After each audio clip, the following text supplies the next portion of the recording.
Chapter 2002. How could she disgrace the Commander-in-Chief? How could she disappoint the Commander-in-Chief? How could she disappoint her loved ones who cared about her? She lived for herself, but she also had to live for the people who cared about her and loved her.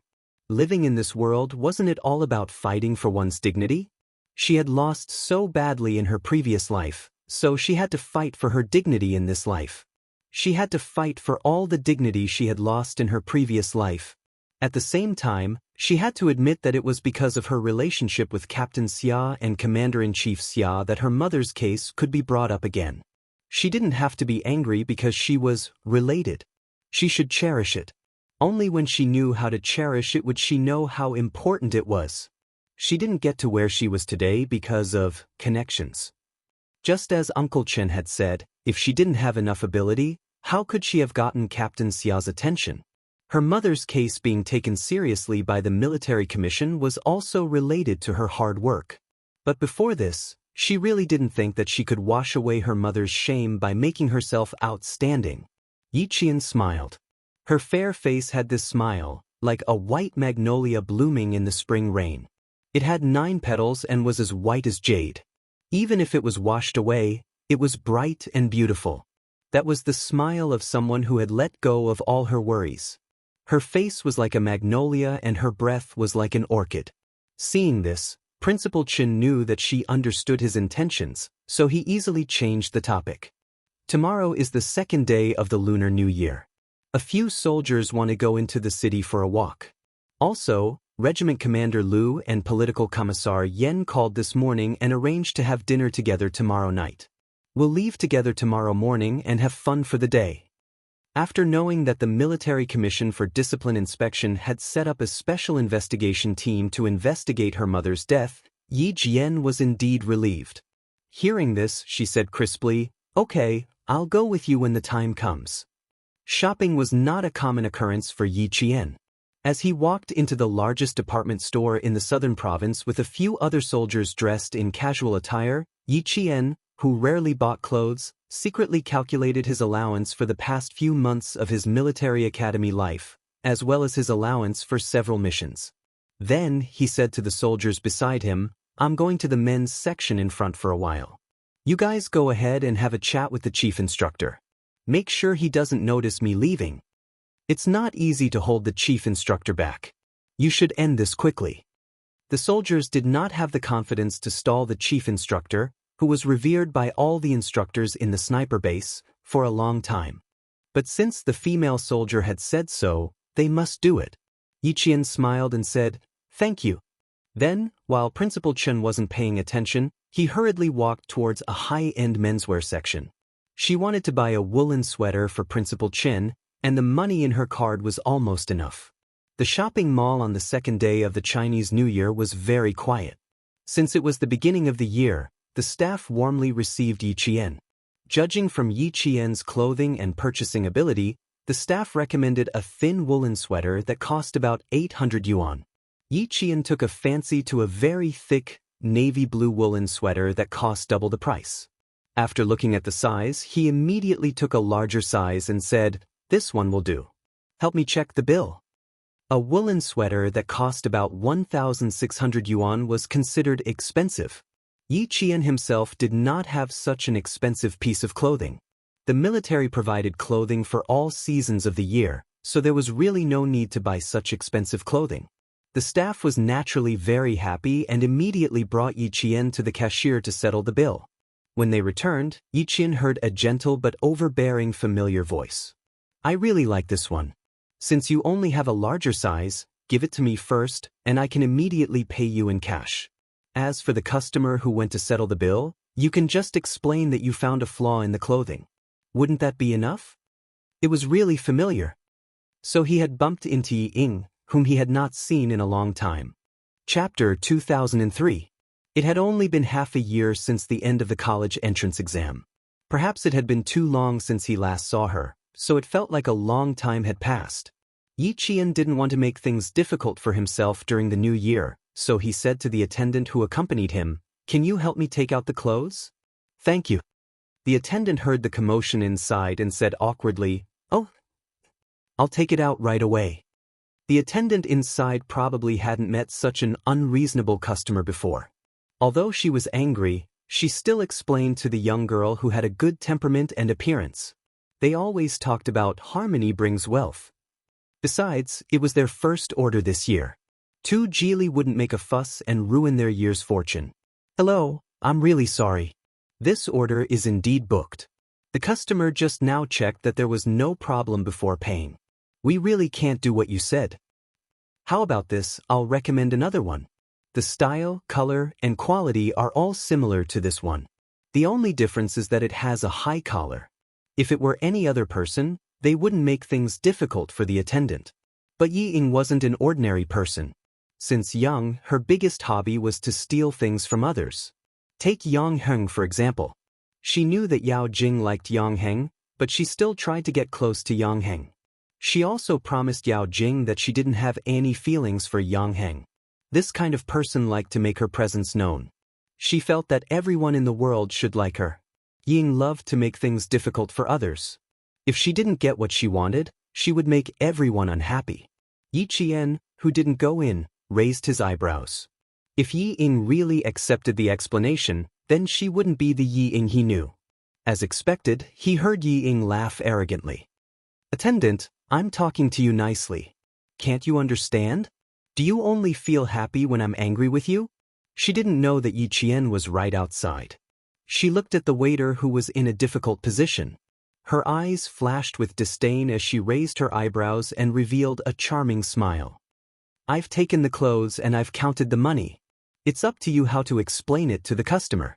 He opened the purple lacquer cover of an international luxury brand, took out a stack of money, and threw it on the counter. He looked at the anxious waiter with arrogant eyes. Okay, keep the change. Take it as my New Year's gift to you. Picking up the bag of clothes, Ying chuckled softly. She was ready to leave in her high heels with a mature, seductive look. The waitress didn't dare to do that. She grabbed the money on the counter and hurried out of the counter. In a moment of desperation, she grabbed the shopping bag and begged with a smile, "Miss, it's really right." Before he could finish his sentence, the furious Ying twisted the bag and flung it at the waiter's face. It was like a slap to the waiter's face. The waiter who was slapped in the face was stunned. He covered his face and couldn't believe that he was slapped while he was just doing his job. Ying didn't expect to fling the bag at the waiter's face. However, it was impossible for her to apologize to a waiter. She immediately said coldly, "Why are you snatching it? The bag doesn't have eyes. Take your money." Chapter 2004. The waitress who came in to get the clothes saw the scene. Seeing her colleague being hit, her expression changed and she rushed in to stop Yi Ying who was about to leave. "What right do you have to hit someone? You're not allowed to leave." Hit someone? Yi Qian's eyes darkened. After studying abroad for half a year, not only did Ying not change her temper, she became even more arrogant.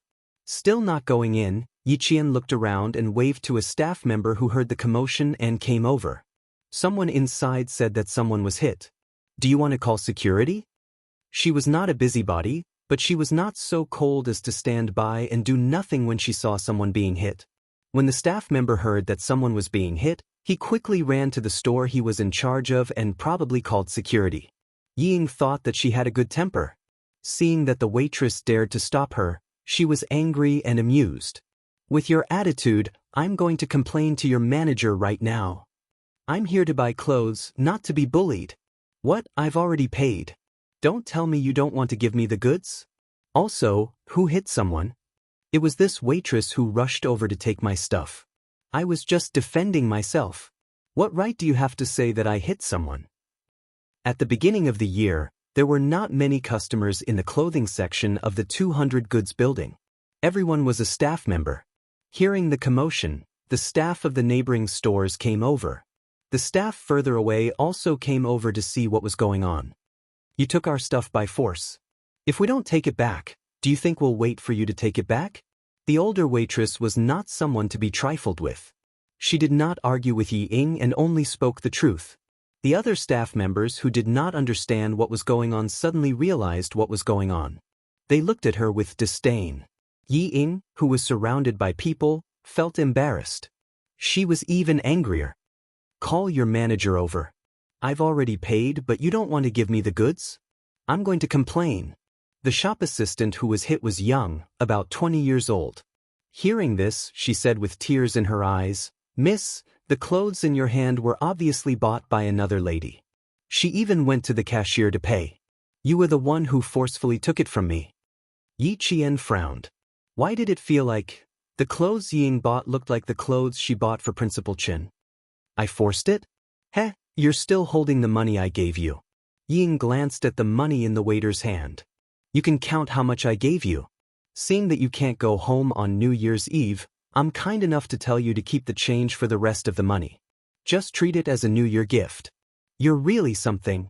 How dare you accuse me of forcibly taking it from you?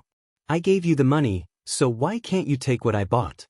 Is this a rule you set? Call your manager out. Ying glared at the waiter who was still covering his face. She gritted her teeth and said, "How dare you bully me? I'll make you regret it." Then, she yelled at the waiter who was blocking her, "How dare you stop me?" Ying's arrogant voice stopped abruptly as if she had been strangled. She looked as if she had seen a ghost as she stared at the figure standing at the door. Yi Qian did not want to interfere, but after watching for a while, he realized that he had no choice but to do so. Seeing that she saw him, Yi Qian took the receipt and walked to the waiter who was hit. He smiled and said, "The money has been paid. Here's the receipt." Chapter 2005. The clothes were taken by force by this young lady. The waitress didn't dare to take the receipt that Yi Qian handed over, but the tears that she had been holding back burst out the moment Yi Qian spoke. Yi Qian would never make things difficult for others. He comforted the waitress who had been wronged. "It's okay. Wait for your manager to come and deal with it. I'm not in a hurry." She was still a little anxious and would make Uncle Chen wait for a long time. She had to go and greet Uncle Chen first. As for the clothes, Yi Qian took the bag from Yi Ying's hand and walked over to Yi Ying, who was still glaring at him. He said calmly, "The clothes in your hand were bought by me. You have to return them to me when the manager comes." Yi Qian didn't want to waste his breath on her. After he finished speaking, he didn't take the clothes from her hand. He walked past a certain someone whose face was pale and left to find Principal Chen. "Stop right there." Ying felt even more embarrassed when she thought that her humiliation might be seen by the person she hated the most. She didn't know where the anger in her heart came from, but it was rampaging in her heart. She didn't want to make things difficult for the waitress who made her unhappy. She grabbed the bag and rushed out to stop Yi Qian from leaving. The older waitress wouldn't let such a barbaric and unreasonable customer leave. She stopped her again. "Young lady who hit someone, you have to wait for our manager to come. Get out of my way, do you hear me?" Yi Ying, who lost her rationality every time she saw Yi Qian, wanted to throw the shopping bag in her hand again. Before she could do so, the older waitress shouted, "Someone hit someone, someone hit someone. Quick, call the security guards." This shout made Yi Ying shiver. It also made her lose her rationality. She watched as Yi Qian left. She was so angry that she clutched the shopping bag tightly. She was so angry that she laughed coldly and said, "Oh, okay. I'll wait for your manager to come. This is your service? I've really learned something new." If she really threw the shopping bag, everyone would think that she hit someone. As the daughter of a provincial official, she couldn't leave any evidence that could be used against her. Yi Qian, who always liked to see her make a fool of herself, was also here. She couldn't let her make a fool of herself.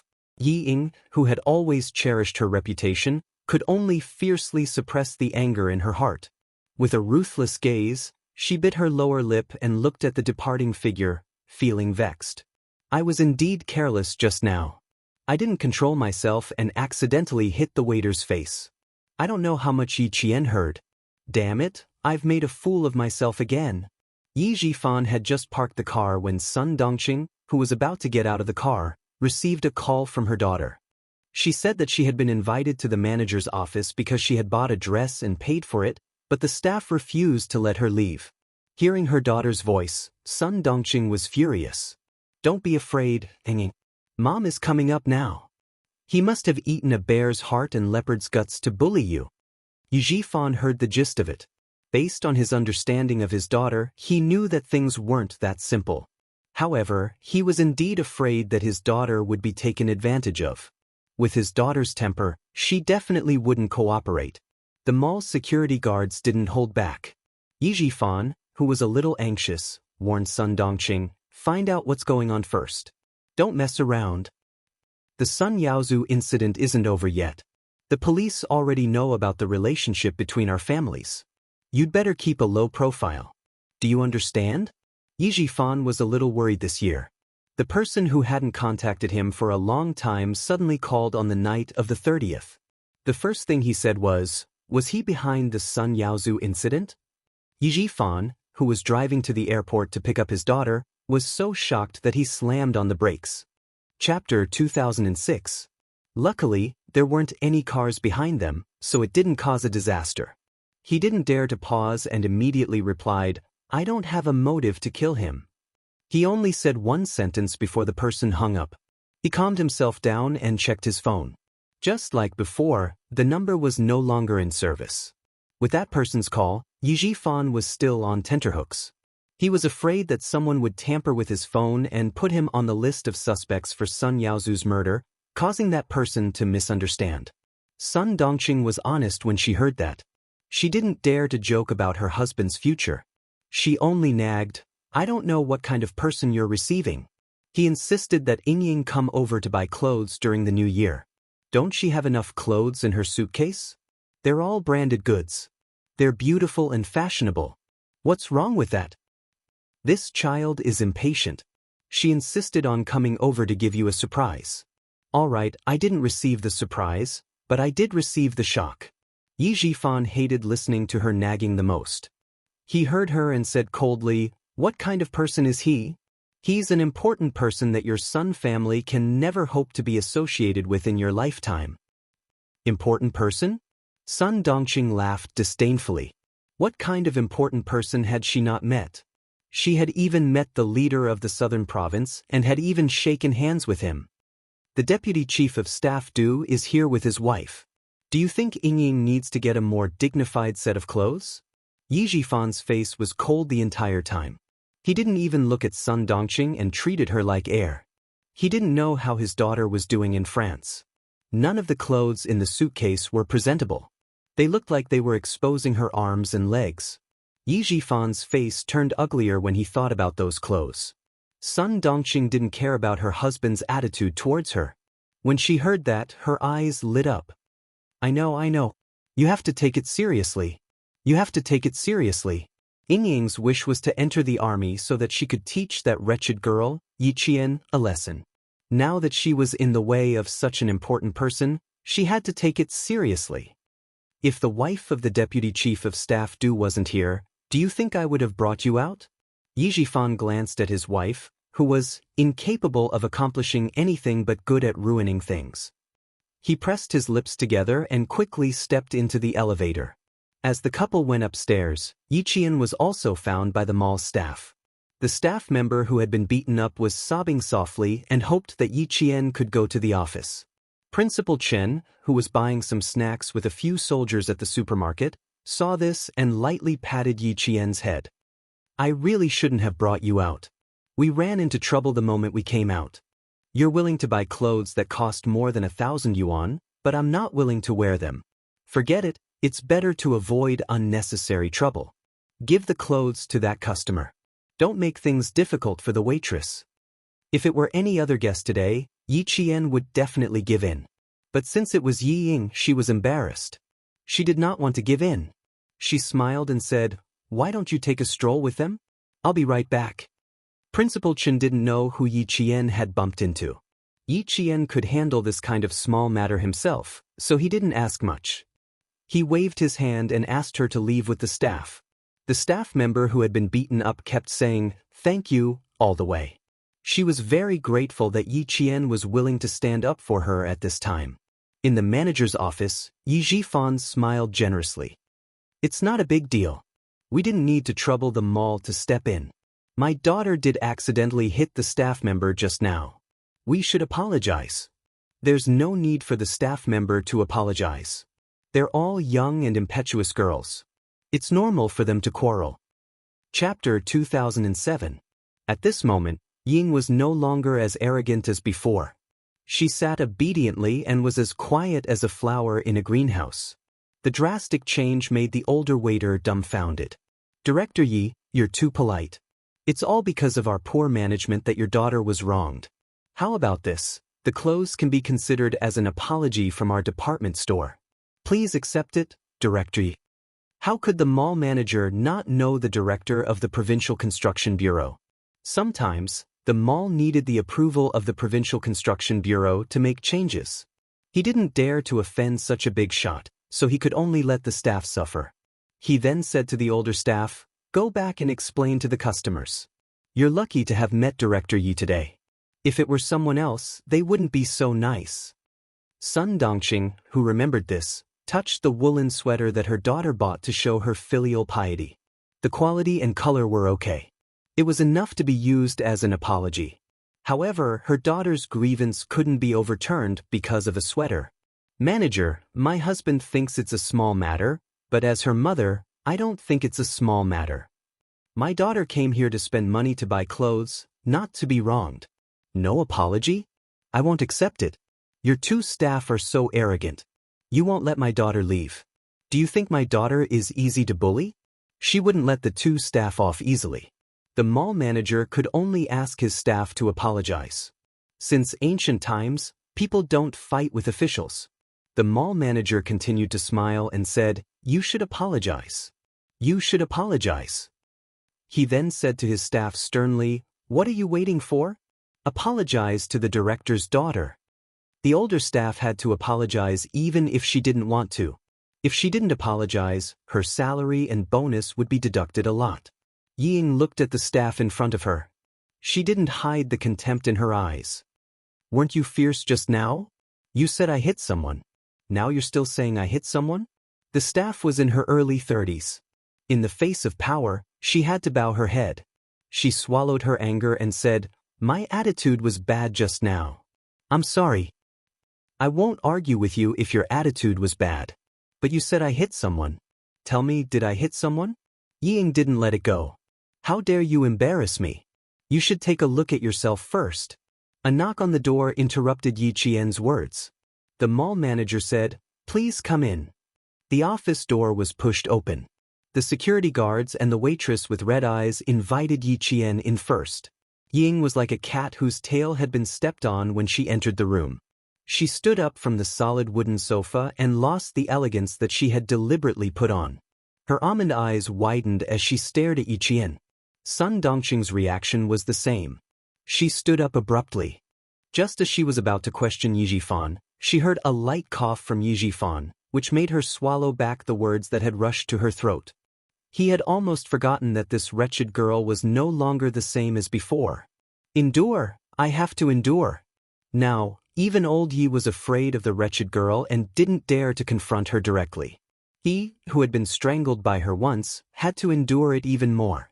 He couldn't scold her directly like before.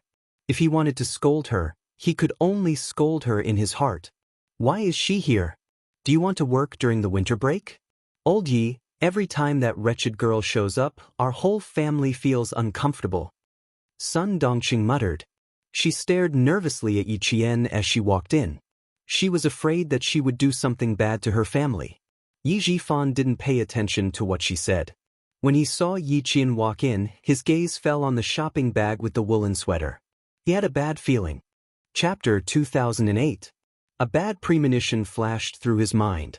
He immediately stood up and said to the mall manager, "I won't disturb Manager Xiang's work. You don't have to give us the woolen sweater. It should belong to whoever bought it."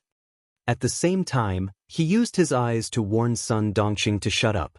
The young salesperson who went directly to Yi Qian to testify did not understand what was going on. She held back her grievances and said timidly, "Manager, this customer bought the clothes first. Sister Fan took her to pay for it, and I stayed in the store to pack it up. Then this customer came in and took a fancy to this design. She said she wanted an extra large size. I said, 'I'm sorry, the last extra large size has just been bought. The customer has already gone to the cashier to pay for it.' I didn't have a bad attitude. I even explained to her, but this lady didn't listen. She threw the money on the cashier, took the bag and left. I didn't dare to let her go. In a moment of desperation, I grabbed the bag. She recounted the entire incident, including how Ying slapped her in the face with the bag. In the end, she looked at Yi Qian and said softly, "This customer can testify. Manager, I really didn't do anything else." Sun Dongqing, whose expression had changed, suddenly exploded. She had said bad things about Yi Ying in front of Yi Qian. She had to endure it again and again. Now, she wanted Yi Qian to testify? Was she trying to trample her daughter to death? She did not dare to make a scene in front of Yi Qian. She rushed out and shouted at the young salesperson, "You're so young and your mouth is full of shit. You'll spit on whoever you catch. Tell me who told you to do it. If you don't give me an explanation, don't even think about leaving today." Although she did not dare to make a scene in front of Yi Qian, her words were directed at Yi Qian. She was the wife of a provincial official. Her words were so vulgar that the manager, who had been apologizing, could not help but frown. Yi Qian did not want to talk to her, knowing that she was directed at him. The Yi family was just a grasshopper after autumn. They would not be able to jump around for long. She simply said to the manager, "I need to take the clothes I bought. May I ask, where are my clothes?" Sorry, she was petty. If Yi Ying wanted to snatch it from her, she would give in to anyone but Yi Ying. Hearing that Yi Qian was going to take the clothes away, Yi Ying couldn't take it anymore. "I've already paid for the clothes. Do you dare to take them?" If she wasn't satisfied, then that bastard Yi Qian wouldn't be satisfied either. Ying did not kick up a fuss. She stood beside her mother and said coldly, "I've already paid the waiter. I've also paid the waiter. Yi Qian, do you dare?" "Why wouldn't I dare to take what I bought?"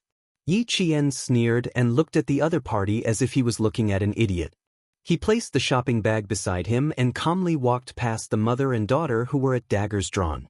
He opened the bag naturally and took out the clothes for a look. "Yes, this is it." She nodded slightly to the manager and left with the clothes. When Yi Ying saw that Ying did not take her seriously, a nameless fire burned in her heart. "Yi Qian, if you dare to walk out of here, I'll teach you a lesson." The loud shout startled the manager of the shopping mall and the two waiters. They looked back and forth and didn't say anything. They all had the surname Yi and were acquaintances. With Yi Qian's arrival, the fuse was no longer on the waiters. Instead, it was on Yi Qian. In the face of Yi Ying's anger, Yi Qian only responded to her with a look of disdain. He did not even want to say a single word to her. "Look good?" She had said the same thing countless times, but what could he do? Chapter 2009. That was all. He didn't dare to do what he said. He didn't even have the courage to face it. He only knew how to talk. The more he talked, the more people looked down on him. Yi Qian's expression successfully angered Sun Dongqing. She couldn't stand her daughter being bullied. In her eyes, her precious daughter was being bullied by Yi Qian. She had completely forgotten Yi Jifan's warning. She looked at Yi Qian walking past her. Her round but mean face showed a sharp ruthlessness. When Yi Qian reached the door, she seemed to have a plan. Her eyes flashed with viciousness. Before the door closed, she gritted her teeth and said gloomily, "Ying, we should go too." She didn't respect their family at all. It was too infuriating. If she didn't teach her a lesson, she wouldn't be able to swallow the anger in her heart. Yi Ying seemed to understand her mother's intention. She quickly said, "I still want to buy some clothes. Mom, let's go to the women's section." She grabbed Sun Dongqing's arm and hurriedly left. She didn't even dare to look back at Yi Jifan. After the mother and daughter left, Yi Jifan said to the manager, "Sorry for the disturbance. I hope this incident didn't affect the shopping mall. I also hope you don't have to punish the two employees. It's not easy. Let's both take a step back. Once we leave this door, forget about this incident and pretend it never happened." There was a hint of warning in his words. The manager nodded as he walked them out. Yes. Well, remember what Director Yi said. It's a small matter." Yi Jifan didn't want the manager to walk him out. He walked to the door and said, "You don't have to walk me out. I'll accompany the mother and daughter to walk around." The manager, who had cold sweat on his back, didn't dare to disobey, but he also didn't dare to not walk them out. He only said, "I'm going to the mall to do something." It's on the way. He waved from behind and signaled for the two attendants to come out and walk them out. Yi Jifan, who was used to being flattered, didn't say anything else. He chatted with the manager about the people's livelihood and walked out together. When Yi Jifan reached the corridor of the shopping mall, he saw the scene that he didn't want to see the most. He saw Sun Dongqing suddenly speed up and slam into Yi Qian's back. He was a little far away, so he didn't hear Sun Dongqing's clever remark, "A good dog doesn't block the way." Yi Qian, who was trained as a special forces soldier, could easily deal with her. When she felt something strange on her back, she nimbly turned sideways and extended her legs slightly. Trying to harm her? Have a good taste of what it feels like to eat your own medicine. Several mall staff members on duty and a cleaner saw a slightly fat woman in luxurious clothes fall down like a piece of fat meat from a sticky board. With a dull thud, the woman fell to the ground. When the manager who came out to send them off saw this, he wanted to slap himself twice. What's there to give? Another big gift had been given out. He saw with his own eyes that the director's wife had tried to harm him but failed. Instead, she had harmed herself. Why was he so unlucky? The mall manager didn't know what kind of expression he should use to face Director Yi. Yi Qian, who was on his side, glanced down at Sun Dongqing who had fallen by his feet. It must have been a hard fall. She must be in a daze. She raised her eyes and glanced at Yi Jifan, who was walking over with a dark expression, from a certain distance away. The corners of her mouth curled up slightly, revealing a faint smile that made Yi Jifan's heart sink. Before he could understand what he meant, Yi Qian had already turned around and walked away from Sun Dongqing, who hadn't moved since the fall. Chapter 2010. Yi Ying, who had watched her mother fall, was so angry that her liver hurt. She yelled, "Yi Qian," at the departing figure. Her "hitins" drowned out all her anger, but there was nothing she could do. Why was she angry? The reason was simple. She wanted to deal with Yi Qian, but she didn't have the ability to do so. She could only hold it in. No matter how angry Yi Ying was, she didn't dare to chase after him. Her mother had fallen for a long time without a sound. How could she leave her mother behind and chase after him? She had to take care of her mother first. Yi Jifan's face was livid. He didn't want to embarrass his family any further. He quickly walked over and suppressed his anger. He bent down and said something that sounded like he was worried, but was actually a warning. "You can't even walk properly. I don't think you should go out with my daughter in the future." The two waiters wanted to laugh, but when they saw the manager's panicked look, they quickly went over and pretended to be concerned. "Are you okay? Did you fall anywhere? Do we need to call an ambulance?" No, she's probably just scared." "Call an ambulance?" Did they think the situation wasn't serious enough? Yi Jifan directly refused and said to Yi Ying, "Go get a cup of hot water. It's quite scary to fall so suddenly." Sun Dongqing was indeed a little dazed from the fall. She wanted to get up and rush out to cause trouble for Yi Qian, but she was shocked by Yi Jifan's words. Someone once told her that if a man was willing to take you out to socialize, it meant that he still treated you as his wife. If a man didn't want to take you out to socialize and didn't divorce you, it meant that he already treated you as a free nanny. This sentence suddenly appeared in her mind. Sun Dongqing, who felt that she had lost a lot of face, pretended to faint. The mall manager was as anxious as a cat on a hot tin roof. When he saw that Yi Jifan was determined to leave without anyone's help, he turned around and scolded the two waiters.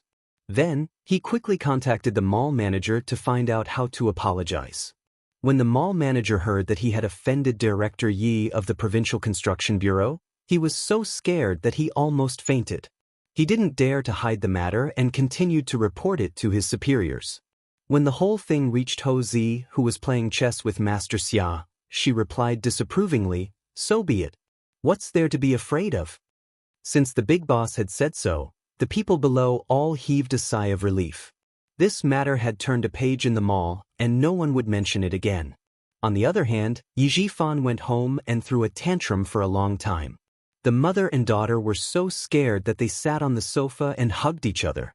If it weren't for the deputy chief of staff Du's call, he would probably have scolded them for a few hours. "We're having dinner with the deputy chief of staff Du tonight. If you two don't take your brains with you, Yi Ying, you can forget about entering the army for the rest of your life." Yi Jifan, who had been talking to Ying amiably a moment ago, immediately changed his expression after hanging up the phone. He scolded Yi Ying angrily, "This is your last chance. If you make another stupid mistake, you'll die because of your own stupidity. You can't blame anyone else." Yi Qian, who was not affected at all, had already checked into the Caesar Hotel with Principal Chen. His comrades who came out with him took a car back to the sniper base. Yi Qian still needed to have dinner with Commander Liu and Political Commissar Yen at night, and it might be a little late, so he could only go to the Caesar Hotel to rest for another night.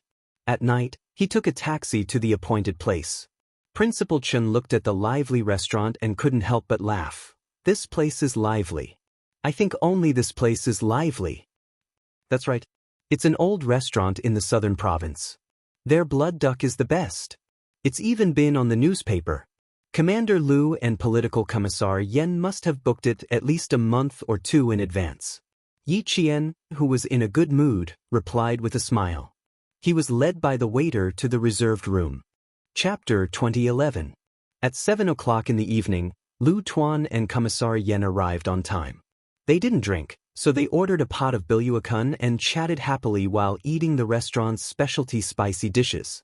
Yi Qian, who was originally in a good mood, was now a little down. Lu Tuan had already chosen to transfer. After all his work was handed over, he took off his military uniform and left. Commissar Yan's transfer order had already been issued before the new year. After the 15th day of the first month, he would be assigned to the Linchuan military district. This meal was actually a farewell meal. Yi Qian ate it a little tasteless. "The three of us have known each other for 10 years. When I was first transferred to Fujian town, the person who received me was not the previous regiment commander, but Old Chen. At that time, Old Chen had only been in Fujian town for 2 years. Lu Tuan sipped the fragrant hot tea. His face, which had already weathered the hardships of life, was filled with deep memories of the past. He sighed and said, "Time really flies. In the blink of an eye, 10 years have passed. Too fast, too fast. Now that I think about it, it seems like it was yesterday. Old Chen, you were wearing a set of old Chinese clothes and holding 2 textbooks in your hands. Your hair was still covered in dust when you hurriedly appeared in front of me. You immediately apologized and said that you forgot the time in class. At that time, I was extremely puzzled. I thought that the army should have sent a soldier to bring me into the mountains. Who knew that a teacher would come? Fujian Town High School was the oil depot transfer point for the logistics of fuel supply from the north to the south. Its importance was self-evident. As the guard of the oil depot, Principal Chen naturally needed to meet the newly appointed regiment commander immediately. At that time, a teacher had something to do and asked for leave. He took over the class. When he arrived, Regiment Commander Liu had already arrived. Recalling the past, Principal Chen sighed and said, "Yes, not long after I picked you up, Old Yen also arrived. I still remember that the two of you always had different opinions on how to manage the army. As a teacher, I had to run into the mountains every few days to adjust. After about half a year, the two of you should take a break. And Uncle Jen, he also often advised the two of you. There was a time when he got angry. At that time, Uncle happened to be teaching the new recruits how to use guns. When he heard that the two of you were making trouble again, he immediately carried a Type 81 automatic rifle and rushed in. He put the gun on the table and said angrily, 'Do you two have to make trouble until one of you has to be killed? All right, I'll grant you your wish. Rock, paper, scissors, we'll decide the winner in one round.' The past was still vivid in his mind, but Uncle Jen, who had taught them a lesson, had already passed away. Lu Tuan, who came from the Lus Plateau and had a body of iron and steel, wiped the tears from the corners of his eyes. He sighed heavily, and there was a deep sense of melancholy. He forced a smile on his face and continued Principal Chen's words. Later, I told Old Yen that a first-class soldier, Zhang Changwei, was indeed different from normal people. He even played rock, scissors, and paper, treating us like 3-year-olds. Old Yen replied coldly, 'In his eyes, aren't you and I just 3-year-old children?' I was happy when I heard that. After that, I never argued with Old Yen again. Even if there was a dispute, it would be silently resolved behind the back of the cadre. I'm a northerner. I'm rough and straightforward. Old Yen is a southerner. He's meticulous and annoying when he talks in a roundabout way.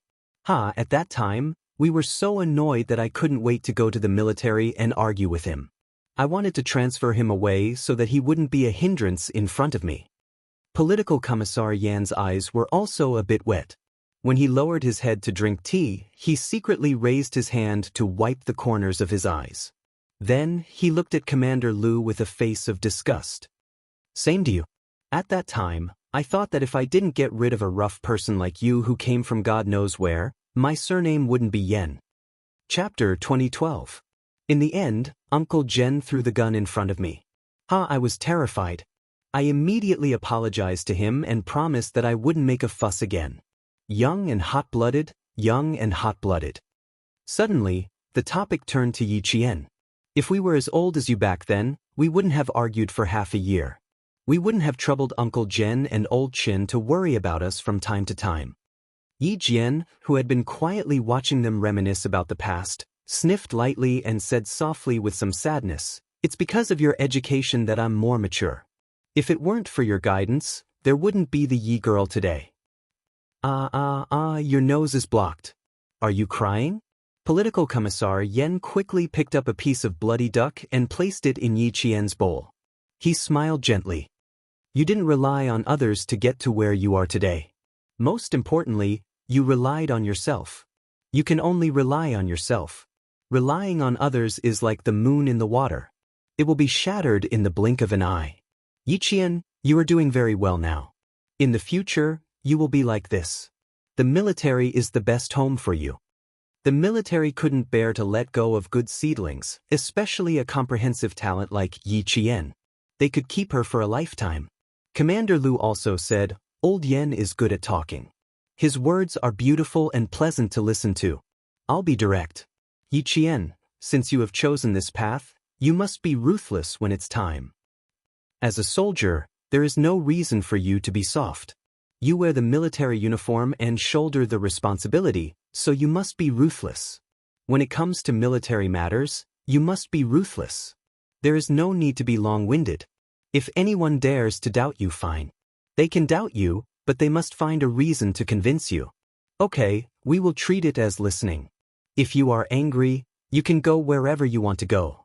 If you don't have the ability and still want to shoulder the responsibility, let's just send him away. Don't pretend to be a big shot in front of you. Yi Qian listened attentively and remembered everything. Political Commissar Yen was gentle, while Commander Lu was strict.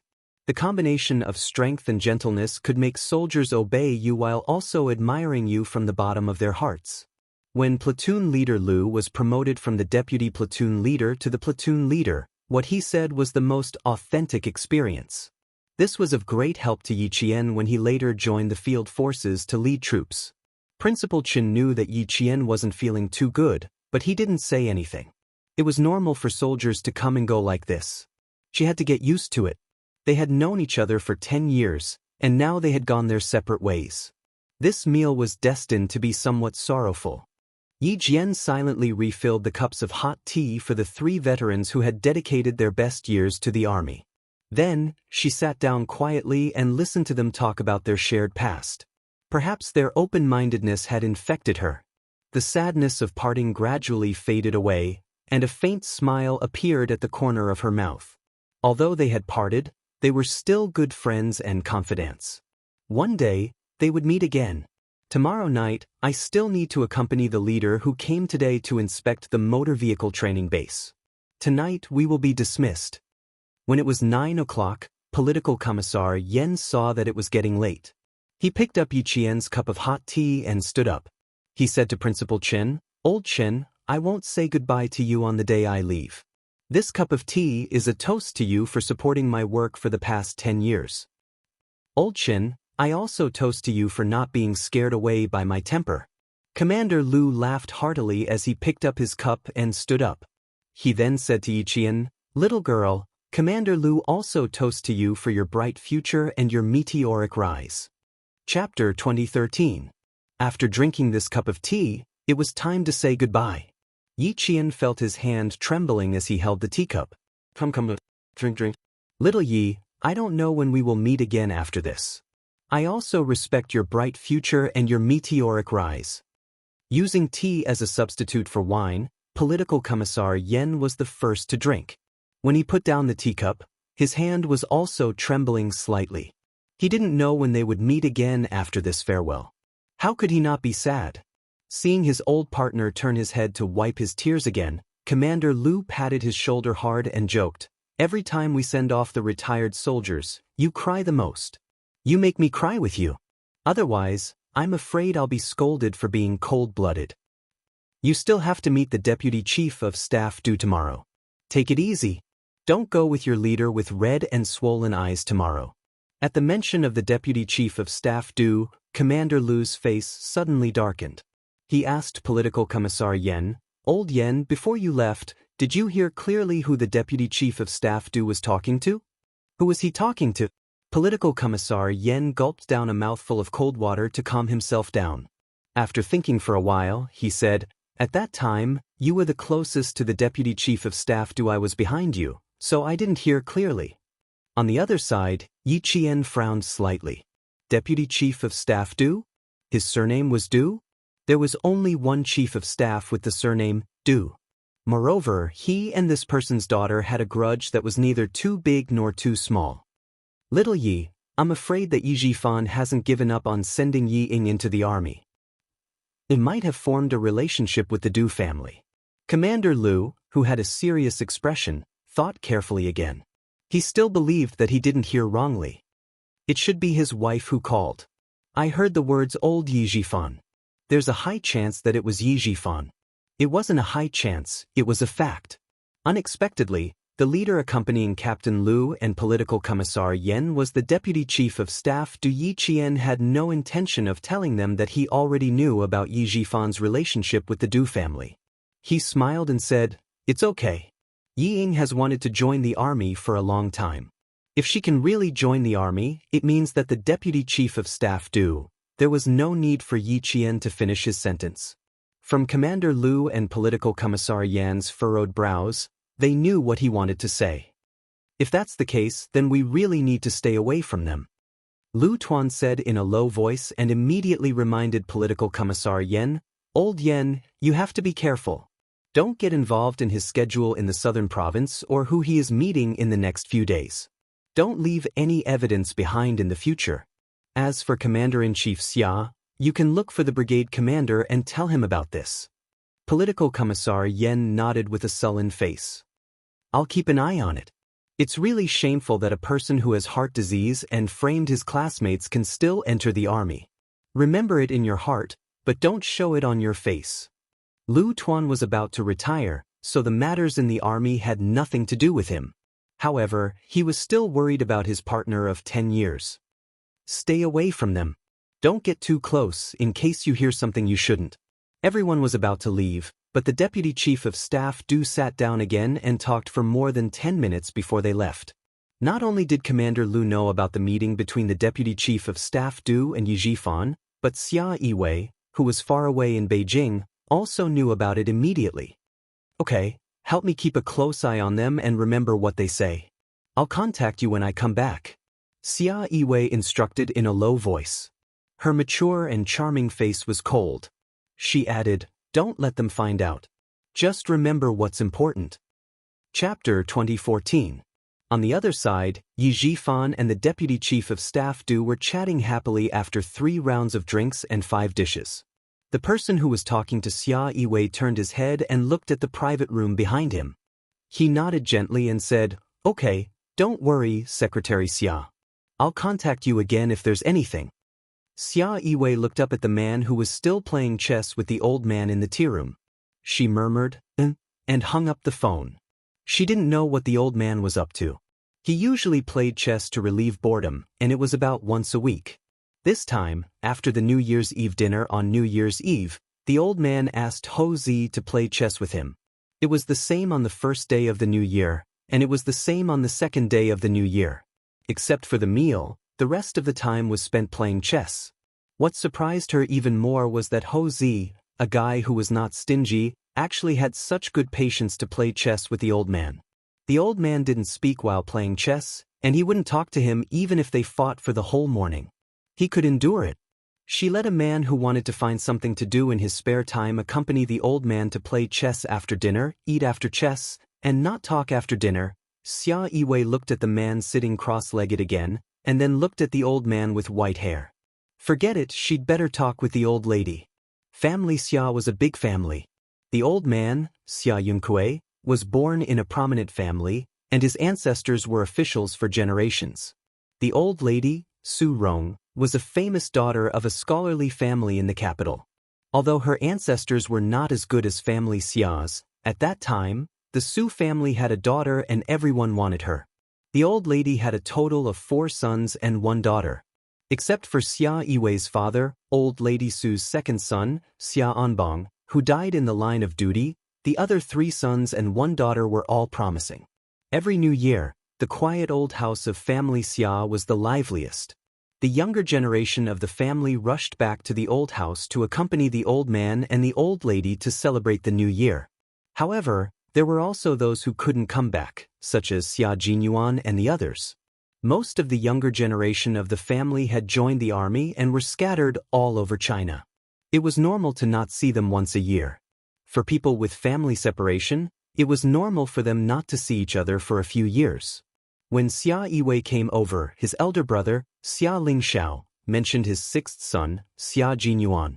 Come to think of it, I haven't seen him in 4 years. I thought I would be able to meet him this time and see what the famous devil of the family has become. Who would have thought that I wouldn't have the chance? Big brother, you haven't seen 6th brother for 4 years. I haven't seen 6th brother for about 4 years as well. A slightly older man with an imposing bearing peeled an orange as he lamented. Back then, 6th brother told me that he wanted to apply for the military academy. I was so shocked. Even the devils incarnate wanted to apply for the military academy? Big family Xia incident. The one who spoke was Xia Jinyuan's 3rd brother, who was engaged in missile research and development. He was a military engineer working somewhere in the northwest of China. He was transferred to the northwest and didn't return home for 4 years. He didn't even call home for 4 years. It wasn't until a certain missile was successfully developed and mass-produced that he got a 1-month leave to visit his family. Xia Jinyuan's eldest brother had also joined the army. He was the eldest son of his uncle, Xia Anghua.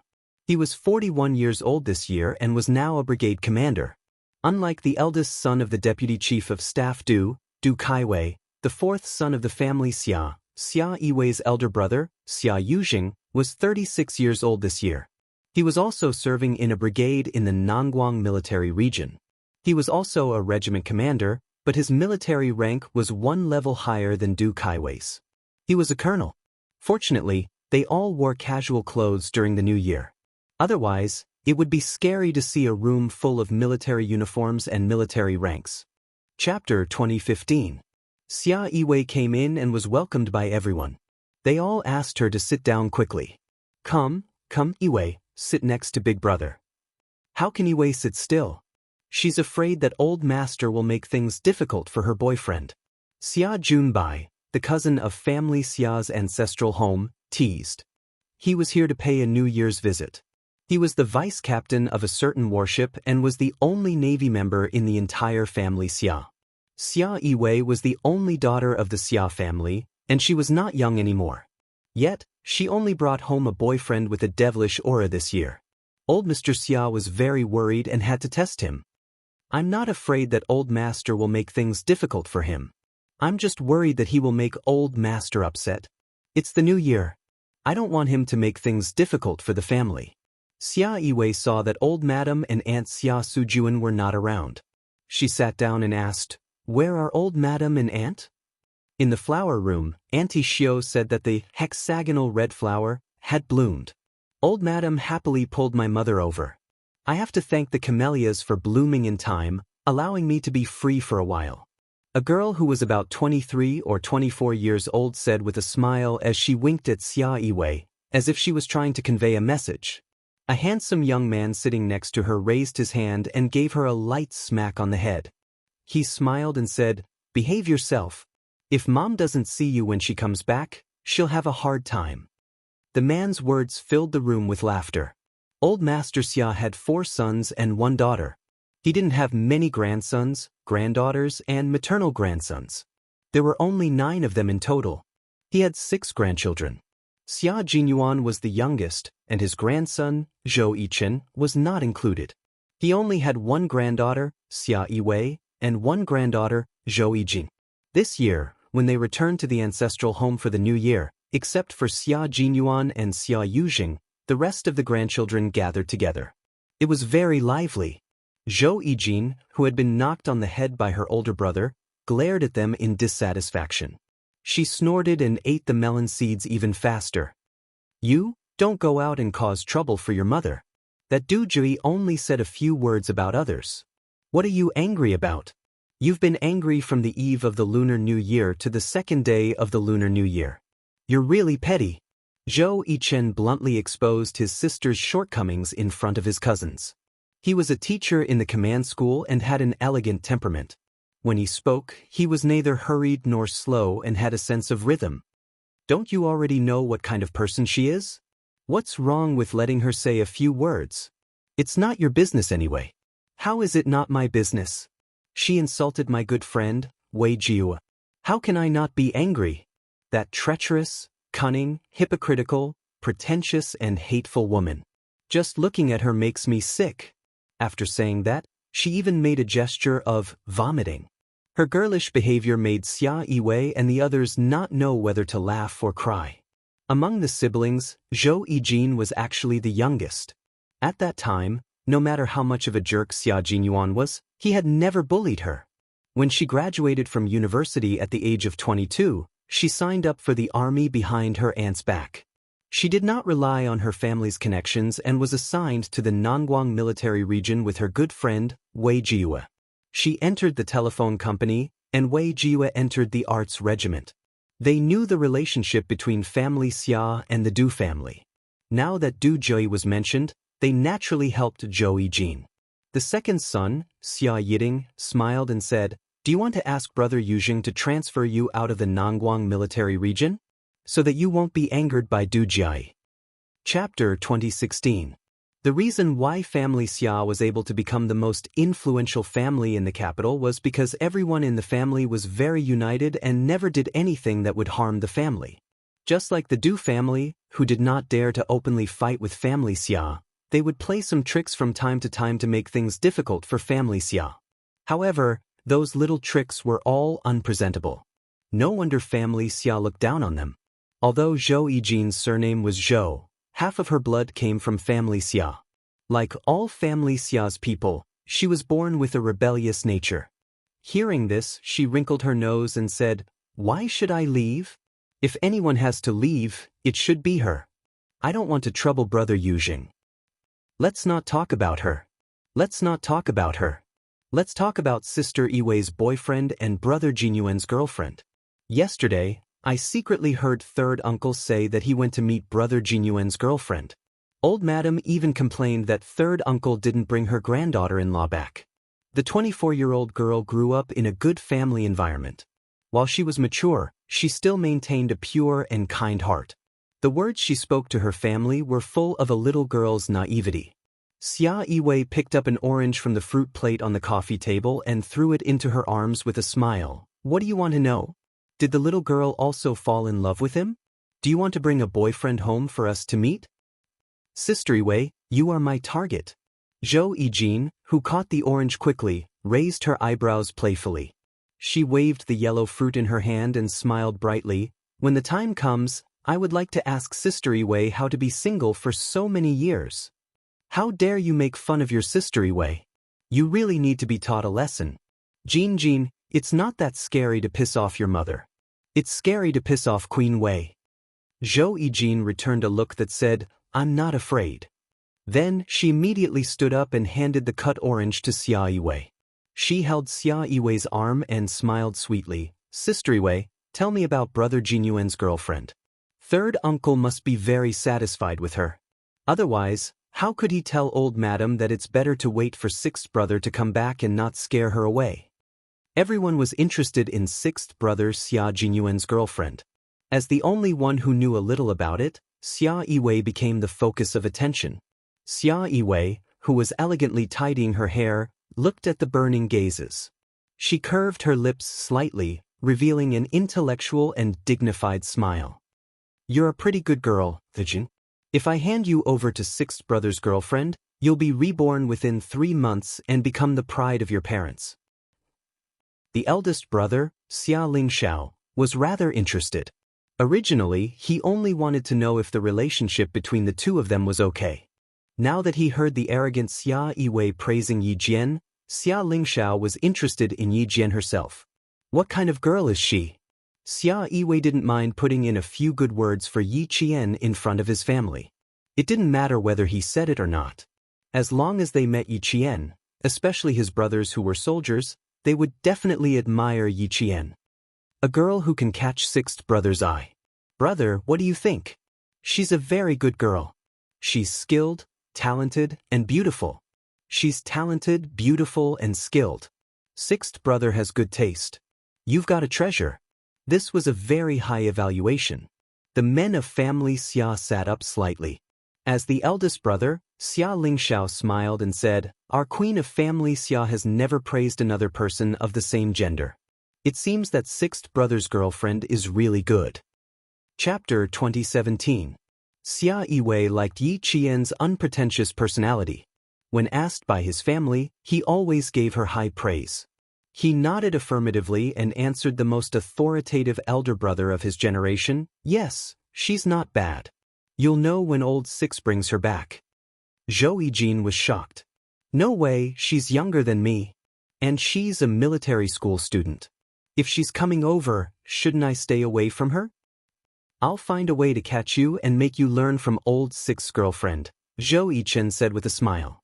His elegant voice was filled with savagery.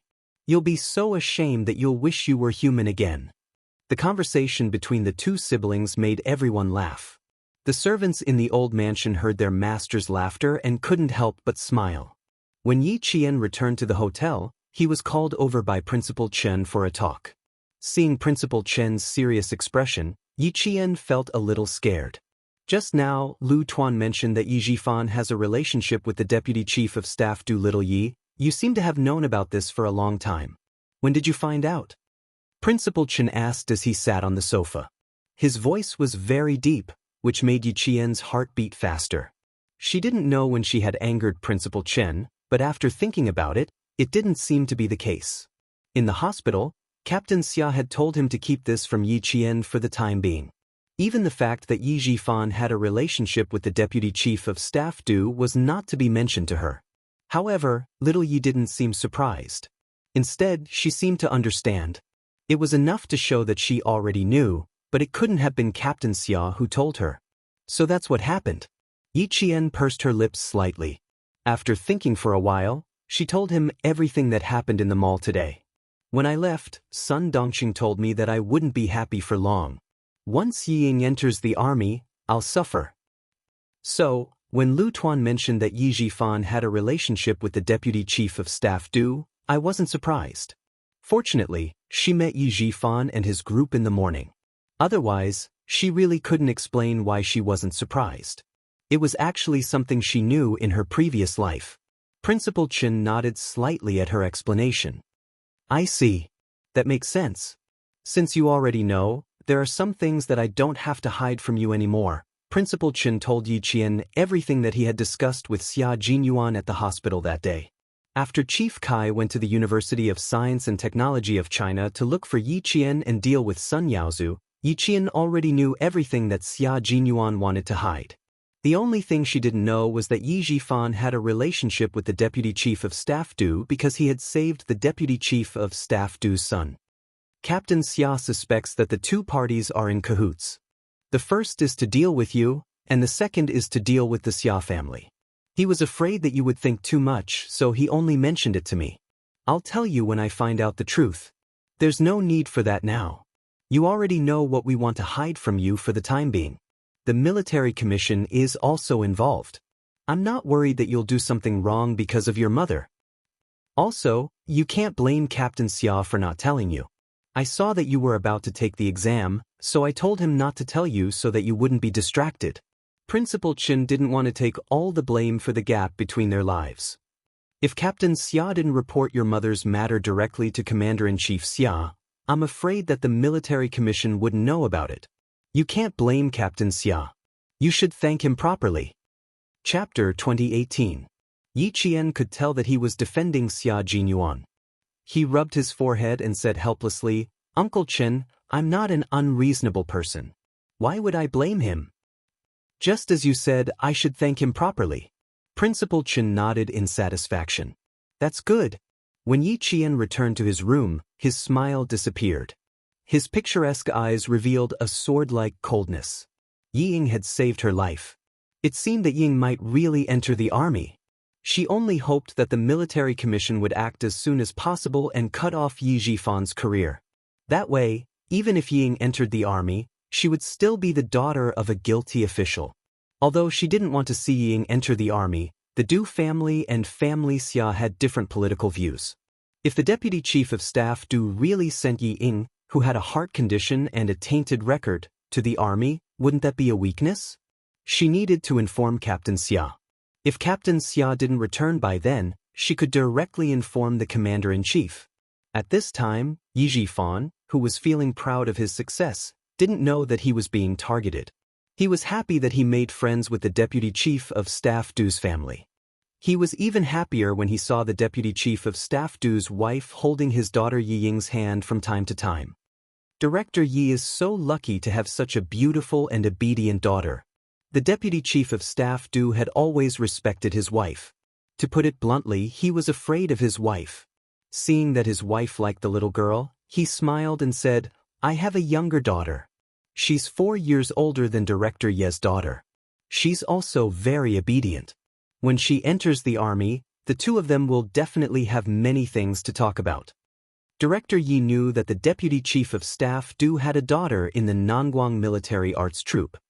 He was so happy that he flattered without batting an eyelid. Your daughter is the real daughter of a famous family. My daughter is at most a pretty girl from a humble family. Don't annoy your daughter. Regarding the matter of Yi Ying entering the army, it was finally confirmed this time. Even Madame Li had nodded, there were no more questions. Mrs. Li was very satisfied with Yi Jifan's eloquence. He was very good. He was not flattering her, but he always said good things about her family style and education. Such good words were really likable. Therefore, he said, Director Yi, you don't have to belittle yourself. A pretty girl from a humble family also has her own advantages. Although my daughter is well-behaved, she is too opinionated. Director Ye's daughter is so well-behaved. She's considerate and can listen to the adults. Most children nowadays like to make their own decisions and think that they are so great. In reality, they are nothing without the protection of their parents. Director Ye's daughter is very good. I like obedient, sensible, and well-mannered children. Although she inadvertently revealed a seductive attitude that made people feel uncomfortable, her words were gentle and delicate. No matter what she said, her sitting posture was not right, and her face did not show any anger or embarrassment. Instead, she asked him for advice very gently. From this point of view, she was better than many girls who thought they were good at everything. You flatter me. Ying doesn't dare to be rash in front of you. I always feel that everything you say is right. Ying will listen carefully.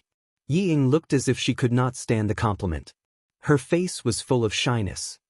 You have a temperament that others don't have. I can't describe it. Ying only feels that if Madam can give me advice, even if it's just a little bit, I will benefit for the rest of my life. If Yi Jifan's words satisfied Madame Li, then Yi Ying's words really touched the bottom of her heart. Madame Li's originally polite smile immediately became more sincere. Chapter 2019. Mrs. Li, who had been strong all her life, hated it when others disobeyed her. What she liked most was when others did as she said. Mrs. Li laughed at Yi Ying's words. What an obedient girl. She looks good and has a good temper. Director Yi, you are so lucky. In the face of praise, Yi Jifan didn't show his joy on his face. His attitude was quite good. He said modestly, Madam, you flatter me. I'm relieved that I didn't make you angry. He was telling the truth. He had wanted to bring Sun Dongqing, but he changed his mind and only brought Yi Ying. He was really worried that Yi Ying would say something wrong and make Mrs. Li angry. Sun Dongqing would make a scene on the spot, and then his relationship with Mr. Du's family would be broken. Now that he had seen Yi Ying's outstanding performance from beginning to end, Yi Jifan had already decided that he would rather bring his daughter than Sun Dongqing out for social events in the future. Seeing that her father was satisfied, Yi Ying heaved a sigh of relief in her heart. She did not know Mrs. Li's temperament, but she knew that all elders liked obedient, and gentle young people. Therefore, she followed Mrs. Li's wishes the whole night. She did whatever Mrs. Li asked her to do. In order to enter the army, it was worth it to be lectured by the wife of a deputy chief of staff. Some people would never be lectured their whole life, just like that wretched girl Yi Jian. The next time they met, he would definitely scare her. What was so great about going to the military school and wearing a military uniform? As long as Yi Ying wanted it, there was nothing she could not get. Yi Ying lowered her eyebrows, and a trace of pride flashed through her eyes. She was still as obedient as Mrs. Li saw her. Yi Ying, who was good at pretending to be obedient, watched Mrs. Li get into the car and leave. She was really relieved.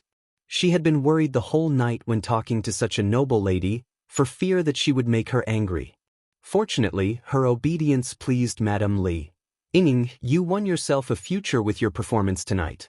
It seems that you have made a lot of progress after being abroad for half a year. Yi Jifan looked at his slender and elegant daughter. Thinking of her performance tonight, he was very pleased. I think Madame Li likes you very much. You should accompany Madame Li these days and learn how to behave like a real young lady. After he finished speaking, he continued, You've always been smarter than Yi Qian since you were young, but you were held back by your mother. Fortunately, you had your own opinions and didn't ruin yourself. Don't listen to your mother in the future. After spending less than 2 hours with Madame Li, Ying could also tell what a real rich lady was like. Her mother was just like her. Alas, she could only embarrass herself in front of Madame Li. Fortunately, father was wise and did not bring mother out. With Madame Li's comparison, Ying began to complain about Sun Dongqing in her heart. If she had a mother like Madame Li, she wouldn't have been suppressed by Yi Qian, that bitch. She would have played with her long ago. At this moment, Ying understood Yi Jifan's good intentions. Her face, which was like a blooming flower, showed deep gratitude. She said softly, Father, thank you. The phone in her small handbag vibrated. Ying said, If it weren't for you, I wouldn't have won Madame Li's favor. She took out the phone. With just one glance, her face suddenly changed. Her slender fingers did not hesitate to hang up the call. Yi Jifan saw that something was wrong with her. Before he could ask, Ying frowned and said with disgust, It was the landlord. I told him that I would pay the rent when I got back. Chapter 2020. Ying was far away in France. Yi Jifan didn't know what she had done or experienced. Plus, Yi Ying's performance tonight was particularly outstanding. Yi Jifan was astute and didn't notice his daughter's panic. On the contrary, because he did control Yi Ying's living expenses when she went abroad, he believed her explanation. You don't have to go to France. If there's anything you need, ask your classmates to pack it up and send it back to China. I'll pay the rent for you. Now that his daughter was going to join the army, there was no need to control her living expenses. Yi Ying's heart was beating like a drum. Seeing that he didn't ask any more questions, her changed expression gradually eased. Dad, thank you. The waiter of the restaurant happened to drive the car over. Yi Ying, who had a guilty conscience, hurriedly said, Dad, the car is here. You drank a lot. I'll drive. You'll drive? Yi Jifan, who burped, was surprised. When did you learn how to drive? Why didn't I know? Yi Ying, who had finally calmed down, looked a little unnatural.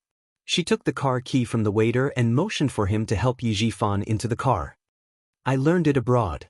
My classmates all know how to drive, but I don't know. I thought that I would have to learn in the future, so I might as well get an international driver's license. Unfortunately, international driver's licenses can't be used in our country. I can only use it abroad. Yi Jifan observed that she was very skilled, so he let her be. It was good that a girl could drive. It could be useful in the future. It seemed that his daughter had matured a lot after studying abroad. Otherwise, she wouldn't have performed so well today. Yi Ying, whose palms were sweating, glanced at Yijifan, who was resting with his eyes closed, from the rearview mirror. She sighed softly and drove away from the restaurant. Before returning to China, she didn't think that she wouldn't have to go to France again. So many things in France had not been settled yet. No. Since she was going to join the army, she had to settle everything there. She couldn't let any rumors spread back to China. Yi Ying, who was holding the steering wheel tightly, bit her lower lip. As if she had made a decision, she sped into the dark night. Mrs. Li, who had returned to the hotel, said to Deputy Chief of Staff Du, "Old Du, what do you think of Director Ye's daughter? I've been paying attention to her for a long time tonight. Although she's not very dignified, she's well-behaved and obedient. She's a moldable talent." The Deputy Chief of Staff Du, who was unbuttoning his military uniform, did not get the other meaning. He smiled and said, "She's from a small family. How can she be as dignified as a lady from a famous family? Just be obedient." "Did you not understand what I meant?" Madame Li glanced at her husband, who didn't care about anything at home, and thought of her youngest son. "My son doesn't want to join the army. He only wants to go into politics with your elder brother. There's no problem in going into politics, but he needs a capable family and a good wife. I've seen Director Ye's resume. He's an honest official with outstanding performance. He's been promoted all the way to his current position. He only has one daughter. If we give him some other information, he'll definitely be happy." The Deputy Chief of Staff Du finally understood. He frowned and pondered for a while. Then he shook his head and said, "Let's wait and see. I feel that Yi Jifan is very scheming. If it weren't for the fact that he did save Kai Wei, I wouldn't have associated with this kind of person. As for his daughter, you can wait and see. With our family background, we don't have to worry about not being able to find a good daughter-in-law. The director's daughter's family background is still a little low. When you married me, you suffered so much. Now that I think about it, I feel that I've wronged you." Chapter 2021. The Deputy Chief of Staff Du, who was born into a family of workers and farmers, was most grateful to his wife. It could be said that without his wife, the Du family would not have the status it had today. Therefore, although he did not care about the family affairs, he respected Mrs. Li. Now that he was living a good life, he still felt that he had wronged his wife when he was a poor man. He gently put his arm around his wife's shoulder and sighed. "Let our son marry the daughter of a small director. Don't make him feel wronged. If you really think his daughter is good, you can continue to observe her. I haven't talked to his daughter before, but I feel that although the girl is very obedient, there is always a seductive look in her eyes. She doesn't look very dignified." Mrs. Li also noticed it. She pursed her lips and thought for a while with a serious expression. After a while, she said, "Observe her for a while. It's not confirmed yet." Girls who were not dignified and seductive were usually not suitable to stay at home, let alone put their thoughts on the family. "Rest early. You have an inspection tomorrow. I'll let Director Ye's daughter accompany me around and observe her carefully. If she's really good, I can consider her as my son's daughter-in-law. Anyway, my son is still young, so I'll slowly choose from the girls I like." Mrs. Li, who was old and tired, yawned. Seeing her husband turn on the TV, she casually picked up a black leather menu on the bedside table. She glanced at it and saw that there was wild ginseng chicken soup. She asked the front desk to send it up. As the top 5-star hotel in the southern province, the Caesar Hotel always prepared the ginseng chicken soup for the guests who stayed in the presidential suite.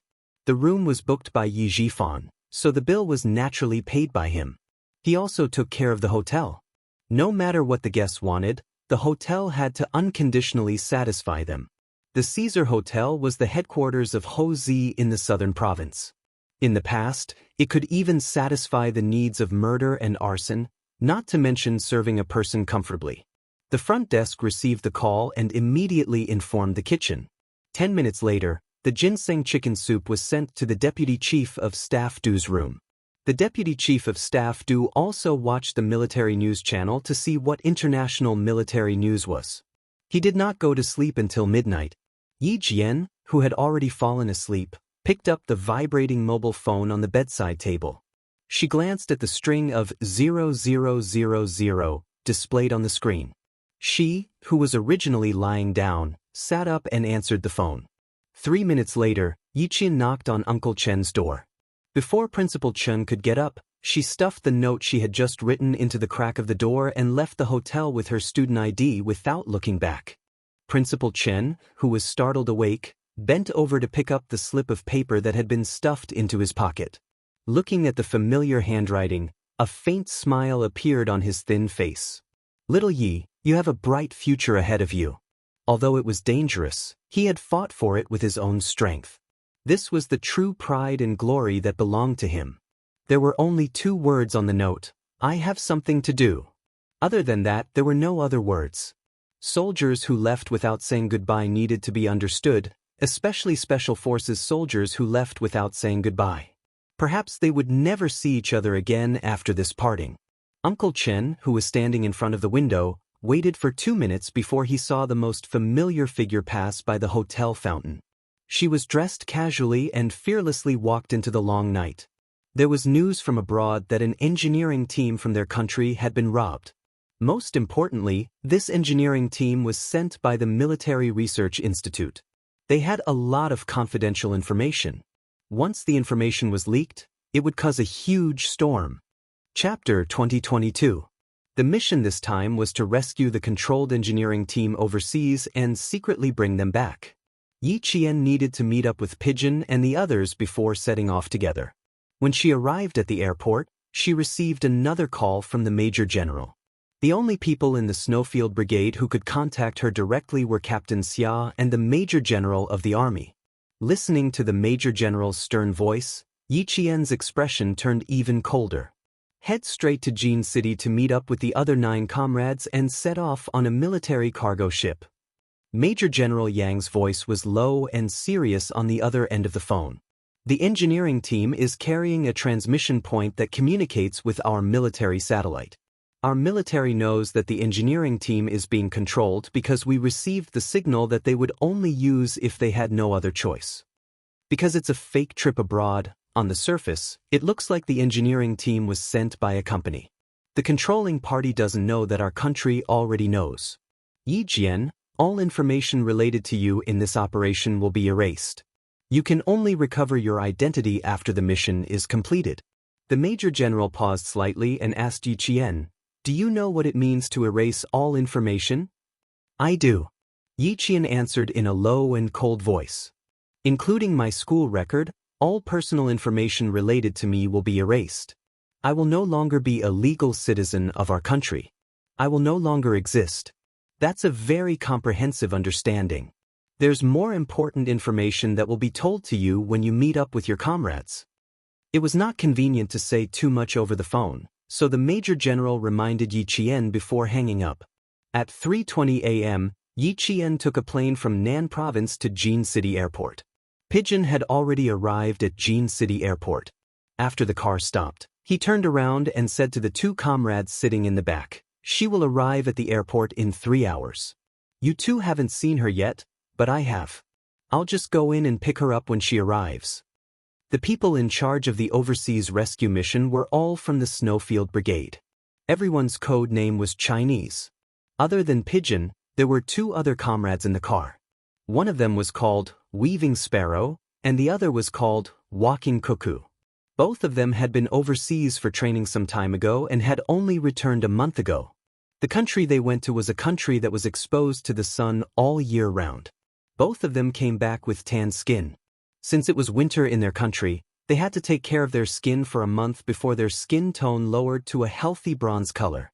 When the 2 heard this, they shook their heads at the same time. GK said seriously, it's precisely because we haven't seen her before that we should go and pick her up. We can't be casual when meeting for the first time. We have to be polite. Seeing this, the Pigeon smiled and said, all right, let's go together. Yi Qian is easy to recognize. Although you haven't seen her before, you'll definitely be able to recognize her from the crowd. As a soldier, he had a familiar aura, so naturally he could recognize him at a glance. Zhou Wan smiled and said, I want to see if she can recognize us at a glance. Pigeon, you wait outside. Weaving Sparrow and I will go in to pick her up. How about it? You want to test Yi Qian's judgment? Haha, as long as she sees you, she will definitely recognize you at first glance. Pigeon said confidently. It was obvious that he recognized Yi Qian's ability. Yi Qian wasn't an ordinary female soldier. With her amazing shooting skills, she could crush everyone. Even so, Pigeon didn't stop his comrades from testing her. This was their first time working with Yi Qian. It was only right for them to speed up their cooperation in the future. Chapter 2023.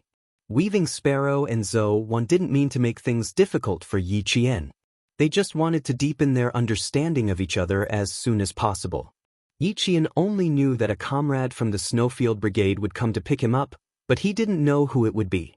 She followed the crowd to the exit. When she was about 5 meters away from the exit, her gaze swept across the crowd. Weaving Sparrow and Zhou Wan, who were mixed in the crowd, saw many tourists arriving in Jin City in the early morning. Their gazes also swept across the crowd walking towards them. When Weaving Sparrow's gaze fell on a young girl walking with her head held high and her chest puffed out. She wasn't carrying anything in her hands. A faint smile appeared in her eyes. Straight ahead, 9 o'clock, 168 centimeters, short hair, black coat, no luggage. At this moment, his gaze had already met the girl in the black coat. Before he could finish describing her features, the girl with stunning facial features smiled at him. Less than a second after his gaze fell on her, the girl also locked her gaze on him and smiled at him. Identity confirmed, Weaving Sparrow said with a smile on her face. She raised her hand and waved at Yi Qian, who was walking over. Zhou Wan, who also smiled, lowered her voice and said quickly, "She's stunning." No wonder those guys who saw her loved to say beautiful when they mentioned her. That's not called beautiful, is it? What's it called? Weaving Sparrow, who also had a look of amazement in her eyes, quickly said. She had to finish before Yi Qian got close. It would be awkward if she heard. Are you stupid? It's called stunning. Zhou Wan, who still had a smile on her face and didn't move her lips, said quickly and fell silent. They were all specially trained special forces. They knew a little about lip reading. Yi Qian definitely knew it too. Yi Qian could recognize his comrades from the Snowfield Brigade, just like how they could recognize her. There were two main reasons. The first, temperament. The second, the gaze. As soldiers who had undergone strict training, their temperament was often different from ordinary people. Yi Qian could see the sharpness in the eyes of the two people in casual clothes. Yi Qian, who was smiling at them, quickened his pace and walked over. Weaving Sparrow was a southerner, while Zhou Wan was a northerner. If they hadn't introduced themselves, Yi Qian wouldn't have been able to tell that one was a northerner and the other a southerner. Their physiques and heights were about the same, and they didn't have any local accents. It was indeed hard to tell. As the scout, Sparrow Weaver introduced herself and quickly explained why they had come to pick her up. Pigeon told us that you would definitely recognize us at a glance. I thought you would definitely recognize us, but it would take at least a few seconds. Who knew that you were only 2 seconds behind me? It's easy to recognize you. You were sizing me up just now, so it's easier for me to detect you. After shaking hands with the two and briefly introducing himself, Yi Qian smiled and said, "You have the same aura and the same gaze. It's hard not to recognize you." GK and Zhou Wan laughed softly. The two of them walked out together with Yi Qian. When the pigeons who had been waiting outside saw the three of them, they smiled and went over to welcome them. "Happy New Year, Yi Qian." "Happy New Year." When Yi Qian saw her comrades, the smile on her delicate lips deepened. "I haven't seen you in a few days. Why do I feel like you've put on some weight?" "No way. You can tell?" Pigeon laughed softly. Her extremely pleasant and soft laughter rang out. Yi Qian couldn't help but soften her footsteps to listen. She couldn't bear to let the sound of her footsteps disturb her enjoyment of listening. Chapter 2024. He straightened his clothes and gestured 3 fingers at Yi Qian. The mandatory requirement was to gain 1.5 kilograms. They only had 20 dumplings for 30 nights, and I was the only one who ate 30 dumplings. I had no choice, my weight didn't meet the standard, so I was targeted by the J5. The Snowfield Brigade's management of the Special Forces was extraordinarily strict. In the harsh and uninterrupted physical training, tactical training, weapons and explosives training, you were not allowed to lose weight. If you lost weight, it meant that you didn't eat enough. There were no conditions for you to reach the standard weight. Of course, you couldn't be fat either. The consequences of being fat were more serious than being thin. If you could gain weight under such harsh training, you must have been slacking off. You had to work overtime. Yi Qian got into the car and heard this rule for the first time. His face showed obvious surprise. He looked at GK who was driving, then turned to look at Zhou Wan and Dove in the back. After a while, he suddenly understood. No wonder I said your height and weight were about the same. So there was such a rule. Do you know where this rule came from? Dove leaned forward and explained to Yi Qian this rule in the Snowfield Brigade. In the early days of the Snowfield Brigade's establishment, a 6-man combat team carried out missions. Before the scout died, he told his captain that if his body couldn't be brought back to his homeland, please bring his uniform back.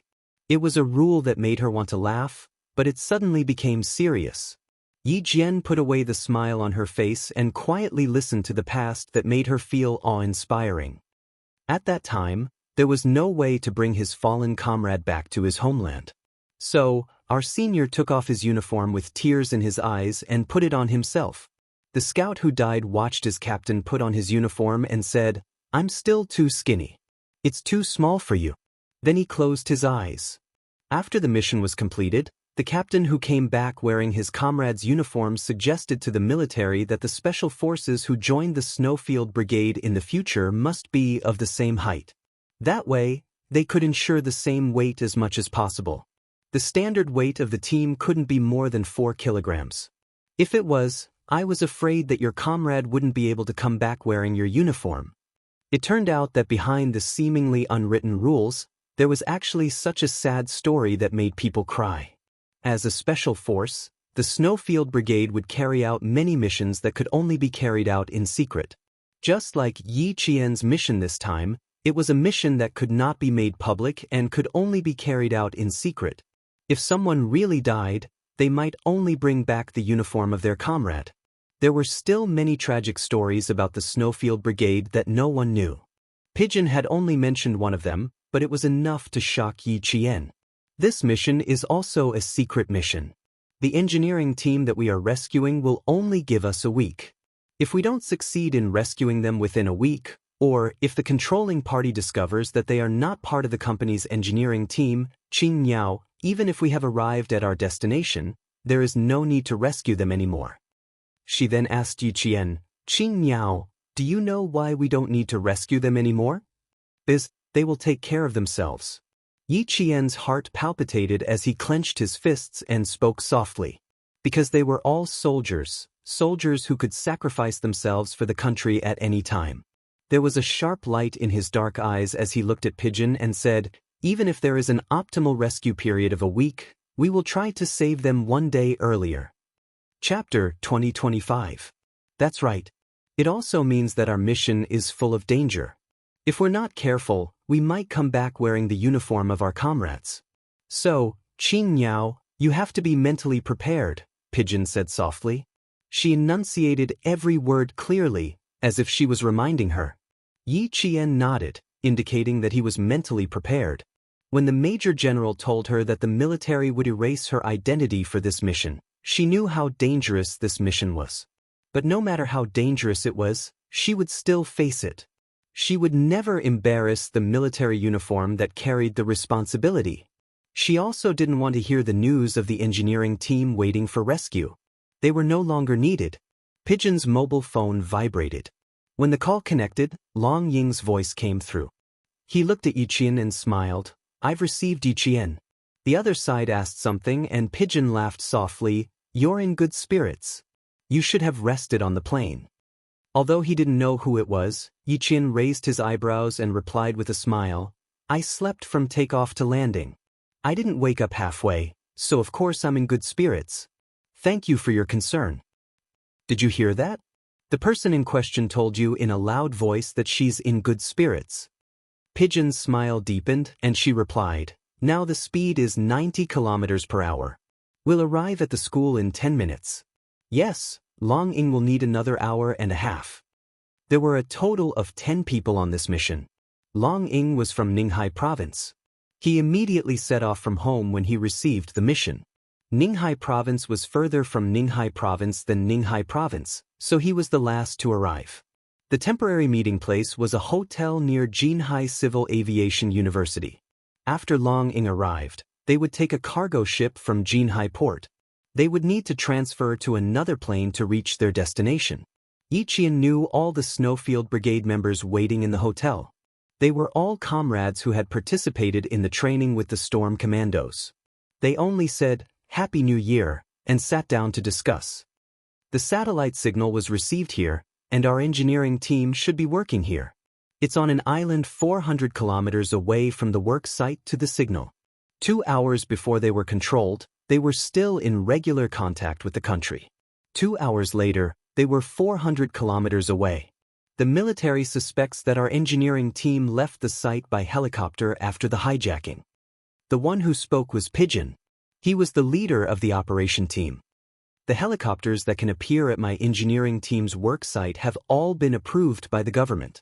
That is to say, it is very likely that our engineering team boarded the plane normally. After arriving at the destination, they found that something was wrong, so they immediately contacted the government. Now that the human body temperature sensor signal is flashing for the time being, we believe that our engineering team has not been detected by the controller. There are two possibilities. First, they don't know about the situation.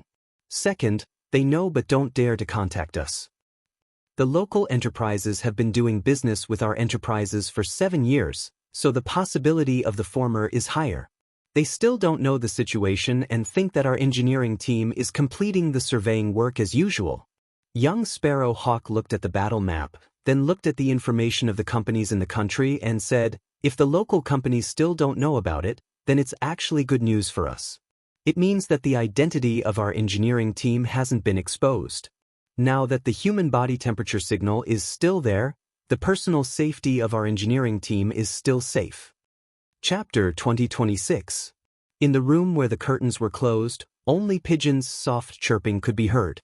It was no longer as soft and gentle as usual. Instead, it was filled with coldness.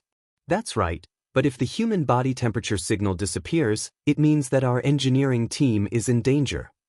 He tapped lightly on his notebook with a pencil.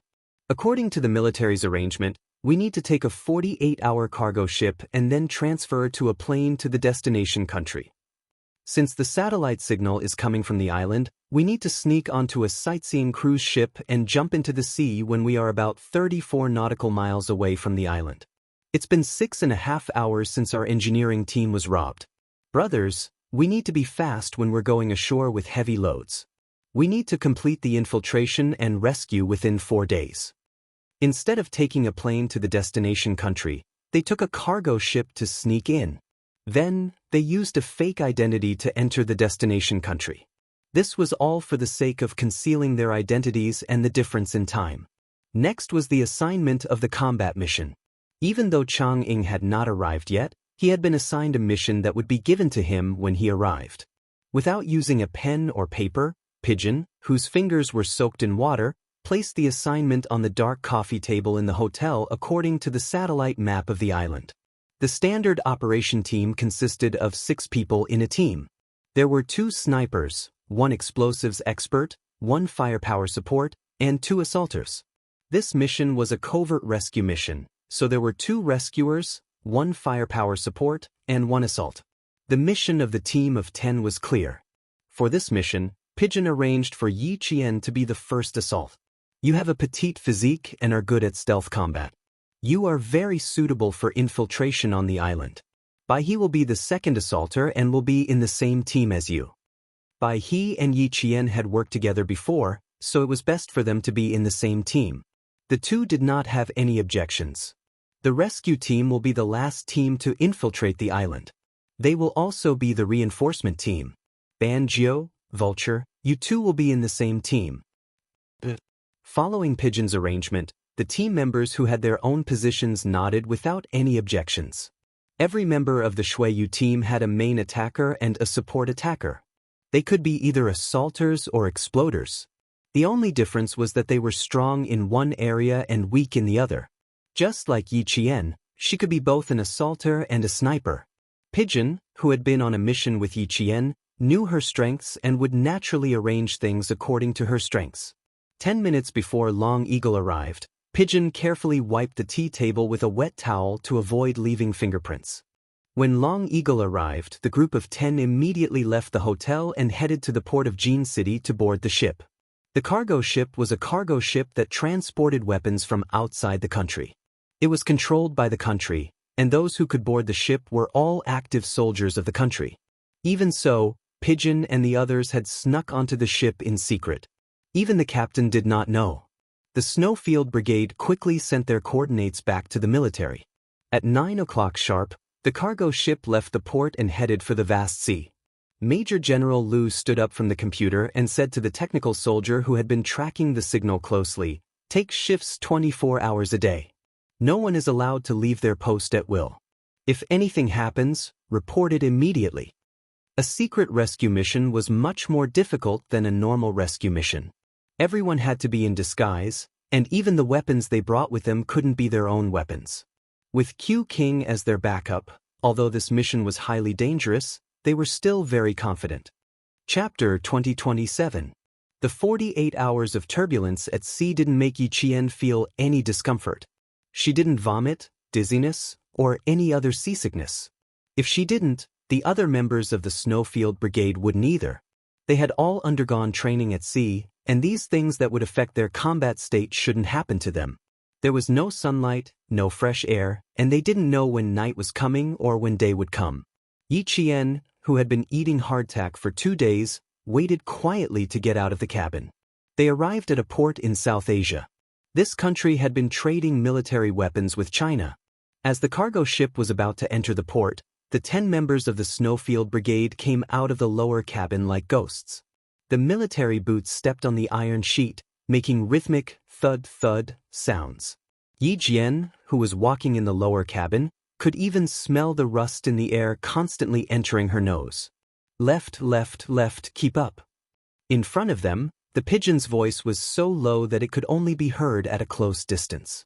It ordered the comrades behind it to move forward quickly. The military provided the blueprint of the lower cabin of the cargo ship, and the 10 people left one by one according to the escape route on the blueprint. There was a time difference of almost 3 hours between the country and China. They left Jin City 48 hours ago and arrived 48 hours later. The time in China was 9 in the morning, but here it was 6 in the morning. The port where the cargo was delivered was a military port in this country, and it was heavily guarded. The 10 people came out of the lower cabin in groups of 3 and quickly took turns to move forward to avoid the soldiers in camouflage uniforms. 4 o'clock, 3 soldiers, get out of the way. 4 meters to the deck. There are soldiers patrolling on the shore with binoculars. Group C, be on guard.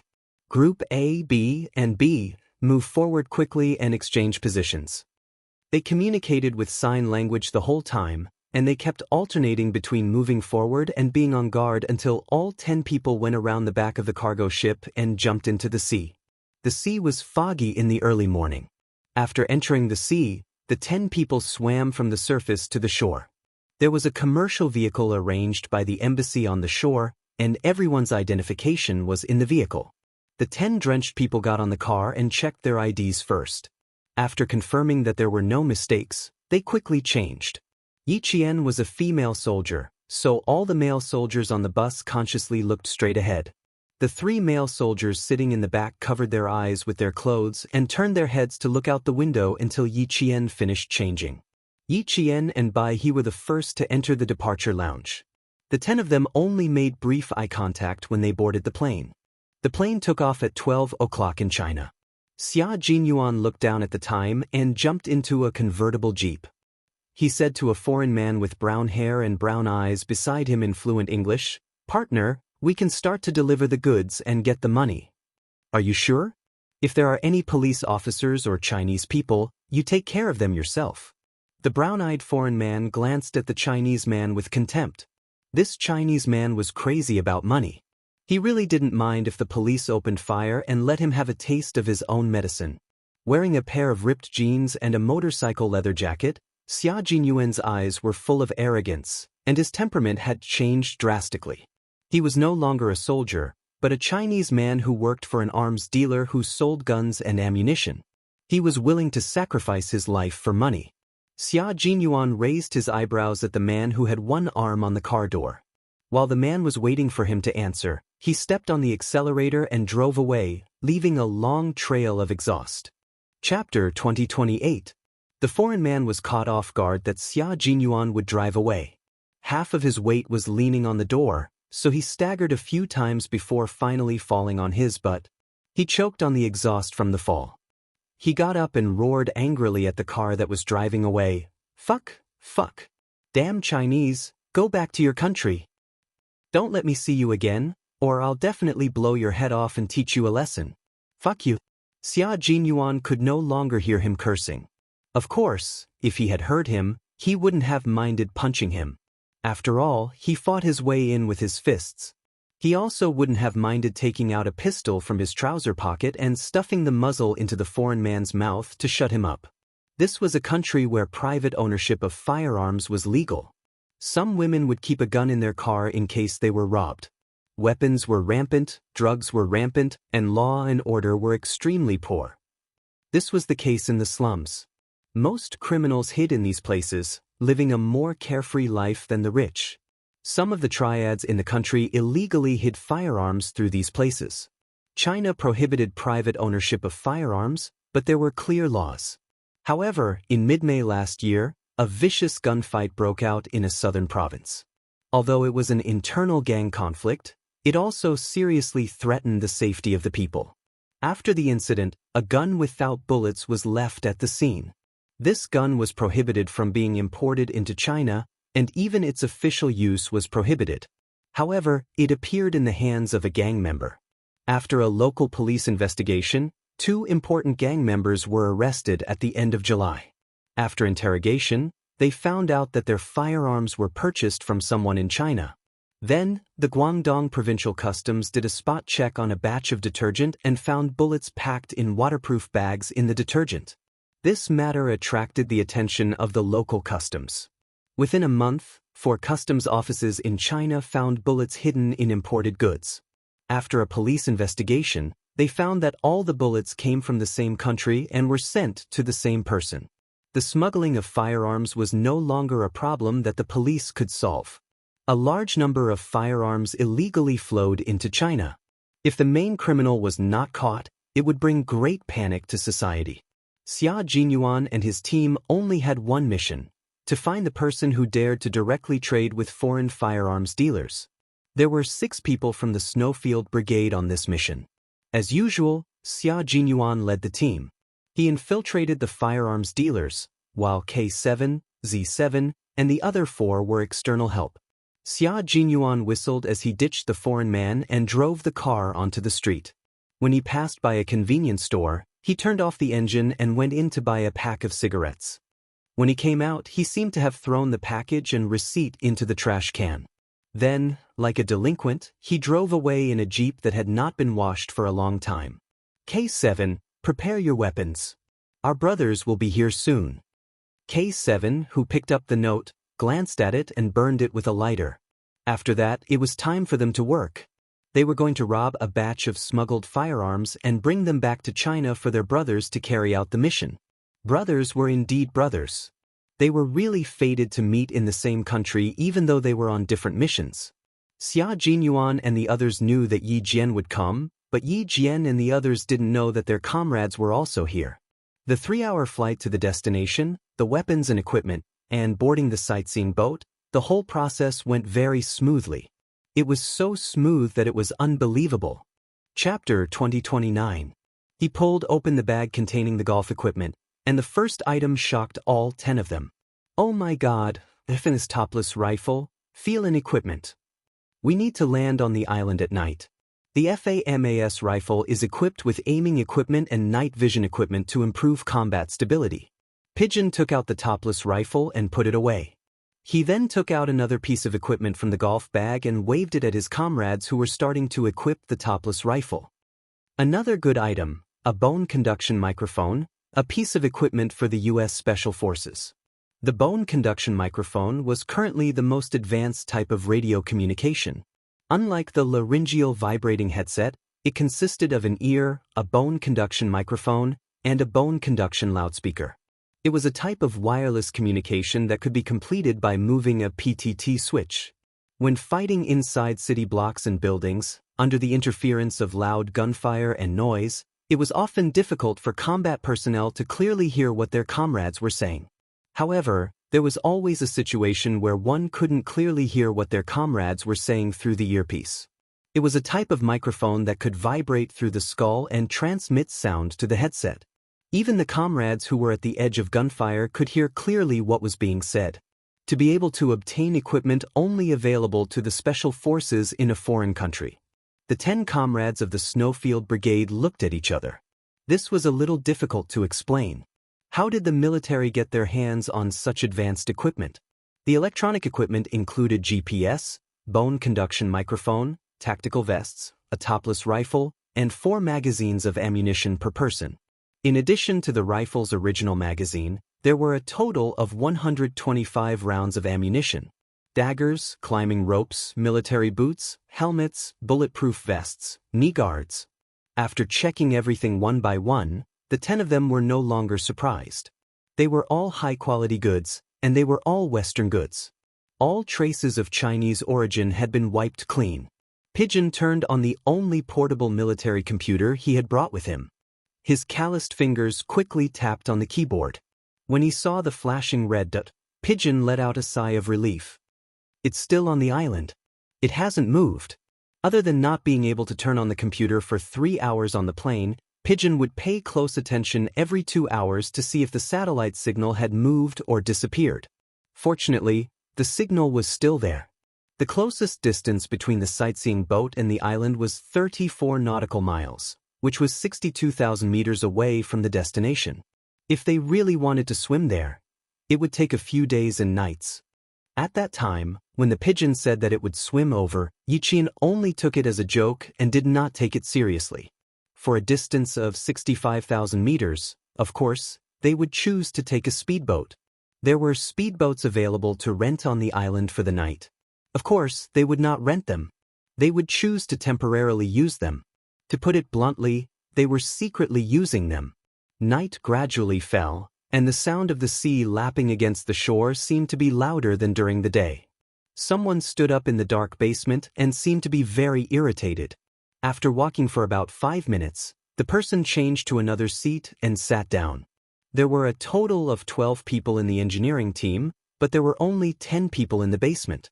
2 engineers had been taken away during the day and had not returned yet. The 10 people who were left in the basement for several days and nights were all dispirited and listless. They sat with their backs against the cold wall, not knowing when the sky would turn dark and when the sun would rise. At 9 o'clock in the evening, the sound of footsteps came from outside the iron gate, followed by the sound of the lock being unlocked. The 10 people who had closed their eyes were shocked and opened their eyes. 2 dazzling lights suddenly swept through the open iron gate, so bright that they couldn't help but close their eyes and raise their hands to block the strong light. Chapter 2030. Throw them in. Someone said in the local language in a low voice. Then they heard 2 plop sounds. When they opened their eyes, they only saw a few figures leaving. The smell of blood wafted over. Everyone in the dark was shocked and quickly groped around. Engineer Fong. Engineer Jiang. They shouted in a low and hurried voice. Then, they heard 2 weak replies. Before the 10 people could surround them, the sound of distant footsteps came again. When they touched the bodies of the 2 engineers, the iron door opened again. A few figures rushed in fiercely from the strong light. Little Ding, hide in the back. Someone anxiously shouted and squeezed himself to the front. The figures that came in did not say anything. They pointed at the 2 people closest to them and shouted in the local language fiercely, You, stand up. Before the 2 engineers could stand up, 4 figures rushed over and forcibly dragged the 2 engineers away. Bang! The iron door closed again, and the basement returned to peace. However, everyone's heart was covered in a haze. If their identities were discovered, it was impossible for them to just take them away. If their identities were not discovered, why did they kidnap the engineers? Some people took care of the colleagues who tortured them, while others held the hand of a young man with glasses and gently wrote the words, "Persevere until the end," on his palm. The two of them were dragged out and tortured. In a few days, everyone would suffer a round of torture. They had already sent back the satellite signal that they had been hijacked. With the country's military capabilities, they would quickly come to rescue them. Under the premise that their identities were not exposed, they just had to endure it until the end of the day. As engineers, they always believed that their country would come to rescue them. Engineer Fong, who was lying on the ground and could not move, wrote on the palm of his comrade with trembling hands, "Initiating data destruction." All the data was on the computer they carried with them. Among them, there was a very important document related to the military that had not been sent back to the country in time because it still needed to be perfected. This document was very important. If it could not be sent back in time, it was better to destroy it directly. In a situation where they could not confirm whether they were being watched, all the important words were communicated by hand. They did not know what they would face next. The people who kidnapped them were all equipped with guns. For safety, they had no choice but to wait. The sea breeze blew across the surface of the sea, blowing away the last trace of heat from the day. The sea was a little cold. Although it was winter in China, this place was full of sunshine, beaches, and bikinis. The Snowfield Brigade members who had reached the island quickly advanced through the feel-in device. Yi Qian's voice came from the bone conduction microphone. 2 directions, east and south. 2 sentry posts. 4 targets. Got it. Weaving Sparrow and I will take care of Dongxiang. Zhou Wan's voice was low. Amidst the dense foliage, Yi Qian and Bai He launched a pincer attack from the left and right. They were so silent that not even the sound of leaves rustling could be heard. They quickly closed in on their target and used a one-hit kill method to complete their sneak attack from behind by breaking their necks. Yi Qian was also good at fighting at night. He didn't give the other side a chance to struggle and finished off the target at the same time as Bai He. Clear. The sentry posts in the east and south were cleared, and the other 6 quickly moved forward with guns in hand. The tall trees and dense foliage became their last cover, and all 10 of them approached their final destination at a ghostly speed. Chapter 2031. After running for some distance, Yi Jian looked back thoughtfully. She leaned against a tree trunk and said in a low voice, "It feels a little strange. The target I killed just now didn't seem to know how to fight back." Didn't know how to fight back? What do you mean?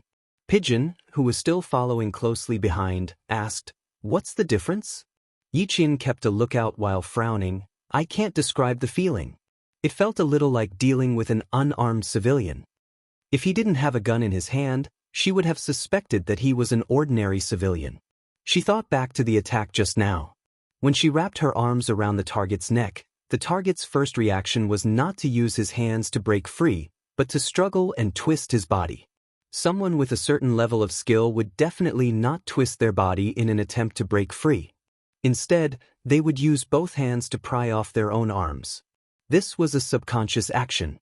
If there was no subconscious action at all, it meant that the other party did not even think that their lives would be in danger. In fact, they did not even realize that their necks were locked tightly. His vigilance was poor. Pigeon knew that Yi Qian would not say such things for no reason. She said in a low voice, "They have guns in their hands. No civilian would walk around the island with a gun in the middle of the night. Even if they were really civilians, they had guns in their hands and they had hijacked the construction team." "I understand." Yi Qian, who was looking ahead, nodded lightly. Since they had guns, even if they were not as skilled as Lord Shuiyu, they were targets to be eliminated to ensure the safety of the rescue team. Pigeon and the others knew that Yi Qian did not have much combat experience. Chang Ying reminded her, "Qing Miao, don't underestimate people who look ordinary. Sometimes their lethality is no less than that of a soldier." In those war-torn countries, the women, children, and the elderly in suicide bombings were all ordinary civilians. But when was the danger and destruction they carried not frightening? Yi Qian suddenly remembered the mission she carried out in Pakistan. She had taken care of the 2 gun-wielding teenagers. Chang Ying's reminder was right. When carrying out a mission, she could not treat her targets as ordinary civilians. This was a fatal oversight. When they entered the depths of the island, they could no longer hear the sound of seawater hitting the cliff. The 10 figures were like sea swallows that could face the wind and waves. They crossed the crisscrossing rocks and stepped lightly on the thick layer of fallen leaves, quickly completing their search. After passing through the forest, Yiqian crouched behind a rock covered in moss. Through the FAMAS night vision goggles, he saw a civilian helicopter. Found a helicopter. No suspicious targets around. Qin Niao, White Crane, be on guard. Weaving Sparrow, go take a look. Pigeon immediately made the arrangements. Helicopters were the best means of escape. It would be best to rescue the engineering team and leave by helicopter. Weaving Sparrow was an expert in piloting all kinds of helicopters. After receiving the order, he and Zhou Wan quickly approached under the watchful eyes of Yi Qian and Bai He. The other 6 people surrounded the helicopter and began to clear the area. There were people in the helicopter, so GK immediately crouched down. He held the gun with one hand and let out a sigh. He raised his other hand and pressed it down, indicating for Zhou Wan to crouch down as well. Yi Qian, who was in charge of the other side of the helicopter, also saw that there were people in the cockpit. He said to Bai He, who was guarding the tail of the helicopter, "There are people. It's not easy to deal with them." The helicopter's cabin door was not like a car door that could be opened by simply reaching inside. The inside of the door was locked by the pilot. Without unlocking the door, it could not be opened. Chapter 2032. Capture them alive. Pigeon's soft but clear voice came through the earpiece. Interrogate them properly. Roger that. Weaving Sparrow, who already had an idea, replied in a low voice. She waved for Zhou Wan behind her to come over. After a few gestures, Zhou Wan understood and nodded lightly. She slowly crouched down below the cabin door. Since they couldn't force their way in, they had to force the people inside to open the door themselves. Weaving Sparrow made a bold decision. She raised her rifle and knocked on the door. Yi Jian, who heard the sound, had already placed her finger lightly on the trigger. Once she noticed something wrong, she would quickly pull the trigger of the rifle with a silencer. At the tail of the helicopter, Bai He was half crouching. He focused on expanding the perimeter to ensure the safety of Weaving Sparrow and Zhou Wan. In the quiet night, the dong-dong sound could be heard clearly by the people nearby. As the sound reverberated, the people sleeping inside couldn't help but open their eyes and look outside. It was dark outside.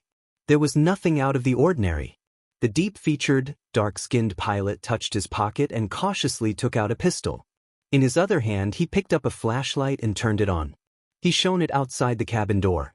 Sparrow Hawk, who was paying close attention to the movements in the cabin, warned, "Be careful of the gun in his hand." Weaving Sparrow, who was beside the cabin door, slowly crouched down.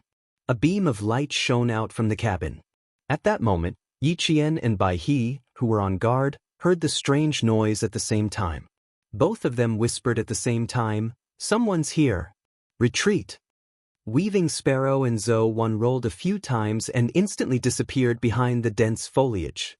The Snowfield Brigade members who were on guard had already found a place to hide. Yi Qian aimed at a spot 10 meters away from him and reported in a low voice, "6 people. 2 of them are armed. 2 of them have their hands tied and their heads covered." As soon as she finished speaking, Yi Jian's eyes narrowed slightly, and she immediately readjusted her focus to observe. In the night vision goggles, there were no other colors other than the monotonous green. Yi Qian stared through the green at the 2 people who were being restrained. She pressed her lips together and said, "Is it possible that the 2 people being restrained are our engineers?" "Our engineers?" Yi Qian's words made Pigeon and the others, who could not see their target for the time being, excited. If it was one of our country's engineers who had been kidnapped, that would be great.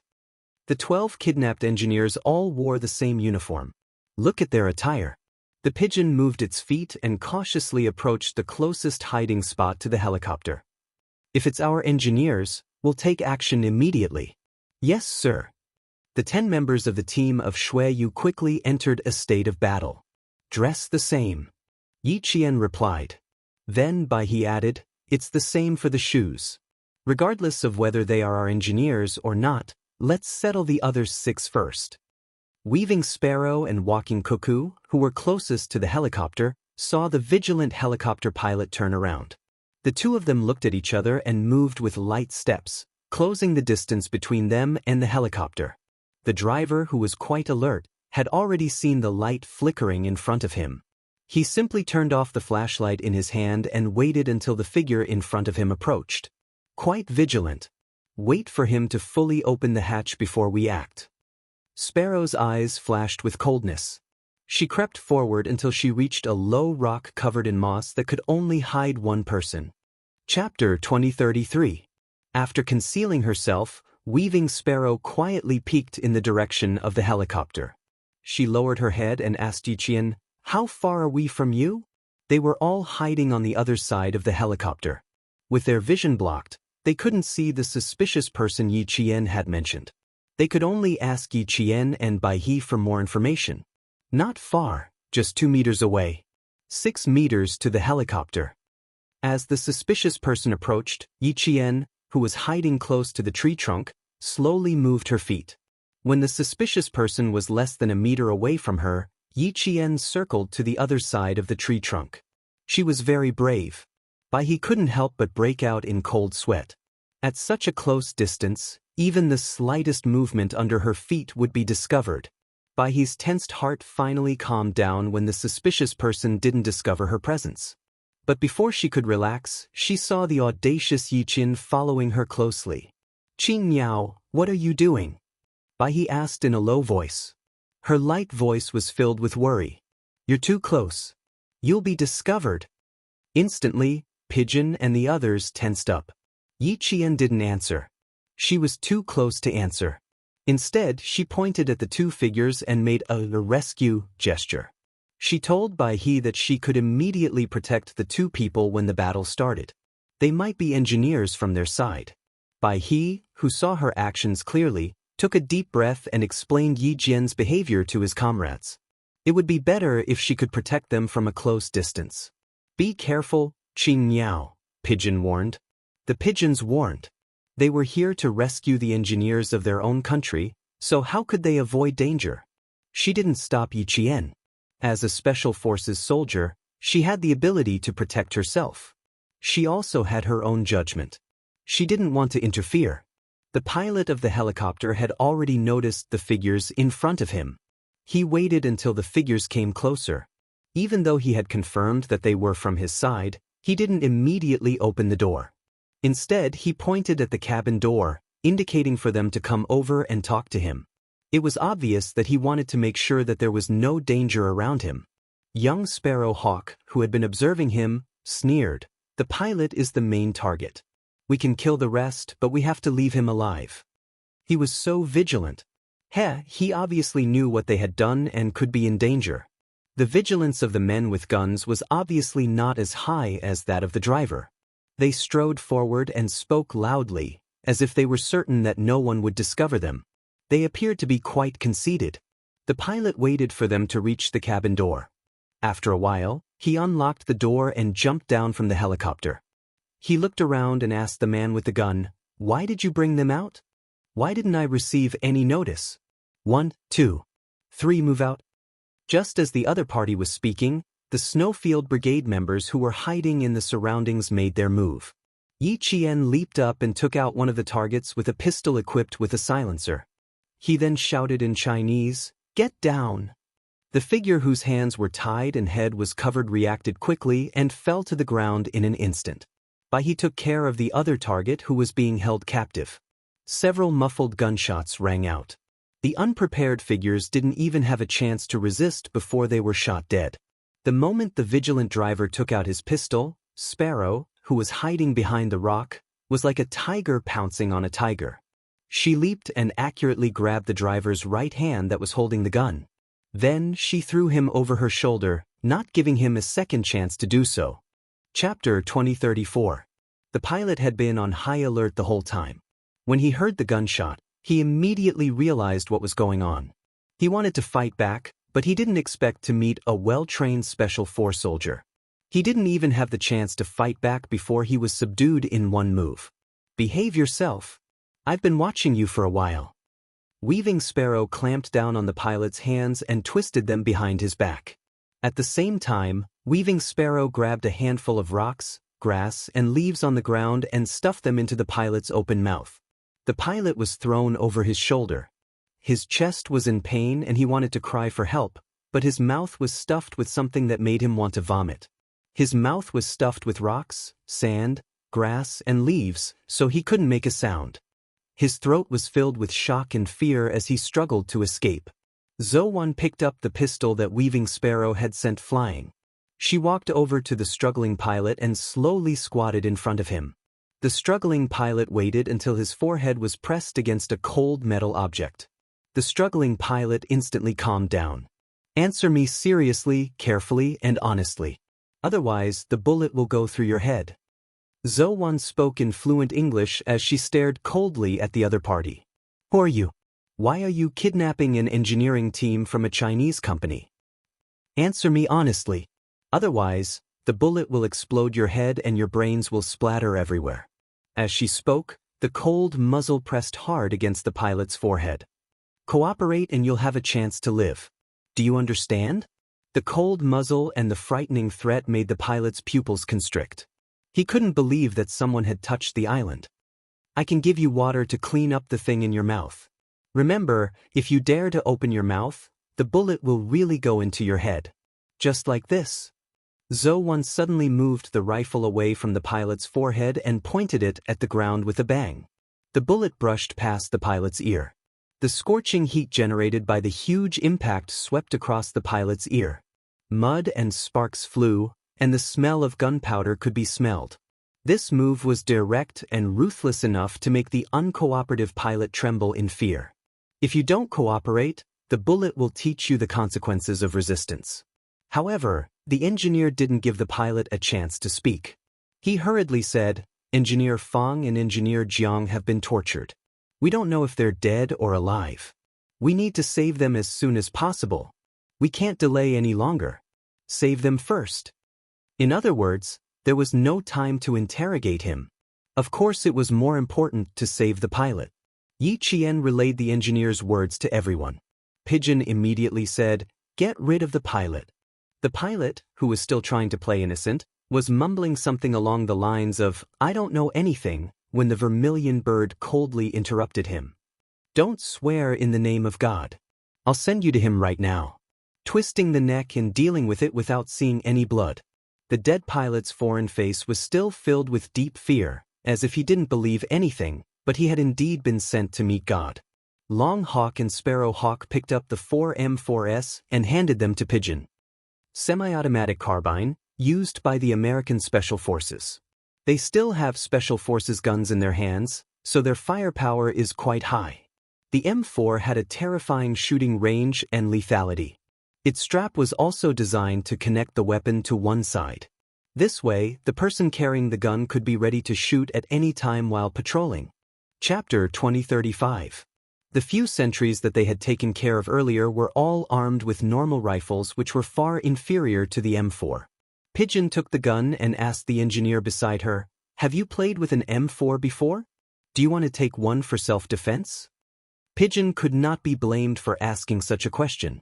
Engineers were different from soldiers in the field forces. Although they had shot targets before, they specialized in engineering.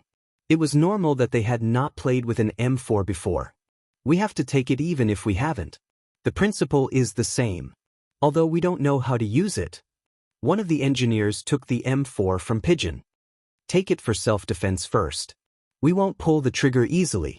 If they did not know how to use it and still fired, it would be easy to accidentally injure their own people. However, it could still be used for self-defense. The other members of the Snowfield Brigade had already cleaned up the scene. Weaving Sparrow also came down from the helicopter and said that he was done. After the rescue was successful, he could immediately fly the helicopter and leave. He did not stay any longer and led the engineer towards the direction of the signal. The helicopter pilot was hired by the local government. Usually, if we need to do aerial surveys, he will fly the helicopter. We have worked together for half a year. This time, no one thought that something would go wrong until Xiaoding realized that something was wrong and contacted the government. When we woke up, we were in a dark basement. As they walked, the engineer with the gun in his hand told the members of the Snowfield Brigade how they were kidnapped. Although they were engineers, as soldiers, they still acted like soldiers. Although they were not as agile as the special forces, they were much braver. From the conversation, they found out that they were on a small island. No wonder they could hear the sound of waves. They had thought that they were not far from the sea. Who would have thought that they were on an island? Yi Qian and Bai He were still in the vanguard. Some of the engineer's words were heard through Pigeon's earpiece. They found out that the engineer who was successfully rescued did not know why they were kidnapped. They also knew that their identities had not been discovered. Xiaoding's arm is embedded with a thermal satellite. Once it is activated, as long as his body temperature is maintained, the signal will always be there. Can you still receive his signal? Worker Zhang and I have been brought out for at least 2 hours. They had been saved, but their colleagues and comrades had yet to be saved. Pigeon took out the infrared detector connected to the thermal satellite. The red signal band was faintly flashing. It's still there. They are fine. That's good, that's good. We have to save Engineer Fang and Engineer Jiang as soon as possible. The engineer saw the flashing signal band and let out a long sigh of relief. The detector didn't have any red signal fluctuations before. The signal band was only available on the military computers connected to our country's military satellites. Now that the detector had a red band, it meant that they were very close to their destination. Discovered a building. Based on visual inspection, it seems to be a container or a metal house. Yi Qian's low voice came through the bone conduction earpiece. Every word was extremely clear. There are 2 locations on the second level of containers, and 3 locations on the first level of containers. There are 3 targets with guns patrolling on top of each container. A total of 15 people. We can't rule out the possibility that there are other sentries around. I suggest that we surround the area and conduct a carpet search. We'll deal with the inside after we've dealt with the outside. Yi Qian gave his opinion as he observed the situation. Assassinate the outer and patrol targets. We don't know the firepower inside. It's safer to stay in the dark. There were still 10 people in the engineering team inside. Most importantly, there were 2 injured people whose life or death was unknown. Before they found them, they couldn't fight directly. Chapter 2036. The members of the Snowfield Brigade who used birds as their code names were the best at sneak attacks. The night was dark and the wind was strong, so it was the best time to commit murder and arson. When Yi Qian mentioned sneaking up on them, it was the same as saying what all his comrades were thinking. After observing for a while, they saw a few people jump down from the containers. Yi Qian immediately added, change of shifts. Their patrols have to change shifts. The single-story container facing east, which is 4 meters away from the other containers, is the first sentry post. There are 3 people patrolling it. There are 2 people patrolling the 2-story container near the beach. This is the highest sentry post. There are 2 people patrolling the single-story container facing west, so there are 7 people in total. The rest of you will enter the double-story container in the middle. Yi Qian, who was in charge of observing, explained in detail so that his comrades had an idea of what to do. Pigeon squatted down slightly and said to the 2 engineers, please hide outside. Here are 2 GPS units. Please take them. After we complete the rescue, we will immediately come to find you. If anyone escapes from outside, we will have to trouble you to take care of them. She handed the 2 GPS units to the 2 engineers and whispered, we will meet up with you after we bring the other 10 engineers out. Hide here well and do not wander around unless there is an emergency. The 2 engineers took the GPS units and nodded calmly. Don't worry.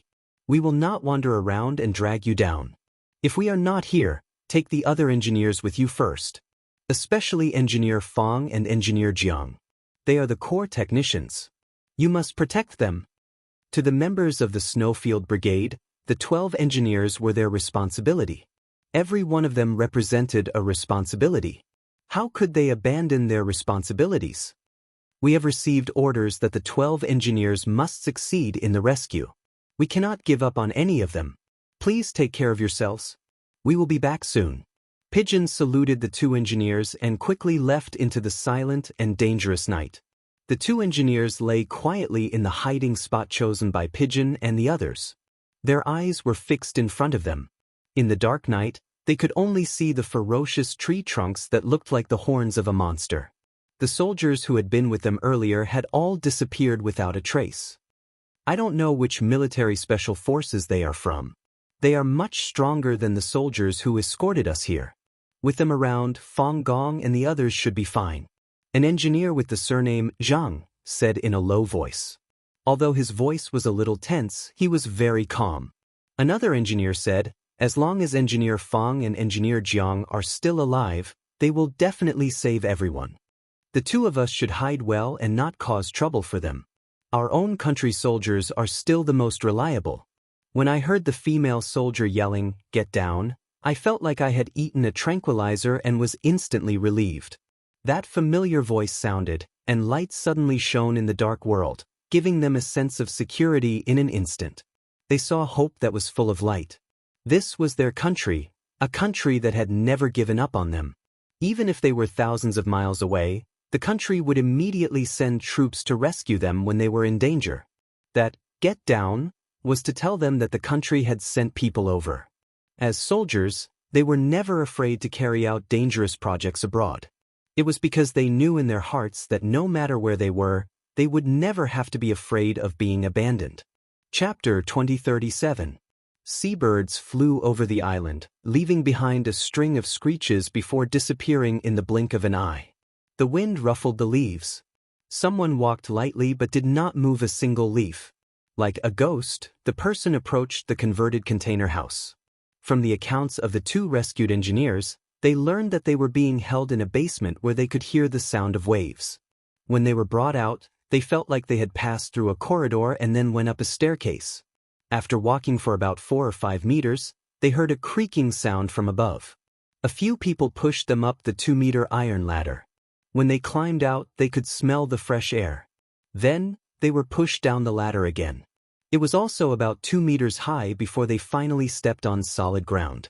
From the engineers' accounts, they could deduce a few key points. First, the basement where they were being held was under these containers. Second, the containers in front of them were all 6 meters long, 4 meters wide, and 4 meters tall. The data provided by the engineers showed that they had passed through a 1-story container. If it was a 2-story container, they would not be able to smell the fresh air after climbing the 2-meter iron ladder. They would have to climb up 4 meters. Third, they focused on finding containers that had a single exit at the top and had a ladder.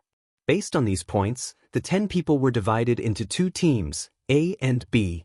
Yi Qian, Bai He, and the others were in charge of clearing out the patrol targets and providing security. Team A was in charge of approaching the single-story container to clear out the targets and find the specific location of the engineers. Yi Qian and Bai He were in charge of the single-story container that was slightly further away. She carried her rifle on her back. Unlike Bai He, she did not pull out her dagger. Instead, she revealed the silver wire that she had been using as an accessory recently. It had been a long time since she let it out for some fresh air. Tonight, she would let it play to its heart's content. When the silver wire was straightened, it flashed with a cold light. Her partner, Bai He, could not help but look sideways. She was holding something in her hand? "I'll go up, you go to the side." Yi Jian pointed up and then pointed to the side. Wearing the night vision goggles, Yi Jian communicated with the white crane with sign language. 2 against 3, okay? Less than 3 meters away from the two of them, 3 armed men were walking back and forth on top of the containers. These were the targets that Yi Qian and Bai He needed to take care of. The white crane pointed at Yi Qian and stuck out 2 fingers. "You'll take care of the 2 above? There's one on my side." Yi Qian nodded. Then, she tugged at the silver wire in her hand. "I have this. It's easy for the 2 of us to deal with it." "What is this?" Bai He could not help but widen his eyes. Through the night vision goggles, he could only see something that looked like a long string. It was definitely not a thread. A thread could not possibly emit a cold light. That was Yi Qian's secret weapon. On the battlefield, The most trustworthy people would always be their own comrades. He did not raise any questions and nodded in agreement. The silver thread was a weapon that was even more useful than a combat dagger. As Yi Qian grew stronger, he could better utilize the silver thread's invisible killing power. The silver thread silently wrapped around the neck of one of the targets. Before the target could realize what was going on, something cold instantly tightened around his neck. The strong tightening force caused him to panic. Holding his gun, he struggled to pull out the thing that was strangling him. The other two men noticed that their companion was acting strangely. They raised their guns cautiously and placed their fingers lightly on the triggers. One of the men asked, "Hey, what's wrong with you?" Chapter 2038. The only reply he got was the struggling woo-woo of his companion. The man who asked the question approached him with a gun. Another man was sweeping the area with his gun. He had already loaded the gun and was just waiting for the trigger to be pulled. The man whose neck was being strangled struggled with all his might. His hand even scratched his neck until it bled, and the gun fell out of his hand. In the eyes of his companions, he was like a patient who had a sudden illness. At this moment, he took advantage of the fact that the man who was sweeping the area with his gun had his back facing her. She took a big step forward and threw the man off the container. The man who was approaching his companion heard the commotion behind him. Just as he quickly turned around, Yi Qian stood beside him. She raised her hand and lightly patted the man's shoulder. When the man turned around, a cold light flashed past his eyes. He felt a chill on his neck, and then a faint pain. Cutting the throat and breaking the neck were all fatal moves that a Special Forces soldier would definitely know. As a qualified Special Forces soldier, Yi Qian was now able to succeed in every move she made. In order to achieve a silent attack, they had to eliminate the targets simultaneously. When Yi Qian made her move, the others would do the same to achieve the same pace. There was no sound of fighting, not even a trace of movement. In less than 5 minutes, all the targets were eliminated. After exchanging blows, all the members of the Snowfield Brigade realized a problem. These people had very good rifles in their hands, but their fighting skills were quite poor. Other than being fierce, they had no strategy at all. They did not know how to resist at all, let alone how to face danger. A group of people with guns and ammunition, but no fighting skills, hijacked our country's engineers? What were they doing this for? These people are similar to the hooligans in our country. They are worthless. The member with the code name Chi Lu squatted down to examine the target he had taken care of. He picked up the opponent's hand and looked at it. There were no thick calluses on the area between the thumb and the index finger. There were no visible calluses on the 10 fingers or the palm. Other than the tattoo of a cobra wrapped around a sword on the wrist, there were no other clues. These people are just hooligans. They look powerful, but in reality, they are just using their M16s to scare people. Without this gun, they are nothing. After taking care of all the targets, the members of the Snowfield Brigade did not sweat at all. They easily took care of these people. If these people did not have guns in their hands, they would be no different from ordinary people. But now that they have guns and have kidnapped our engineers, they are not ordinary people. Yi Qian, who had retracted his silver thread, listened to his comrade's words. He pressed his back against the rusty container and stood guard for the white crane that had entered the container to search. She turned on the PTT switch and asked, "The first sentry post has been cleared. What about the highest sentry post?" Young Sparrow Hawk, who was in charge of the last 2 sentry posts, wiped the blood off his dagger as he replied, "Cleared. Long Hawk has already rushed over to support Group A." Another member of Team B said in a low voice, "Team B's targets are all clear. What's the situation with Team A?" "Find the container that the engineer mentioned. Weaving Sparrow and Walking Cuckoo, guard the 2 containers in the middle. The rest of you, move out." "Yes." Immediately. Following Pigeon's order, the scattered members of the Snowfield Brigade quickly approached the container that they were targeting. The Special Forces member codenamed Loon gently pulled on the small metal door that was only wide enough for one person to pass through. With a pull, the small door opened. Chapter 2039. They didn't act immediately. Instead, they tossed a small rock into the container. After a few clangs, The container fell silent. Without hesitation, Loon was the first to descend the container. Two of his comrades extended their rifle barrels into the container to guard Loon. Loon didn't rush down like a hothead. He quickly entered the container and grabbed the metal ladder with one hand. He leaned sideways so his entire body was suspended in the air. He relied on his arm strength to support himself. In a few seconds, he completed the two actions of entering and observing the container. 2 minutes later, everyone heard Loon say, "Come down." Yi Qian and Bai He didn't descend. Weaving Sparrow and Zhou Wan guarded the two-story container with their lives. She guarded the single-story container with her comrades. After entering the container, Dove and the others passed through the entire container. When they reached the front, they saw an underground passage. The entrance was the same width as the container and could fit 3 people at a time. It was very dark inside. There was no light or sound. The 2 members of the Snowfield Brigade took 1 step at a time. They nimbly stepped on the carved ladder and entered the underground passage. After they descended the ladder, they immediately stuck to the left and right side of the wall. Through their night vision equipment, they stared ahead without blinking. In the murky green world, they saw a long, man-made cave. After confirming that there were no problems, they gently waved behind them. The other 4 comrades entered and took turns to advance. Outside, the sound of a helicopter hovering above the island could be heard. Yi Qian, Bai He, Weaving Sparrow, and Zhou Wan's expressions turned cold. Even though they hadn't seen the helicopter yet, they reacted quickly and immediately found a new hiding spot. The sound came from afar. It was obvious that the helicopter was coming in their direction. What's the situation inside? The situation outside has changed. A helicopter is coming.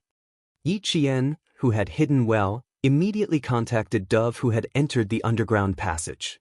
Then she saw the helicopter fly into the sky. An extremely strong beam of light shone from the helicopter onto the top of the second-story container that Weaving Sparrow and the others had been guarding. Suddenly, someone came out of the second-story container and stood on top of it, waving at the strong beam of light. Yi Qian and the others looked from the helicopter to the person waving at them. At this moment, the 4 of them were thinking the same thing. That was why they said the same thing at the same time. This person is the next target to be dealt with. The person on the helicopter saw that someone had responded. He retracted the beam of light and flew forward. Weaving Sparrow and Zhou Wan didn't give the person a chance to look around. The helicopter retracted the beam of light and flew forward. 10 engineers. This news was like a punch to everyone's heart. In an instant, their hearts ached so much that even breathing was painful. Watching the helicopter slowly descend, Yi Jian closed her eyes gently and suppressed the pain in her heart. She said in a low voice, "Retreat immediately." Suddenly, a dull thud came from the top of the 2 highest containers. Yi Jian, who had been guarding the surroundings, cut off the call. She needed to go support GK and Zhou Wan. Chapter 2040. The atmosphere suddenly became tense. Bai He entered the communication channel and quickly reported the situation outside. The incoming helicopter has alerted the people in the container. Someone has climbed out to help the people in the helicopter. Let's take care of these people first. We'll cover for them. You guys take the engineering team and leave. The situation on the battlefield was always changing. Once they found the engineering team, there was no need to stay. They had to leave immediately. Bai He didn't mention that the target Weaving Sparrow went to take care of was a tough nut to crack. It wasn't as easy as the previous targets. There were still a few targets who managed to dodge Weaving Sparrow's killer move. They even created a commotion on top of the container and alerted the people inside. Yi Qian saw this and immediately went to help. This time, it wasn't about punching and kicking. Yi Qian ran over and saw someone poking out with a gun. She didn't hesitate to take out her handgun. Bang! She shot the target in the head. On the other side, Zhou Wan was only a second slower than Yi Qian. She shot the target that came after her. Although the pistols were equipped with silencers, the 2 targets who were shot fell back into the container through the exit. The people inside stared blankly at their own people whose heads were bleeding. Someone shouted, turned off the light source, and fired back at the same time. Gunshots rang out. Long Ying, who had climbed out of the container, reached out and grabbed Fong Gong, who was brought up by his comrades. He held Fong Gong's arms tightly and carried him out of the container. Fong Gong was already dead. There was only a trace of warmth left in his body. Long Ying carried him out with bloodshot eyes. He hoarsely said to Bai He, who was guarding below, "Help! Bai He!" The cooperation between comrades was tacit. The white crane was already prepared, and the eagle carried Fong Gong out and immediately carried him out of the container. Fong Gong, who did not forget to work before his death, was carried away. Then, the unconscious Fong Gong was successfully rescued from the container. Pigeon, who was still in the container, repeatedly warned the engineering team, "Follow them. Don't look back." He didn't want to see another engineer sacrificed. He wouldn't allow another engineer to be sacrificed under the protection of the Snowfield Brigade. He could already hear the gunshots outside. The situation was tense. He had to evacuate with the engineering team immediately. The bullets pierced through the metal of the container, one after another. The people inside couldn't see outside and didn't know what was happening outside. In order to survive, they could only shoot blindly upwards, left, right, front and back, trying to scare off the people outside. They didn't dare to come out of the container to counterattack. They were afraid that if they came out, they would end up like their two companions who had their heads blown off. They were shooting blindly, but Yi Qian was not going to shoot blindly. She picked up the M16 that she had used to kill the target, went around to the front of the container, and crouched down. She aimed at the center of the container and fired continuously. Bang, bang, bang. 10 bullets were fired consecutively. Yi Qian had blasted a bowl-sized hole in the front of the container. This hole was the only passageway through which Yi Qian could clearly see through his scope. 1, 2, 3. Yi Qian aimed at the targets and pulled the trigger of her FAMAS rifle. After 3 consecutive shots, she hit 3 of the people inside. Without stopping, Yi Qian rolled to the side and left the shooting range. After killing 3 targets in a row, if she stayed in the same spot, she would also become a target.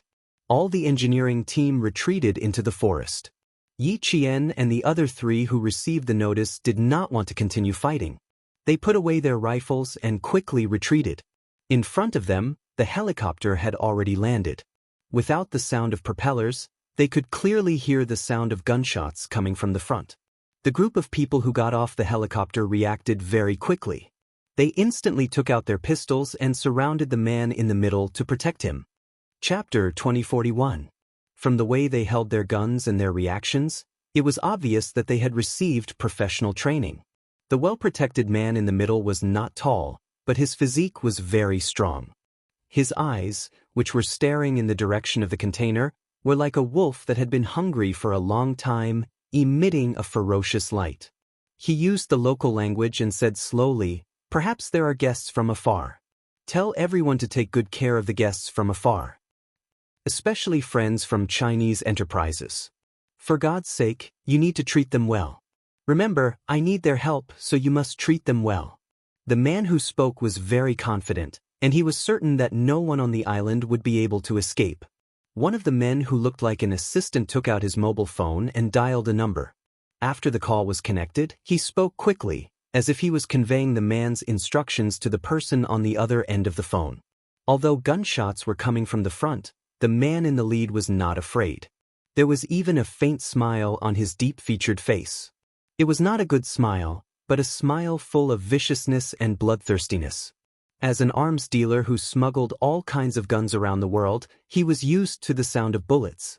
To him, listening to the sound of bullets was no different from listening to a piano piece. There was no need to be afraid. Although he was not afraid, he did not want to stay on the island where there was a crossfire. He told his people again, "I need their help very much." Then he left with the driver and his assistant. The reason he was not worried was that 2 speedboats carrying nearly 20 armed bandits were about to land. As a lone island, it was surrounded by water on all sides. It would be difficult to escape if they were trapped. Moreover, it was his territory and there were so many of his own people. It would not be difficult to capture a few people. The sound of waves hitting the reef became louder and louder as the speedboats flew over. One after another, huge waves surged over, hitting the reef for a few meters before quickly retreating. Knowing that someone had entered the island, dozens of figures jumped down from the speedboats and ran toward the island after exchanging fire with each other. These people were all well trained. After running off the speedboat, some of them stood by the side, waving their hands and repeating the local language, which probably meant something like, "Hurry up, hurry up." Pigeon, who had retreated to the forest with our engineers, shouted, "Retreat," to her comrades who were still suppressing them with firepower. Weaving Sparrow, who was in charge of covering them, said in a deep voice, "Qing Niao, Bai He, you guys retreat first. Zhou Wan and I will cover the rear." After he finished speaking, the dense rain of bullets suppressed the firepower in the container. Yi Qian and Bai He did not hesitate. They put away their rifles and quickly retreated towards the forest. After retreating a few meters, the two of them found cover and aimed their guns in the direction of the container, reminding Weaving Sparrow and Zhou Wan to retreat and follow them. Retreat! Zhao Ke, who was slightly behind, signaled for Zhao Ke, who was at the front, to retreat first. Weaving Sparrow did not hesitate. She put away her rifle and rolled several times on the ground, avoiding the bullets that streaked across the darkness. She retreated from the first position. In order to prevent the people in the container from rushing out, they had to take turns retreating. The sound of their comrades communicating with each other constantly came from the radio. The two engineers who were the first to be rescued had already met up with Pigeon and the others. They did not even have time to celebrate. They did not even say a word as they held hands and rushed to the helicopter under the cover of the Snowfield Brigade. Chapter 2042. Gunshots were heard from behind.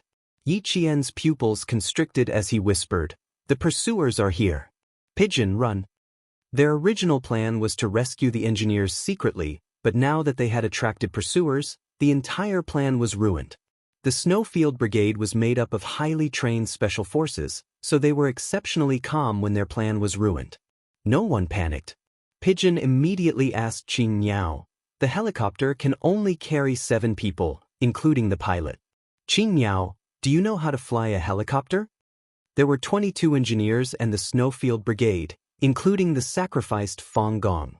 The helicopter could only carry 7 people, including the pilot. Pigeon intended to let Yi Qian retreat first. However, Yi Qian did not know how to fly a helicopter. "No, Bai He, Zhou Wan and I will bring up the rear. Weaving Sparrow will catch up with you guys. Let him take the 6 engineers and leave first." "Okay, you guys be careful. Sparrowhawk, you and Qing Niao will bring up the rear." Pigeon's eyes dimmed when she heard Yi Qian's reply. She immediately agreed. Yi Jian and Bai He were originally assaulters, so they were assigned to cover the rear, which was still according to the original battle arrangement. Following the gunshots, the atmosphere became even more tense. Fortunately, the engineers were all soldiers, so they did not panic when they heard the gunshots. They followed the special forces that were protecting them across the island and kept running forward. The trees on the sea islands all had a common feature. The roots grew and emerged from the ground, meandering and exposing the surface, like the tentacles of an octopus clinging to the surface of the ground. When there was soil, they would take root again. These exposed and thick roots that were integrated with the ground became an obstacle for the engineers when they ran. The Snowfield Brigade members could easily jump over these roots, but the engineers could not do so all the time. After a few people were tripped, the speed of the evacuation was greatly affected. With their speed affected, it was easy for the pursuers to catch up. Pigeon thought of the sacrificed Fang Gong and ordered, "Chang Ying, you and Weaving Sparrow take turns to carry Fang Gong to the helicopter first. Take over the helicopter first, quick." The helicopter could only carry a total of 7 people, including the pilot. The sacrificed engineer Fang and the injured engineer Jiang would definitely go first. The other 4 had already decided in the basement. Now, they just needed to run in the direction of the helicopter. The eagle, who had just handed Fang Gong over to the Weaving Sparrow, suddenly raised its head and looked to its left. Just now, it had seen a flash of light pass by. "There's a situation at the beach. I saw a flash of light." He reminded all his comrades that there were pursuers behind them. If something happened at the seaside, it would be even more difficult to escape. Yi Qian, whose face was as dark as water, had a ruthless look in his eyes. He said in a low voice, "The three of us will run towards the beach. Turn away all eyes. Pigeon, hide the remaining engineers and send 2 more members to guard them. Then, come and support us from the rear. We must first ensure that Weaving Sparrow successfully takes off." Yi Qian was a command-type military school student. Even though he had only been in school for 1 semester, he had started learning the basics of military operations in his first year. As a command-type military school student, he naturally knew how to plan for battle. Now, the enemy did not know how many people they had. They only knew that they had taken all the engineers with them. So, they split into 2 groups. One group would retreat secretly, and the other group would attract all attention to protect the engineers. Chapter 2043. I think it's a good idea. Pigeon, follow Qing Yao's plan. Weaver Sparrow, fly the helicopter and leave. I'll meet up with you guys later. Chang Ying agreed to Yi Qian's plan. He didn't stop after realizing the situation. Instead, he continued to run forward with Weaver Sparrow. In this way, the 10 special forces of the Snowfield Brigade were divided into 3 groups. Yi Qian, Bai He, and Zhou Wan were in one group. They were responsible for attracting all the firepower. Chang Ying and Weaver Sparrow took turns to carry the sacrificed Fang Gong. Qi Lu and Lun brought up the rear and escorted Jiang Gong and the other 4 engineers to the helicopter. Sparrow Hawk, Pigeon, and another comrade codenamed Blood Swallow protected the remaining 6 engineers as they hid on the island. At the same time, the sound of helicopter propellers came from the sky above the island. The 10 Snowfield Brigade members didn't look up. Instead, they worked together to evacuate as quickly as possible. The helicopter was very arrogant. It turned on a blinding light as it circled in the sky. It seemed to be looking for something. Yi Qian glanced at the helicopter. He said to Bai He and Zhou Wan, "When the helicopter turns around, we'll take a look under their noses." Since they were attracting all the firepower, they naturally had to let the enemy know where they were. When the beam of light flashed across a relatively open area, the bodyguard and assistant who had been observing the situation below quickly whispered to the man who had his legs crossed and didn't have the slightest bit of worry on his face, "I saw a guest from afar." "Very good. Tell the people below to treat the guests well." The man had his eyes closed the whole time. He looked quite relaxed. "For those disobedient guests, let them enjoy being surrounded by the sea. Send them to meet God." Soon, the man's words were transmitted to the ground. The 3 people who were illuminated by the light entered the forest and ran in the opposite direction of the other 2 groups. Just as they passed through a few wild coconut trees, Yi Qian suddenly shouted, "There's someone in front." Yi Qian smelled the smell of low-quality perfume in the salty sea breeze. It wasn't just one type. There were several types mixed together. It was so strong that it was pungent. The 3 of them quickly circled behind the leaves. Through their night vision goggles, they saw a few people slowly approaching from the front. There were 3 people before 12 o'clock, 2 at 10 o'clock, and 3 at 2 o'clock. These people should have come up from the beach. From the looks of it, he should have just arrived. "His pants are wet." Yi Qian, who was observing them, spoke softly. She did not need to speak too loudly.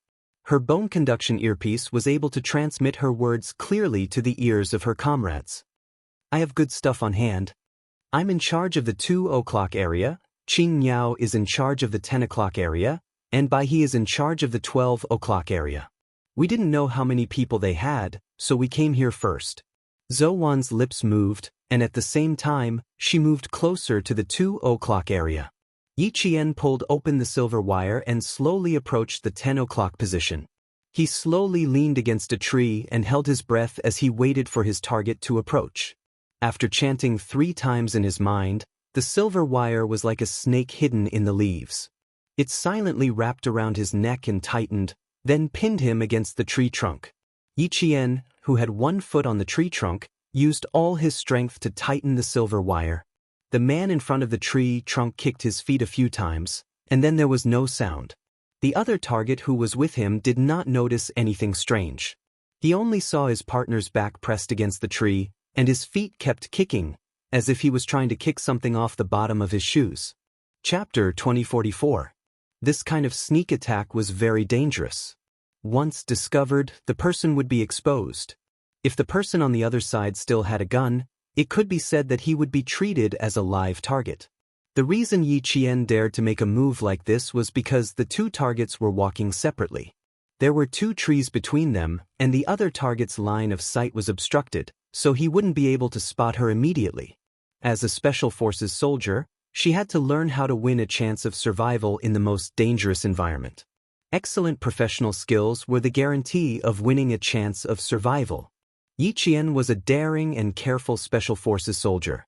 In addition, she had been hunted down by Ying in her previous life, so she had an instinctive ability to avoid danger. She could quickly determine the most advantageous move for herself and the least likely to arouse the other party's suspicion. At this moment, even though the second target was only 2 trees away from her, her daring move didn't arouse any suspicion until the first target was taken care of. Yi Qian, as a Special Forces soldier, was able to deal with the situation calmly and without batting an eyelid. The second target saw that his companion was still leaning against the tree, but her feet weren't moving. She seemed to be leaning against the tree to rest because she was too tired. He shushed his companion softly, then used his gun to sweep the surroundings. Sensing that there was nothing out of the ordinary, he walked around the 2 trees between them and walked over. As he walked over, he said something in a low voice. Yi Qian, who was hiding behind the tree, didn't understand. She was focused on listening to the footsteps and didn't pay attention to what the other party said. She was calculating how far the other party was from her. As the other party approached step by step, the silver wire wrapped around the combat glove slowly loosened. When they were close enough to hear the other party's breathing, Yi Qian suddenly retracted the silver wire. The target, who had already stopped breathing, lost his balance and fell forward. The approaching target immediately realized that something was wrong. He raised his gun and fired behind the tree. Yi Qian was so close that they could hear each other's breathing. He didn't want to give the other party a chance to shoot. Before he could even open fire, Yi Qian pounced on him from behind the tree. He grabbed the man's right hand with one hand and twisted the gun out of the man's hand. Her movements were quite fast, and every step was calculated very precisely. She twisted the gun in the target's hand away and raised her elbow to hit the target's chin hard. Not only did the target not shout, but he also almost bit off the tip of his tongue. Before he could recover from the pain of his tongue being bitten, the sky and the earth were turned upside down, and he fell to the ground on his side. This was a foreign man who had received training. He was dizzy from the fall, but he endured the pain from his shoulder and completed 2 rolls to avoid Yi Qian's attack. At the same time, he reached for his pocket. He wanted to take out his gun, but there was no gun in his pocket. Realizing that he didn't have a gun, his first thought was to run away. But just as he turned around, a foreign object pressed against his heart. "Are you looking for it?" Yi Qian, who was holding a gun in her hand, asked calmly. She loaded the gun and placed her slender finger lightly on the trigger. The cold muzzle was aimed at the target's heart. "Unfortunately, you've lost it." The man who had bitten the tip of his tongue to the point of his flesh was unable to make a sound. He was panting heavily. He was a little scared, but he didn't give up. His raised hands moved slightly, trying to snatch the gun back. Chapter 2045. The gun was already in her hands, so how could she take it back?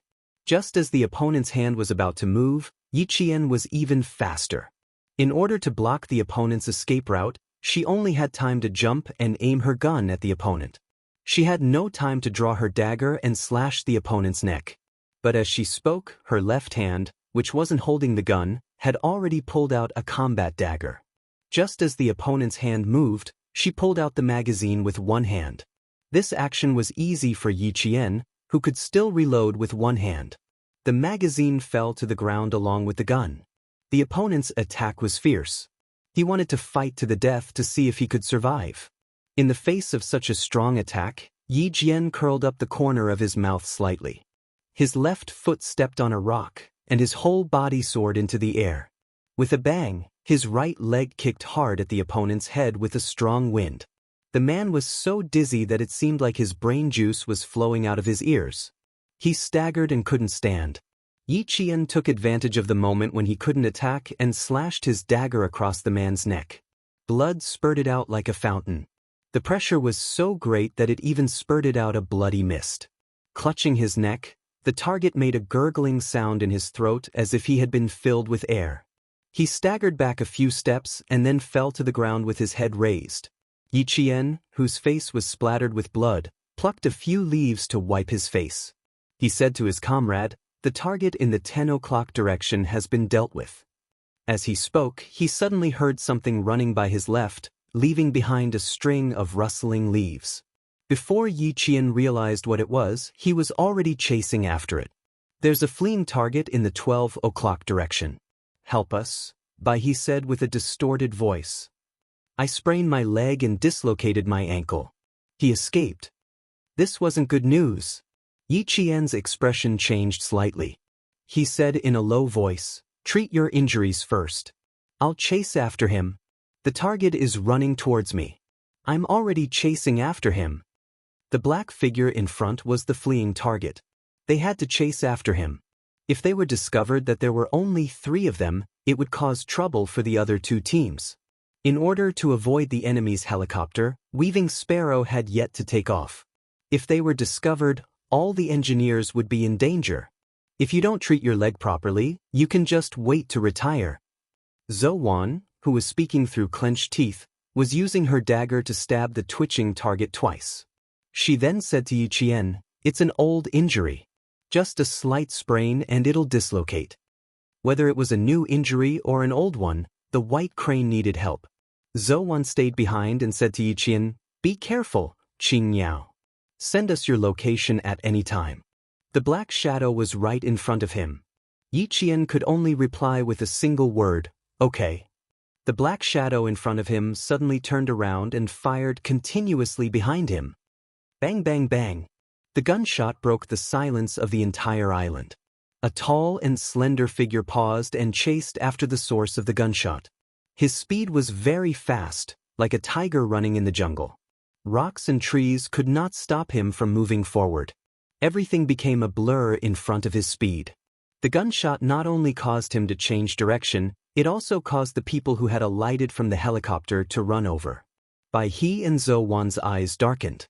Bai He, whose ankle had been reconnected, hurriedly said, "Quick, go support Qing Yao. She's now surrounded." Chapter 2046. Just as Bai He and Zhou Wan had said, Yi Qian had already become the target of the encirclement. There were about 20 people on the 2 speedboats, and they had only taken care of 7 of them. There were still about 10 people scattered nearby. The gunshot sounded like an emergency call for everyone to gather, and more than 10 black figures surrounded them. Yi Qian, who had dodged the shots, knew that she was in danger. Since the enemy had already opened fire, there was no need for her to hold back anymore. The moment she dodged, the enemy slyly dashed a few meters away. Yi Qian's eyes were locked on the black figure in front of her. Listening to the sound of the black figure running, she chased after it like an arrow released from a bow. The target was clearly more professional than the one Yi Qian and the others had taken care of before, but it still couldn't be compared to a special forces soldier who had undergone rigorous training. After running for about 10 minutes, the target's stamina plummeted, and his agility and reaction speed were obviously not as good as before. Yi Qian was communicating with Bai He and Zhou Wan. "The target is running in the opposite direction of the 2 groups, which is exactly what we planned. You 2 continue to attack from the shadows, but I'll come out in the open." Although it was a little inappropriate to attack from the shadows, for the safety of the engineers, it was worth the risk.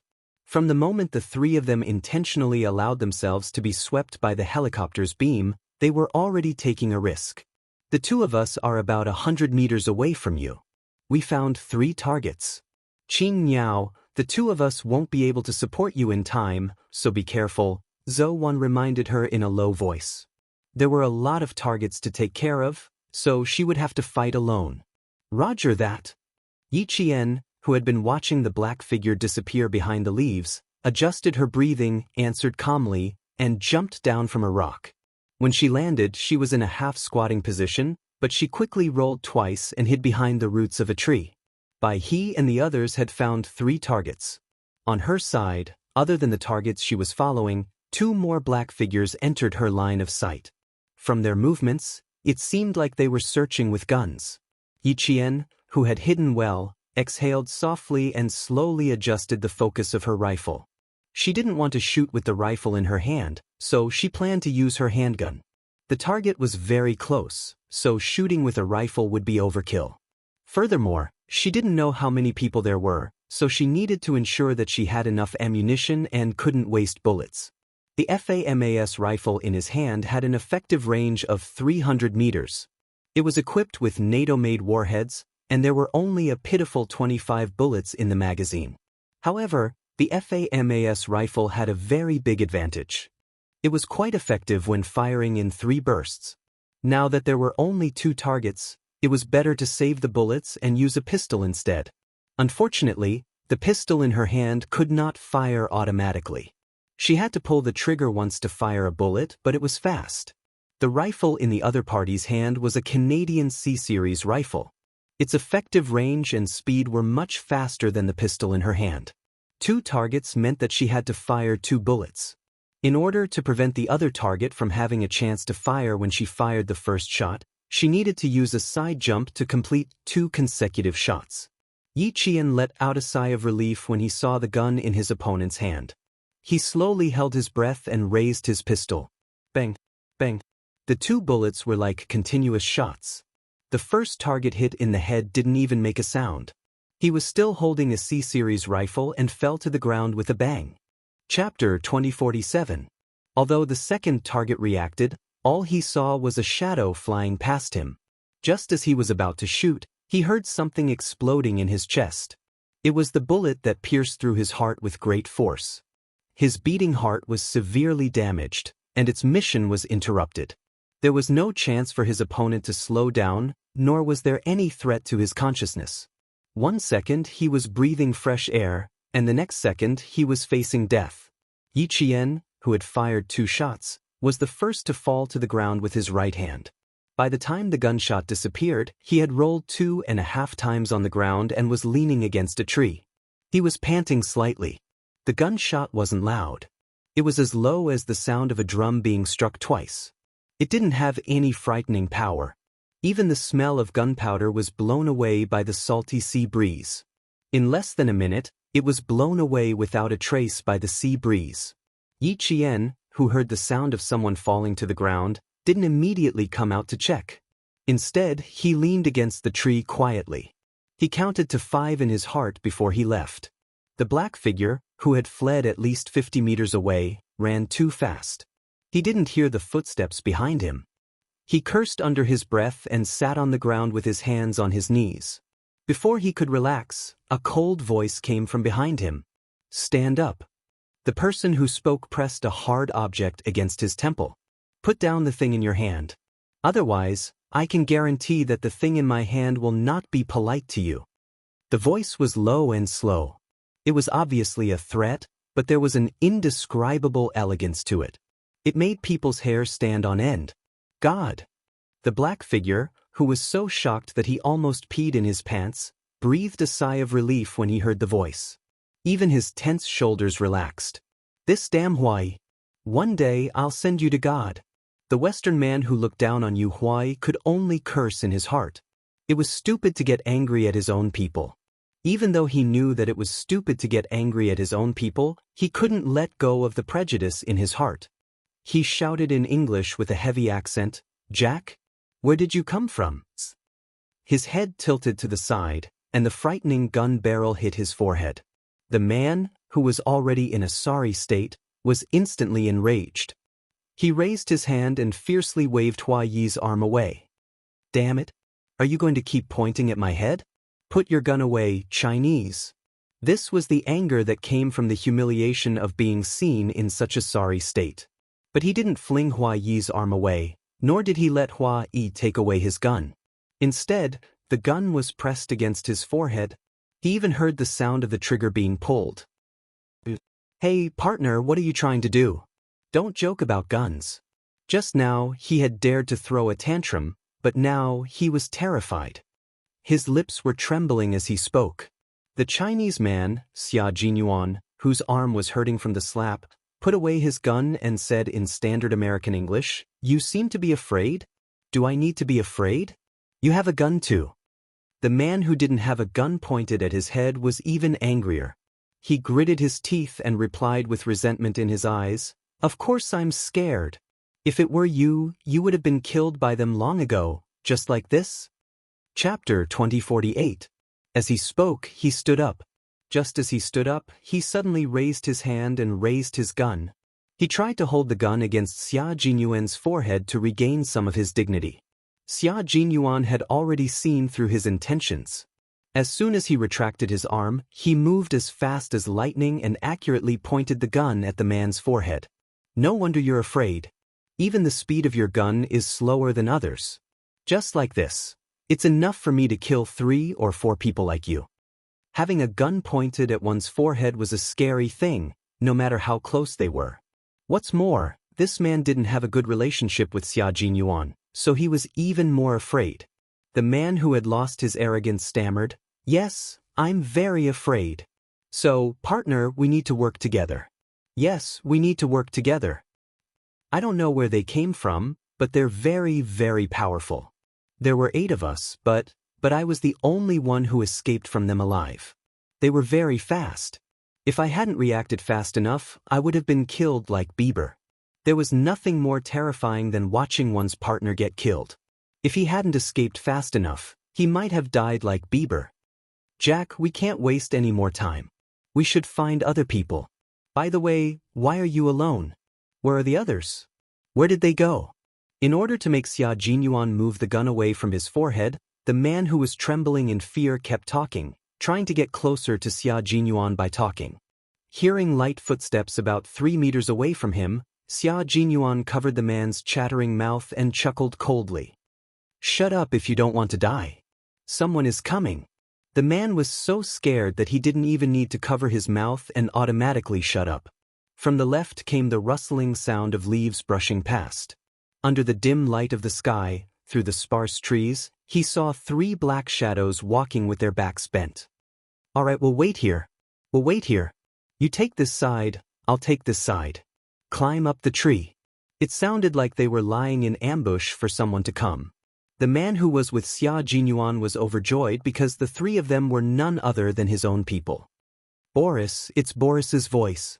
That's great. With them, we don't have to be afraid of those people chasing after us." He was very happy, so happy that his face showed joy. He even wanted to raise his voice to greet them. However, Xia Jinyuan's words almost shut him up. "Do you think the 3 of them are a match for those people? If so, you can say it at once. If not, arrogant job, you had better shut up. Do you understand what I mean? I don't want to die with you. Understand?" That one sentence extinguished Job's hope. He even wanted to leave as soon as possible, but he did not say it out loud. He didn't want a Chinese to look down on him. Just now, it was already embarrassing enough. Xia Jinyuan didn't pay attention to him. He wanted to know who on earth dared to come to the private island of an arms dealer who even the highest authority in the country didn't want to provoke, and who dared to exchange gunfire on the island. At this moment, Xia Jinyuan didn't know who he was about to meet. At this moment, he just wanted to watch and not get involved. Yi Qian, who was chasing after the enemy, didn't know who she was about to meet. After separating from Bai He and Zhou Wan, she carefully passed through the dense foliage of the unknown trees and stuck close to a curved tree. She didn't move forward. Chapter 2049. There was danger ahead, so she couldn't go straight ahead. She had to take a detour. It was dangerous to fight alone without support. She could only rely on her own abilities to solve the problem. She could only rely on herself to solve the problem. No one would tell her what to do, and no one would appear when she was in danger. Yi Jian, who was very clear in her heart, moved very carefully. She instinctively sensed the danger and immediately changed her direction. Instead of going straight ahead, she took a detour. With the help of Phelan's equipment, Yi Qian kept her rifle trained. She looked through her night vision goggles, searching for her target in the monochromatic green world. She heard DK's voice in her earpiece, 35 degrees north latitude, the wind is from the southeast. The pilot's code name is G Quebec. The Bell 407 helicopter will take off at 11:20 p.m.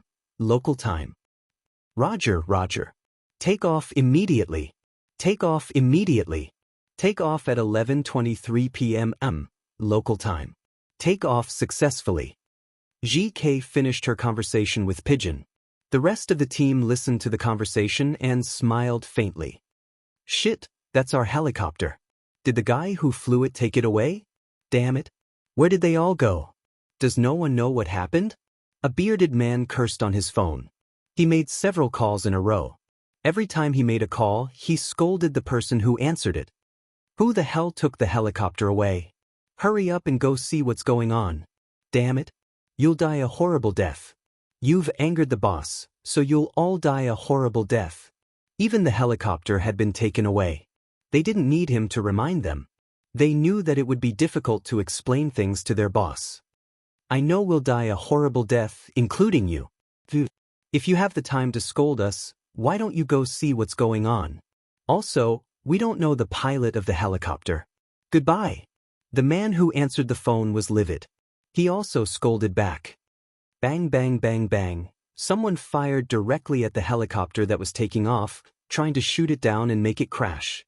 Long Ing and Pigeon guarded the helicopter until it reached a safe altitude.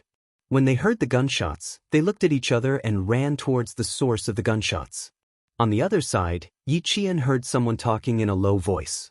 She slowly searched the area and saw someone lying on a tree through her night vision goggles. There was a rumbling sound of a helicopter flying overhead. Yi Qian, who had a faint smile on her face, pulled the trigger. Accompanied by a series of rumbling sounds, she shot the person hiding in the tree and made him fall from the tree. She only saw one of the 3 targets. When the other 2 heard the gunshots, their necks instinctively shrank. Then, they immediately raised the rifles in their hands and fired continuously. The dense bullets drew out streaks of fiery red as they pierced through the air. Bang, bang, bang. Some hit trees, some hit rocks, and some passed through the lush foliage and landed somewhere unknown. Yi Qian held his breath as he rolled twice before crouching on the ground. He waited for the barrage of bullets to finish. Ahead. Quick. Not far away, Bai He and Zhou Wan heard the gunshots and quickly came over. In front of them was the Qing Niao. It must be the Qing Niao exchanging fire with them. The gunshots were very loud and attracted the attention of the bandits who were still searching in the dark. Yi Qian, who was already surrounded, was exposed by the gunshots and became the target of a group of bandits. Over here. There's still someone here. Damn it. If we don't catch them, we'll all be in trouble. Chapter 2050. A few black shadows rushed over from Yi Qian's left while shouting loudly. Their movements were too loud, and they became the targets of Zhou Wan and Bai He. The 2 of them were about 30 meters away from Yi Qian. When they heard the sound, they bent their backs and rushed forward like cheetahs. In the blink of an eye, they had covered several meters. We are still 20 meters away from you. Qing Yao, hide well. The 2 people who attacked kept in close contact with Yi Qian at all times so that Yi Qian would know that she was not fighting alone. After Bai He finished speaking, Zhou Wan said, "Don't expose yourself so easily. Leave the target who just spoke to us." Although the island's terrain was complicated, it was only so big. These people were also familiar with the island's environment. Now that they had locked onto Qing Yao's range of movement, if she moved again, her hiding spot would be completely exposed.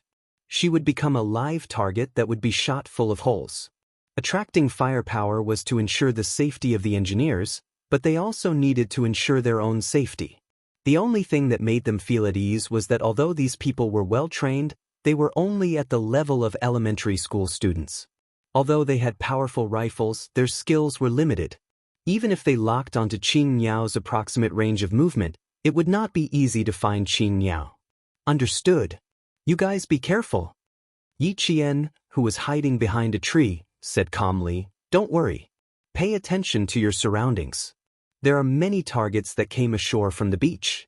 I've taken care of 5, and you guys have taken care of at least 5. There are still targets that have not been taken care of. I suspect that they came ashore on a boat. I plan to capture one of them alive and ask him about the exact location. You plan to steal the boat? Bai He heard the movement ahead and hid behind a tree while Zhou Wan stood guard in front of him. The two of them had been moving forward alternately. This way, not only could they ensure the safety of their comrades, but they could also discover the target immediately and quickly engage in battle. This way, we can all leave the island. Yi Qian gently brushed away a leaf in front of her. After she spoke softly, she shushed her comrades. This was to tell them that she had discovered the situation and could not speak. She is safe for now.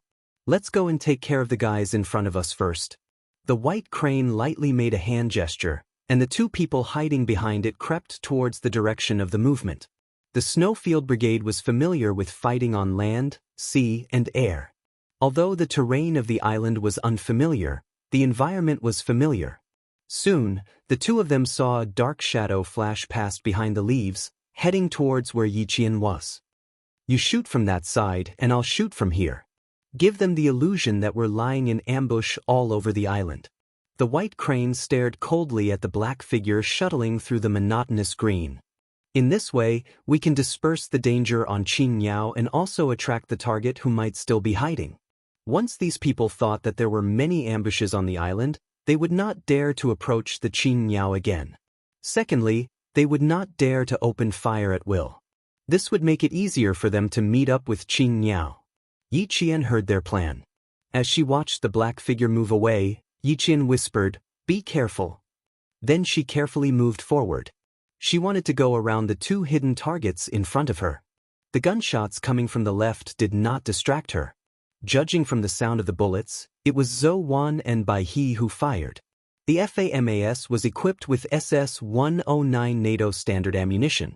Because the FA was a light machine, the barrel of the gun was slightly louder when it was fired. Therefore, Yi Qian could tell who fired the shots just by listening to the sound of the bullets. Chapter 2051. Of course, she could not rule out the possibility that the enemy had an FAMAS. However, after the two shots were fired, there was no sound. Such a clean and efficient method was the combat method she was most familiar with. Gunshots rang out again. Just as Bai He said, the firepower concentrated on Yi Qian had decreased significantly. At this time, the 5 people in the helicopter and the remaining 3 people in the container were already quite close to Yi Qian. They were familiar with the island's environment and they moved very quickly. They were able to deduce the sound of the gunshots and maintain contact with the people in front, so they did not have to search for the exact location. When the gunshots reached their ears, a man who was walking at the front with a submachine gun cursed and yelled at the people around him, "Hurry up, if all the guests are killed by them, none of us will be able to withstand the boss's anger." Before they left, their boss had said that he needed guests alive. Everyone was afraid of this arms dealer who even the government did not dare to casually deal with. He was famous for his brutality, especially the 3 men who had asked the Chinese engineer to escape. Their faces were even paler than when they exchanged fire in the container. They were very, very afraid of their boss. Elimination complete. Qin Yao, reset the position. Bai He and Zhou Wan, who had taken care of 2 more targets, were afraid that they would deviate from their route, so they contacted Yi Qian to confirm the correct direction. Yi Qian, who had shifted her position, repositioned herself. Then, holding her breath, she dashed out from behind a tree and fired at the black shadow that was searching for her position. She was using a handgun. At this time, Yi Qian, who knew how dangerous her situation was, only dared to use a handgun with a silencer. A gun that sounded as loud as knocking on the door would reduce the risk of exposing her exact location. At this time, there were only 4 people closest to Yi Qian. They were the 2 people who had fired at Yi Qian earlier, as well as Xia Jinyuan and Job, who were still watching from the sidelines. Xia Jinyuan, who was familiar with this kind of sound, knew that the gun in the shooter's hand was equipped with a silencer. The sound of a gunshot equipped with a silencer would not spread over a large area. The impact and vibration of the bullet would pass through the silencer, and the high-pressure gas would be slowly expanded by the sound-absorbing material arranged inside the silencer. This would reduce the speed and vibration of the gas, and the moment the bullet was fired, the high-pressure gas would slowly expand, so the gunshot sound would be exceptionally small. The shooter was indeed bold, but he was also very careful. After killing 2 people, he immediately found a new hiding spot and hid himself in the shooter's blind spot.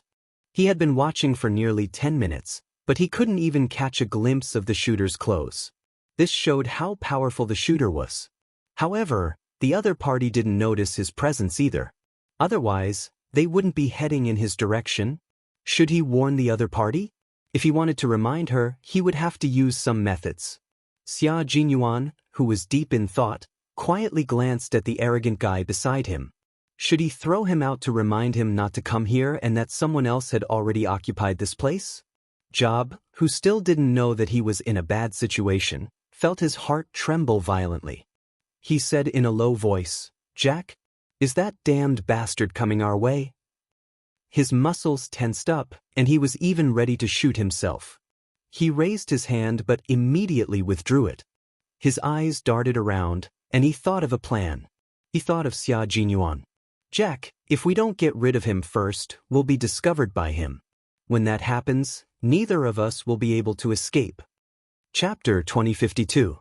His arrogance and prejudice were all gone. In order to save his own life, he kept giving in. "Shoot him. Only you can kill him." "Really, I believe in your ability." "I can't. I have to admit that I'm not as good as you. You're really the bravest Chinese I've ever met.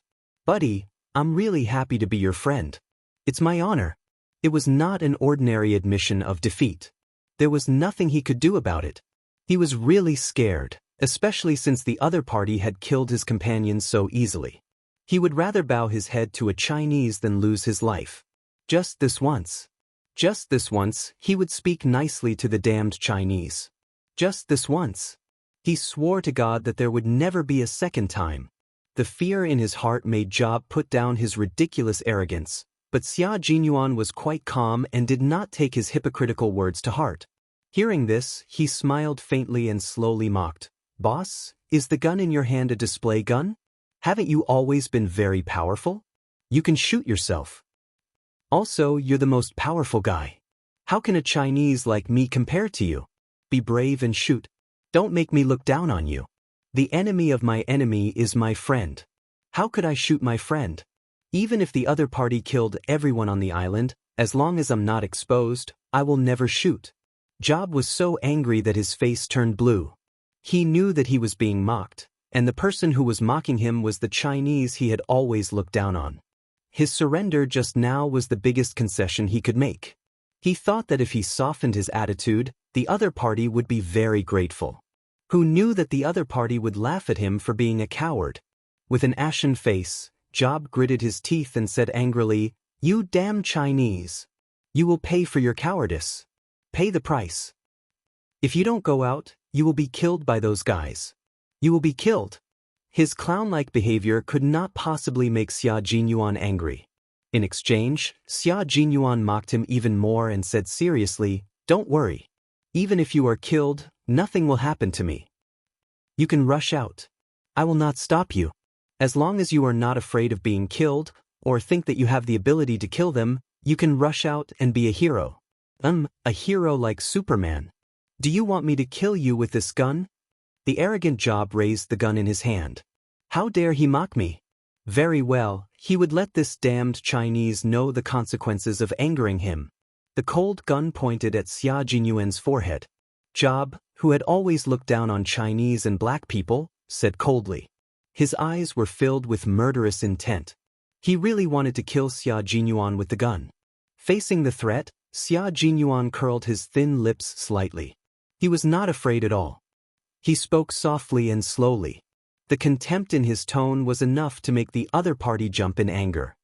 "You don't dare to rush out to help your own people. Instead, you dare to point a gun at me. Mr. Job, your cowardice makes me look down on you even more. Do you know why I don't like talking to you? Because everything you say makes me look down on you. It makes me feel disgusted. You are the most cowardly, arrogant, and worthless person I have ever met." Chapter 2053. Thinking that he had been insulted, Job's breathing became louder and louder. It was especially clear in the tense and silent night. "Very good, keep breathing like this. Xia Jinyuan narrowed his eyes with a smile. A cold light flashed in the depths of his dark pupils like a sword, full of sharpness. If you have the guts, shoot me now. Mr. Job, I've never seen your guts before. In the face of a gun pointed at his forehead, Xia Jinyuan was still so calm. He was so calm that the sarcasm in his voice deepened. You only have the guts to point a gun at me, a Chinese who looks down on you. As for the rest, Mr. Job, with all due respect, you're as timid as a mouse. The thick sarcasm made the muscles on Job's face tremble with anger. He was so angry that his heart ached, but he didn't dare to roar because the black shadow that scared him was too close to him. But he couldn't accept being mocked by a Chinese who looked down on him whenever he wanted to. I have to give him a warning, damn it. Chinese, you've successfully angered me. Even if you kneel and apologize to me right now, I won't forgive you. His fingers slowly pulled the trigger. Job's eyes were filled with malice. If you can't escape tonight, I'll be the one to execute you. Go to see God. As soon as he finished speaking, Job's vision blurred, followed by a sharp pain in his wrist. If he hadn't bitten his lips, he would have screamed. Go to see God? Are you sure you have the ability to send me to see God? Xia Jinyuan, with his index finger hooked on the gun, swung the fully loaded gun, and said with a faint smile, Be honest, Mr. Job. The person who will kill you has already heard your voice. The bone-chilling voice floated softly in the wind, making Job, who could only suck in cold air from the pain in his wrist, shiver violently. A fear that he had never felt before rose from the depths of his heart and rushed uncontrollably to his limbs. Job, who was shivering, met a pair of cold, ferocious eyes. There was a light in his eyes, as if something terrifying would come out of the light and swallow him whole. Job was scared. He raised his hands and slowly placed them behind his head. He could only speak with his actions. He was so scared that he did not dare to open his mouth. But he was unwilling to accept it. Even if he was afraid, he was unwilling to accept it. He was not willing to be threatened by a Chinese. Wait, damn it. Yi Qian, who was searching for cover under the dim starlight, did indeed hear a commotion. She heard someone speaking in a low voice, sounding angry, as if they were arguing with someone. He didn't continue forward and slowly came to a stop. He couldn't go any further. Someone was lying in ambush. The light in the forest on the island was rather dim. If it weren't for the dim light from the stars in the sky, the entire island would be so dark that one couldn't even see one's own fingers. Yi Qian didn't go any further. He quietly hid between two rocks. This was a shooting blind spot. Even if the target was less than 5 meters away, it was impossible to shoot accurately. The bullet would only hit the thick rock. The sound of heavy breathing could be heard. Yi Qian pursed his lips. Was he the same person? Two people? Quarreling through the phone? It doesn't look like it. She didn't see the light from the phone screen. It must be two people. But one of them could hold his anger. Xia Jinyuan, who was listening carefully, raised his eyebrows with interest. What a powerful person.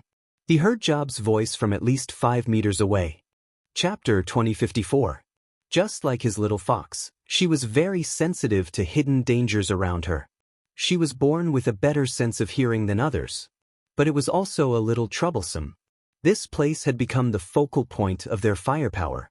There were a total of 9 people who had rushed to the island with him, not including the guy on the other speedboat. If they all surrounded him, there would be bloodshed. It was a little strange. Although this island was a place for arms dealers to trade, there were no signs of it being developed. There were security guards around the sea, and all ships and tourists were forbidden to enter. How did these people with special skills enter this small island? Why did they want to enter this island again? Enemies of the arms dealers? Competitors? Xia Jinyuan pondered for a moment. His handsome face hidden in the darkness no longer had the elegant smile of a ruffian. Even his eyebrows revealed a thin sword-like coldness. He did not care who these people were, but he was afraid that their appearance would alert the target he needed to bring back to China. If that happened, it would be a little troublesome. The target had finally revealed himself. Through various channels, he found out that he was going to make a deal with the arms dealers soon. If he stopped, the cunning target would continue to hide. He did not know when he would be able to capture him. What are they doing, damn it? What are they trying to do? Do they want to die? Xia Jinyuan, who was deep in thought, was quickly awakened by Job's panicked voice. He looked forward with a sharp gaze and saw the shadows behind the leaves moving in his direction. No wonder Job was afraid. He was afraid that they would see him and force him to join the battle. He was overestimating himself. With such skills, he wanted to imitate others and launch a sneak attack. That was exactly what the powerful person wanted. He would wait for the target to come closer and catch them all in one fell swoop.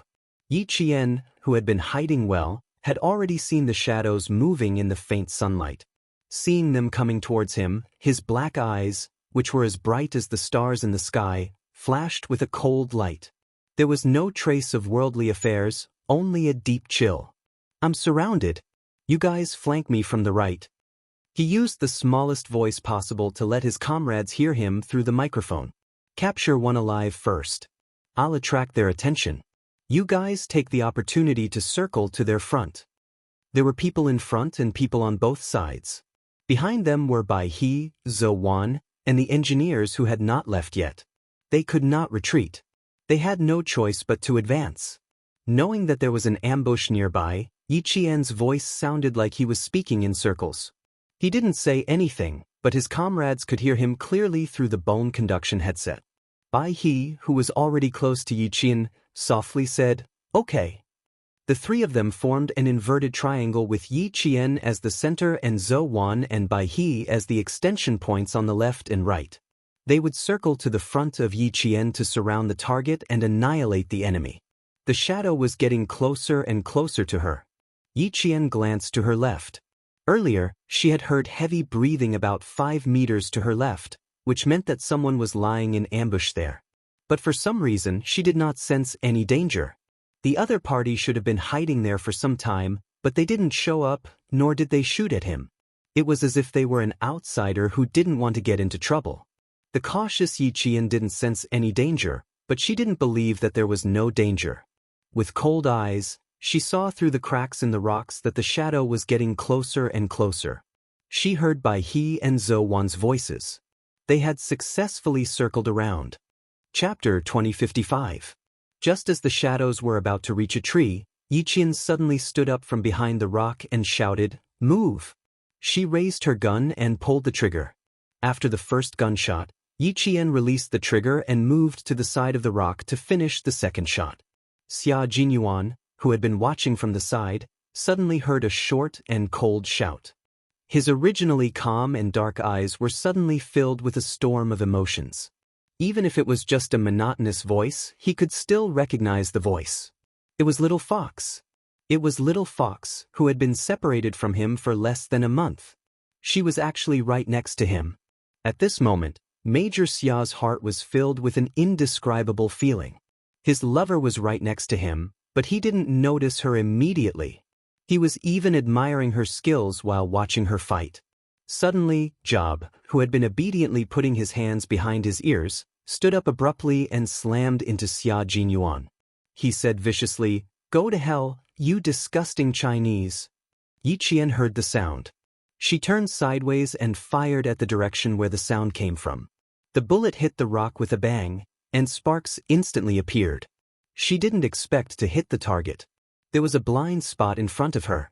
Her shot was just to scare the person away.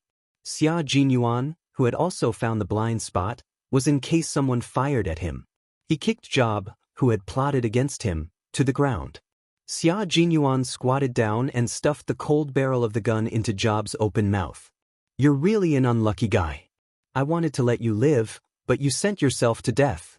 Mr. Job, you should go and meet God." Job, who had failed to plot against him, shook his head desperately. He could explain. The terrified Job didn't even have a chance to speak. Suddenly, gunshots rang out. It wasn't a single gunshot, but a high-frequency gunshot. It was very aggressive and very unfriendly. Dense gunshots rang out. The forest, which had only sporadic gunshots a moment ago, suddenly had an increase in firepower. The sound of bullets was like thunder shaking the ground. Job was so scared that his legs twitched violently. He lost control of his bowels. High-frequency gunshots. Someone was coming, and it was coming from the front. Coming from the front? The people who took the helicopter with the arms dealer? Not good. These people were high-ranking mercenaries. They were all armed with high-powered submachine guns. Xia Jinyuan stopped talking nonsense with Job. The moment he pulled the pistol out of Job's mouth, he clasped Job's head with both hands and broke his neck without hesitation as Job screamed in horror.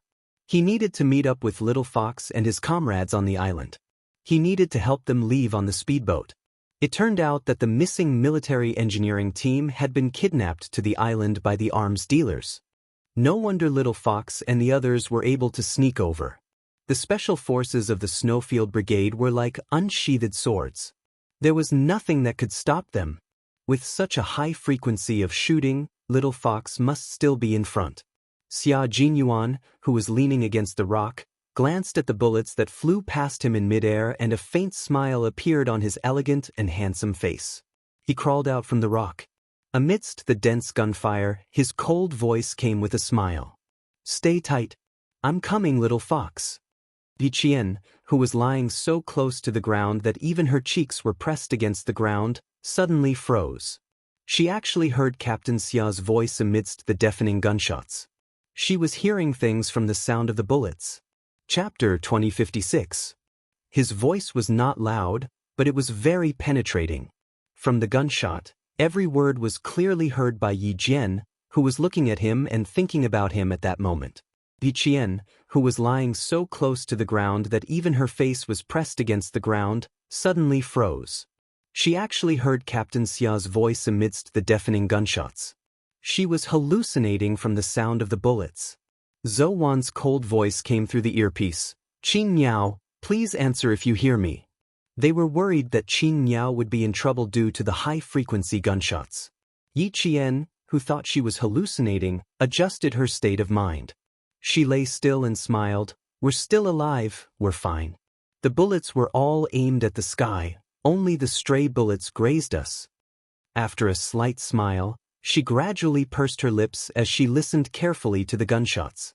Her expression turned serious as she said, "I suspect that they want to capture us alive, otherwise they wouldn't be shooting blindly at the sky. Dove, how's the situation on your side?" There were only two possible reasons for such a situation. One was to intimidate, and the other was to surround and capture. Yi Qian was more inclined towards the second reason. They were not afraid of being surrounded and captured. They were very close to the beach, so they could fire back while retreating towards the beach. They were mainly worried about Dove and the others, as there were still 6 engineers who had not left. "We're fine," Dove, who had not disturbed Yi Qian and the others and had only listened to Yi Qian's conversation, replied. "Stabilize your firepower, there's no need to fight them head-on. We're now close to the beach. Once Blood Swallow drives the assault boat over, we'll leave immediately." Yi Qian heard this and calmed down a lot. As long as they sent the engineering team back, everything would be easy to solve. The 2 assault boats they drove from Scenic Island were too noisy, so they did not drive directly to the beach where it was convenient to get ashore. Instead, they approached the highest cliff of the island, and the 10 of them dived to get ashore. According to the plan, after the rescue was successful, the team members would swim back to the cliff, drive the assault boat over, and leave with the engineering team. Now that Yi Qian, Bai He, and Zhou Wan were too far away, if they let Dove and the others drive the boat over to rescue them, the engineers would lose a layer of protection. If anything happened, they would be in danger. That was why Yi Qian suggested that the 3 of them seize the ship. They would seize the ship and leave from here. That way, they wouldn't have to distract Pigeon and the others anymore. They just needed to protect the engineer as he left. Yi Qian's timely answer reassured all his comrades. Zhou Wan, who was unable to get up due to the high-frequency shooting, covered her arm that had been grazed by a stray bullet and said in a low voice, "It's good that you're all right. The enemy's firepower is too strong. If they continue to suppress us, we might really be captured alive." No matter how large the bullet capacity of a submachine gun is, it can't be used like a machine gun. Even if they take turns to fire, there will still be times when they need to change the magazine in between. Yi Qian, who had not yet cut off his communication with the pigeons, looked at a crooked tree. A cold light flashed in his dark eyes as he locked onto a certain spot. He said softly, 30 rounds. You have to change the magazine after 30 rounds. By Zowan, cover for me. I'll go to the sniping position and kill one first. At this time, he would kill as many as he could. Killing one of them was equivalent to having one less submachine gun to fire at. In the inverted triangle battle just now, Zowan and the others were too close to the group of people who had used high-frequency shooting to intimidate them, so it was not convenient for them to move quickly. Only Yi Qian, who was slightly further away, could do so. He and Zowan, who were too close, were already covered in tree bark and leaves that had been shaved off by the bullets. Hearing this, the two of them replied at the same time, no problem. Chapter 2057. They believed in Qing Niao. They believed that if she said that, it meant that she could do it. This was the trust between comrades. On the battlefield, trust would become tacit understanding, and perfect cooperation would lead to victory. Continue. Scare them until they don't have the strength to hold their guns. Behind the uneven rocks, there was a metallic coldness emanating from the dark muzzle of the gun. Bullets were fired so fiercely that the muzzle was like a tongue of flame that kept spitting out flames. The man who fired the most fiercely shouted fiercely. He was a very typical Mesozoic. He had curly hair, deep eyes, and tan skin. He quickly changed the magazine like a crazy bison, yelling arrogantly as he fired continuously. Missiles flew out from his gun, bringing a stronger smell of gunpowder to the forest. Although the high-frequency shooting drowned out his voice, Yi Qian remembered that he had changed the magazine when he paused to reload. Yi Qian, who was familiar with all kinds of guns, had already calculated how long it would take to finish firing all 30 bullets. At the same time, he was thinking about how to get to the sniping position that he liked. Yi Qian, who was in danger, ended the communication with her comrades. She began to prepare to go to the sniping position. Just as she raised her head slightly, she heard the voice that she thought was an auditory hallucination. She is firing at the sky. He probably wants to catch you alive. There are 2 speedboats by the sea, not far from you. You can choose to take one and leave. As for the others, while the firepower is here, take your own boat and leave. The familiar low voice came clearly from beside her. This time, she heard it clearly. It was definitely not an auditory hallucination. She really heard Captain Xia's voice. It came from beside her. It was low, calm, and had a majestic power that could pierce through people's hearts. Every word fell clearly into her heart. Yi Qian, whose heart was trembling slightly, looked in the direction of the voice in disbelief. Tentatively, she called out softly, Captain Xia? Captain Xia? Q King? Not only did Zowan and Bai He hear it, but the pigeons protecting the engineers also heard it. Their faces all showed surprise. Qin Niao was talking to Q King? How was that possible? The fact was that it was possible. Yi Jian shouted and immediately got Xia Jinyuan's answer. Then, Yi Qian saw a long rock move less than a meter away from him. A familiar voice with a faint smile came from that direction. It sounds like you're very surprised. I'm also very surprised to meet my little fox here. Major Xia, who had silently approached them, perfectly disguised himself as a rock in the dark. He heard Yi Qian talking to her comrades, so he quietly waited for her to finish. He did not appear abruptly. With the speed at which she fired her gun, if he appeared abruptly, she would definitely treat him as a target that needed to be eliminated. She would directly shoot him as a reward. Yi Qian was really stunned. Captain Xia? It was really Captain Xia. She met Captain Xia, who was also on a mission on the island. After running such a big circle, he ran into Captain Xia? It was too unbelievable. Yi Qian was not the only one in disbelief. His comrades who heard him were also in disbelief. Bai He, who was the closest to them, hid behind a rock. She leaned against the wet rock and gently adjusted her breathing. She asked Yi Qian, Qin Niao, who did you call just now? Yi Qian, who was still in shock, looked at the black shadow that had already crawled to her side. She listened to her comrades' voices and slowly reached out her hand. Her hand first touched Xia Jinyuan's head, then slowly touched his handsome face. It was warm and solid. Her fingers could even feel his breath. Chapter 2058. He didn't hear wrongly. It wasn't a hallucination. He was really right beside him. Yi Jian couldn't help but smile at the realistic touch. A ball of light gradually spread out from the depths of her black eyes, making her cold black eyes as bright as the sun in an instant. Even the sharpness on her face softened a lot. Yi Qian, whose hand was still touching his face, suppressed the joy in his heart. He maintained his composure on the battlefield and told all his comrades, "It's Q King. He's right beside me." There was complete silence in the microphone. Obviously, everyone was stunned. Q King? Two teams with different missions actually bumped into each other on the same island?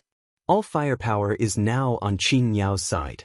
Dou, Chang'ing, bring our engineers and retreat quickly.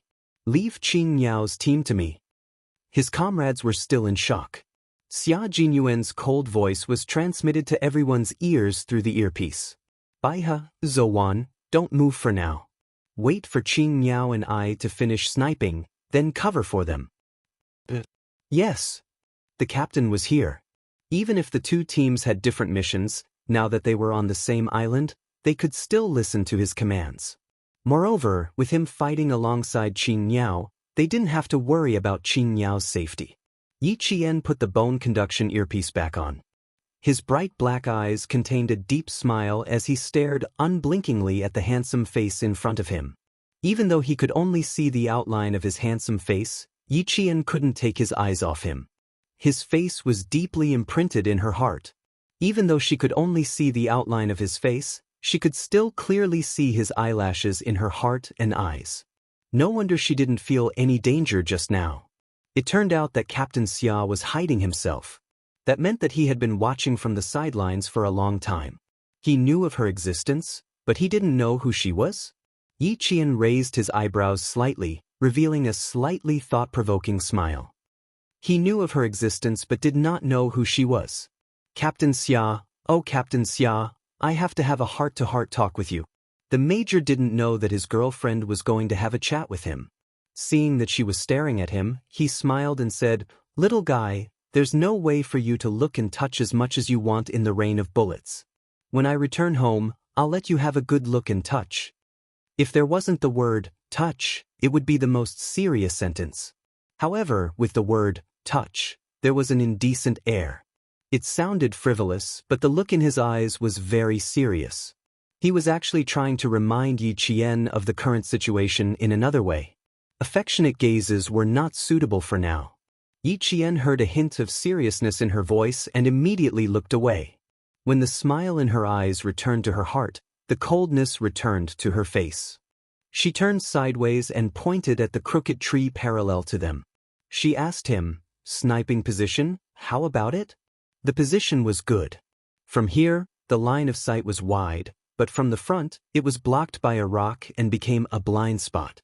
There was a slope below, and the crooked tree that grew out of the cracks in the rock was indeed a good sniping position. His little fox could always quickly find the best sniping position. She had the instinct of a hunter to quickly find the prey. This instinct was also a talent that allowed her to find a way to survive in a difficult situation. Without the help of night vision equipment, Xia Jinyuan was responsible for shooting from the back. He would shoot wherever Yi Qian shot. It was time for them to make a move. A rifle was not a sniper rifle. Although Yi Qian said that he had completed the sniping, he only fired one bullet and immediately retreated. After all, the opponent was holding a submachine gun and had been shooting at a high frequency. If she didn't retreat in time, she would have become a live target. Chapter 2059. The Snowfield Brigade's counterattack began with Yi Qian's shot. Through the night vision equipment, she saw a man in front of her with his phone facing outside, as if he was talking to someone. He wanted the person on the other end to hear how loud the gunshots were. It was just a submachine gun, not a machine gun, and not a heavy weapon. Did he really think that he had succeeded in suppressing the enemy with his firepower? Arrogant and conceited enough. Being arrogant and conceited on the battlefield was equivalent to underestimating the enemy. Yi Qian's lips curled into a smile, like a begonia flower blooming in the rain. It was beautiful but cold enough. Bang! The gunshot blended with the high-frequency gunshots. It was not sudden at all, and it did not immediately attract anyone's attention. The Mercedes-Benz man who was shot in the head maintained his posture of holding the phone in his right hand, lying motionless on the wet rock. Red and white liquid slowly flowed out of the hole in his head into his dark eyes, and then slowly flowed all over his face, completely covering the conceit on his face. The person who was with him finally realized that something was wrong with his companion.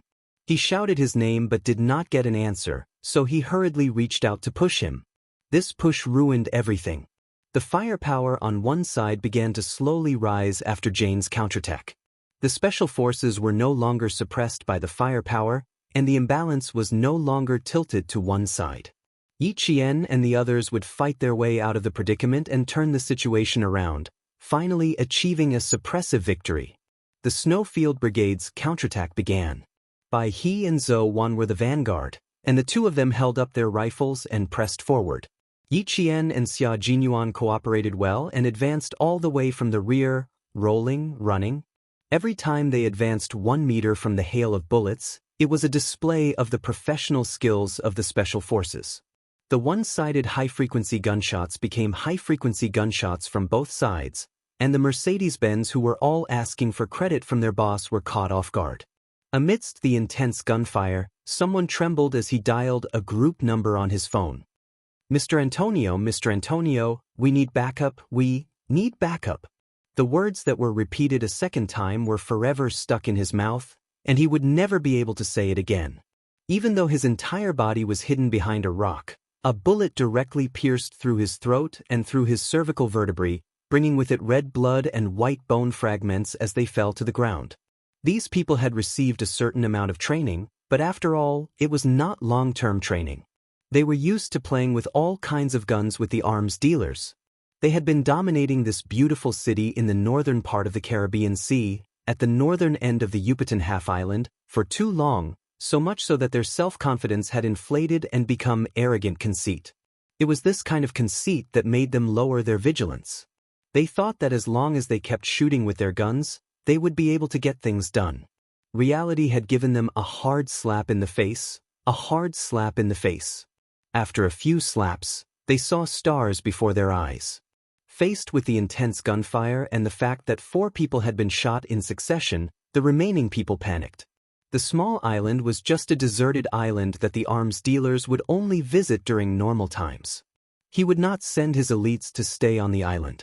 If it were not for the 12 engineers sent by a Chinese company, he would not have sent a single person to the deserted island. However, the arms dealer himself did not expect that the Chinese company, which was cowardly and would never dare to clash with the locals, would actually send people to his island and rescue the engineers he had kidnapped. Chapter 2060. After hearing that most of his men had been killed, Antonio, who was smoking a cigar, tasting red wine and hugging a hot girl, kicked the luxurious European-style ivory white coffee table so hard that the crystal goblet on the coffee table rolled onto the thick woolen carpet. I want to know who the Chinese company hired to fight with me, Antonio. Hijo de la Kingada. I'll make sure everyone in this gang is finished. Antonio, who didn't know the real identity of the engineer, never thought that the Chinese would send their own people to rescue him, let alone that the people they sent were special forces. This country located in North America was one of the world's 5 largest gangs. Antonio, the arms dealer, belonged to one of the very powerful gangs. He smuggled arms, and his number of people, weapons, and equipment were even comparable to the country's police and army.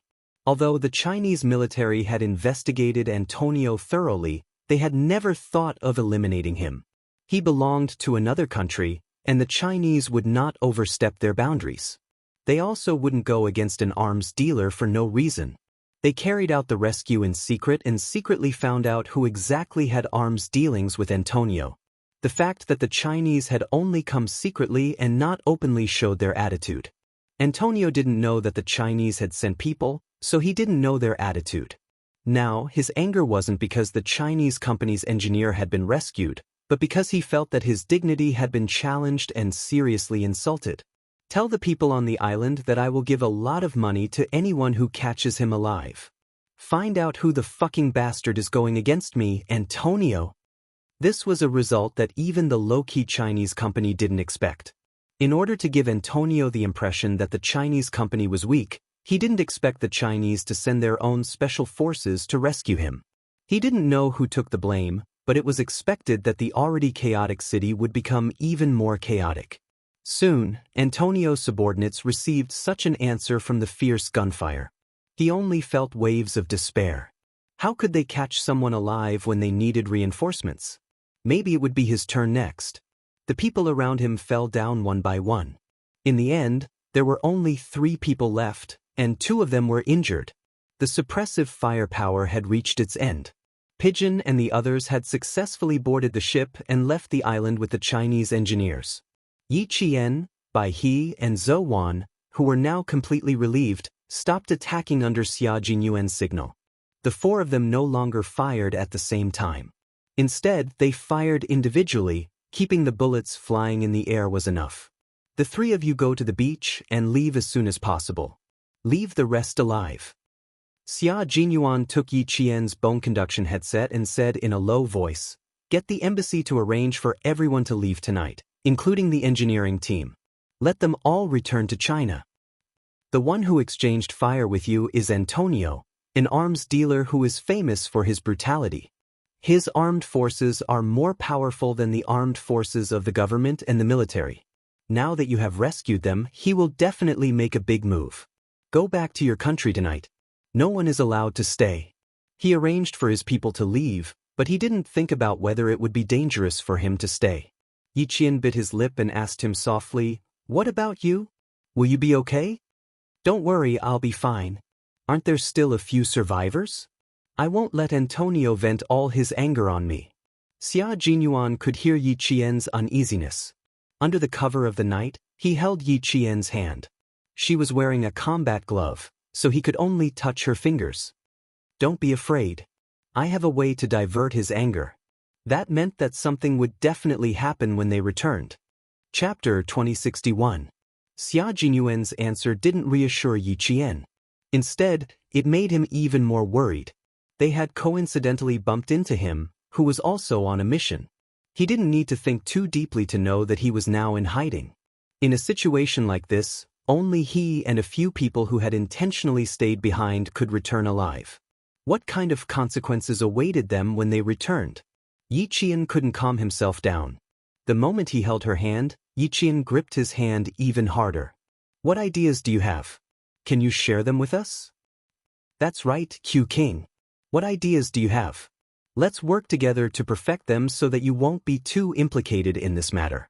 Bai He was also very worried, but he knew that worrying was useless. He also knew that his comrade was already deeply involved in this matter and couldn't completely escape. He could only try his best to not be implicated. Xia Jinyuan had already understood Yi Qian's worry from the sudden tightening of his hand. He curled his lips into a faint Xia Jinyuan smile. He was calm and revealed the confidence of a strong person. Antonio is an extremely arrogant and conceited arms dealer. His arrogance is so great that even the local government can't afford to offend him. At the same time, he's also someone who looks down on us Chinese and Chinese people. He loves to say that Chinese people are timid and cowardly. This has already become his catchphrase. A person who looks down on Chinese people? Wouldn't Captain Xia be in even more danger? Yi Qian even held his breath. Her emotional changes didn't escape Xia Jinyuan's eyes. He gently patted the back of her hand with his free hand. She was too worried about him. He could feel her nervousness even through the combat gloves. He looks down on Chinese people and Chinese people. He thinks that all Chinese people are timid, cowardly, and afraid of trouble. He never dares to lie to himself. Even the people around him are affected. He naturally thinks that Chinese people are timid and afraid of trouble. He spoke softly, but there was an unconcealable sharpness in his words. Yi Qian and the other 2 couldn't help but clench their fists when they heard this. An arms dealer looking down on their country, this was something that couldn't be tolerated as soldiers. A strong country with a strong army. Only a strong country with a strong army can intimidate the world. And only a strong country with a strong army can let the world know that our country is not something you can look down on. They were all soldiers. Wearing this military uniform meant that they had the responsibility to fight for the country. Gunshots continued to ring out around them. The heavily injured opponents were already retreating as they fought. They did not dare to continue fighting for fear that they would also fall into a pool of blood. If it weren't for Xia Jinyuan's order to keep them alive, Zhou Wan would have killed all these people who looked down on the Chinese side. Xia Jinyuan knew that his words would anger his comrades, but that was the truth. Antonio was not the only one who looked down on China. Many countries in the West did the same. Even some countries in Asia looked down on China. This was a fact that they had to recognize. Only by recognizing it would they be able to improve.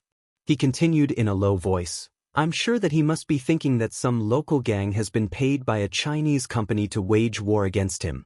He didn't expect that the Chinese would send their own troops to rescue the engineer." Just now, he was sitting in the helicopter. He left the matter to his subordinates and left without worry. From this, you can see how conceited he is. "I was originally worried that the high-ranking mercenaries around him would harm you. Now it seems that these mercenaries have also been influenced by him.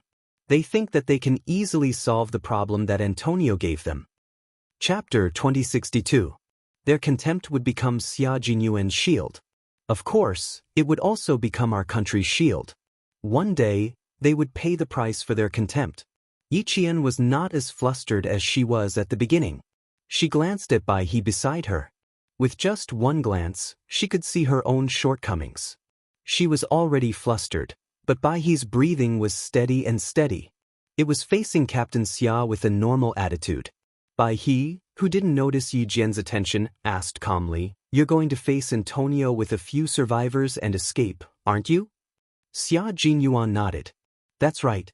There are probably 2 or 3 people who haven't been dealt with yet. I'll go back with them. As a Chinese person who is looked down upon by him, I'll tell him who got to his private island and took away the Chinese company's engineers. He won't suspect that it was actually the Chinese side who sent the soldiers. As long as you return to the country as soon as possible, nothing will happen." Yi Qian understood his plan. He was going to use Antonio's contempt for the Chinese and his belief that the Chinese would not dare to lie to him.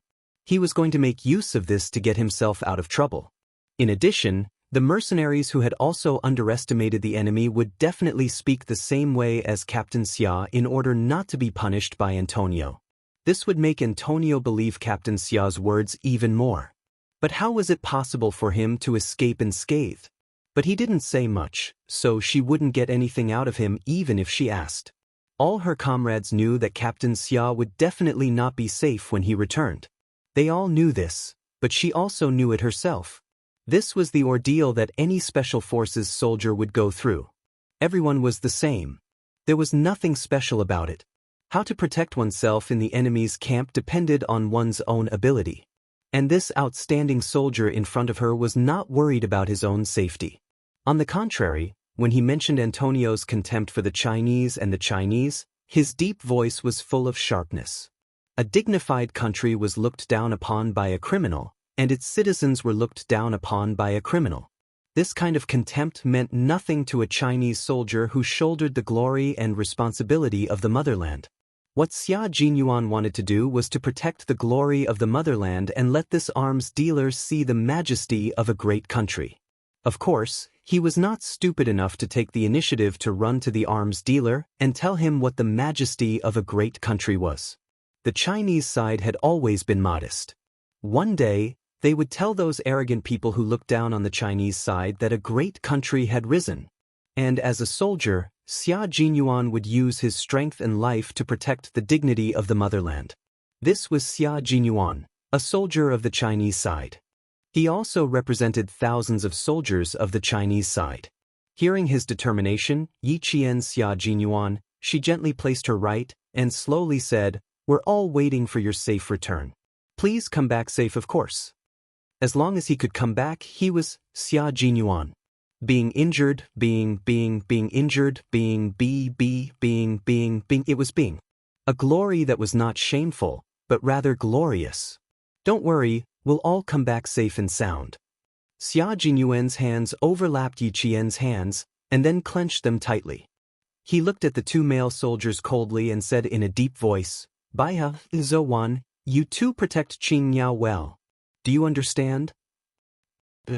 Yes. Two sonorous and powerful voices answered, telling their captains that they would definitely protect their comrades well. Chapter 2063. Xia Jinyuan nodded, and a smile appeared on his handsome face. He believed that his comrade would protect Qingyao well. Remember, go back home tonight after leaving the island. There were only sporadic gunshots in the exchange of fire. Xia Jinyuan, who had finished his instructions, let go of Yi Jian's hand. Under the faint starlight, his dark eyes, which were as deep as the sea, gazed tenderly at his lover who had unexpectedly appeared in front of him. He gazed at her affectionately. "Qingyao, give me your pistol." Yi Qian's expression softened because of his gaze. She immediately looked at him warily. She subconsciously felt that it was not a good thing for him to ask her for her pistol. But he glanced at the wary Yi Qian, took out a pistol from his combat vest, and handed it to him. "Use mine." They had been comrades for many years, and he already understood why Xia Jinyuan needed a pistol. "No, Qinyao's is fine." Xia Jinyuan refused. He looked at his lover coldly and said calmly, "Qingyao, give me your pistol." He repeated himself. Yi Qian's heart trembled. She gripped her pistol tightly, and the corners of her eyes were red with tears. As smart as she was, she already understood why he insisted on her pistol. This towering man who had always been her guide told her that there was no such thing as soft-heartedness on the battlefield. The people who were still alive on Antony's side were all injured. How could Captain Xia, who was temporarily one of them, be unscathed? He had to go back, and he had to go back with injuries. But he could not bear to watch any longer. He bit his cheek and looked away. Zouwan, who was still firing bullets, growled, "Give it to him, Qingyao. This is an order. This is an order." A soldier's duty was to obey orders. Finally, Yi Qian reached out her trembling hand and handed over the pistol. Under the combat gloves, she gripped her right hand so hard that her knuckles were contorted. The skin on the back of her hand was white, and even the blue veins were clearly visible. She had no choice but to hand over the pistol. Her grip was so tight that Xia Jinyuan did not manage to take her hand back. It was not until he grabbed her wrist and tightened his grip that she let go. "Qingyao, sometimes you have to make the best choice for yourself. I once told you that the battlefield is always full of cruelty that you can't imagine." He took the gun that fell from her hand. He was calm and even had a slight smile on his face. He was so gentle, yet so cold. It's not difficult to make a choice on the battlefield. You just have to remember two things. Before he could say the 2 points, he shot himself in the arm as Yi Qian watched. Yi Qian knew that he was going to hurt her, but she wasn't prepared for it. She thought that he would at least finish his sentence before he started. Because of his sudden gunshot, Yi Qian clutched at her chest. Her delicate face was full of pain. The smell of blood wafted over. Xia Jinyuan's calm voice sounded again. "You just have to remember two things. 1. The right choice. 2. The right choice. Remember these two things, and you'll be able to quickly make the right choice that benefits you the most in the future."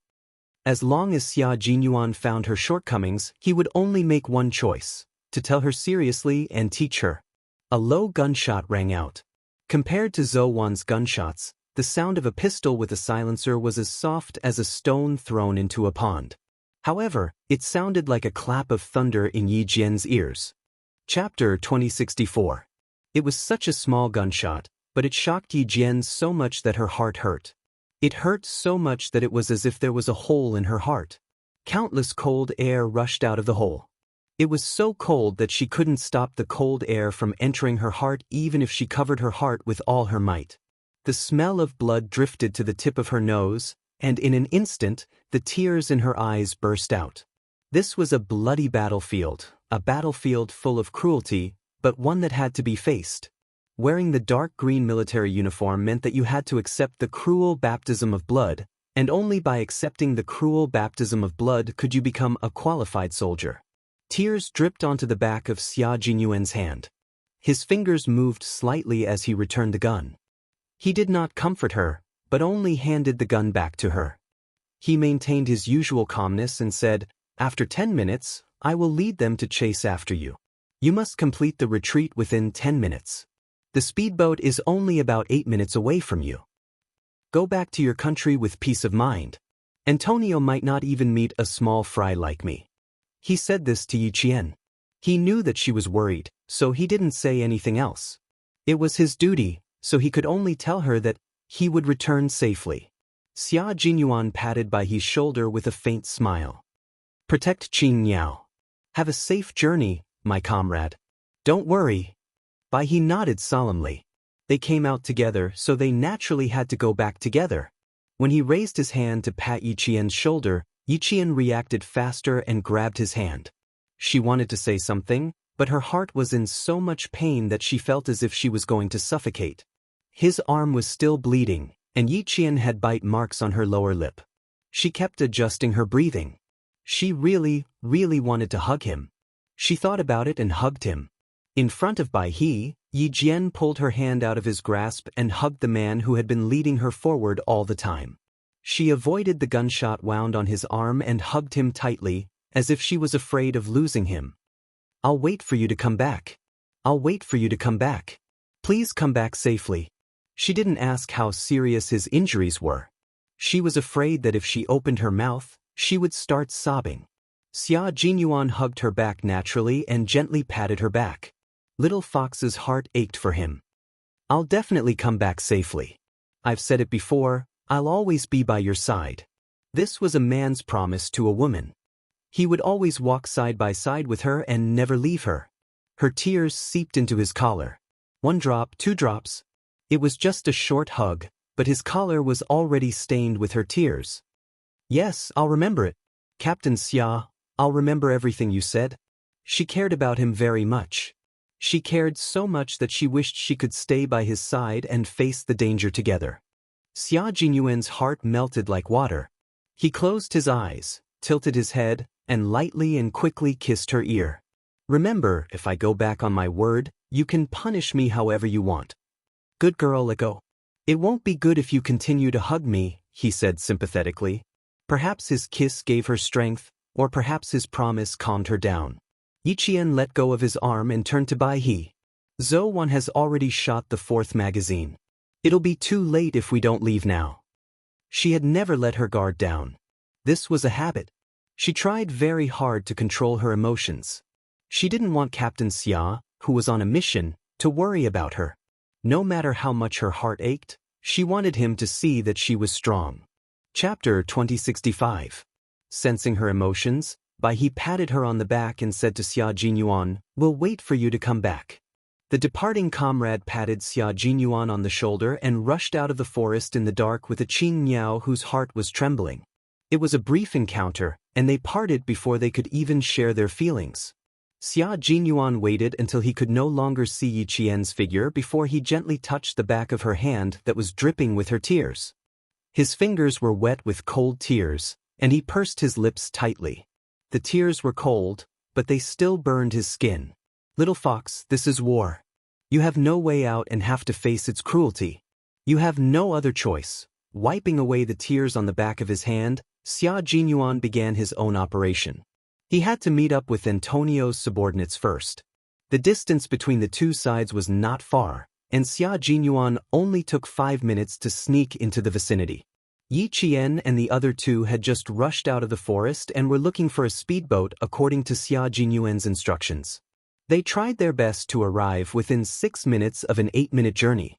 On the other side, Xia Jinyuan seriously told the 2 injured mercenaries and a local, "If we don't chase after them, Antonio will be even angrier. At the very least, we have to know who jumped into Antonio's territory to do such a thing. You all know how fierce Antonio's temper is. If we don't know anything, what will be waiting for us?" Of course, it was the last thing they wanted to face. The 2 mercenaries gritted their teeth and accepted Xia Jinyuan's suggestion. However, the local was so scared that he refused to go with them, trembling all over. Xia Jinyuan glanced at him.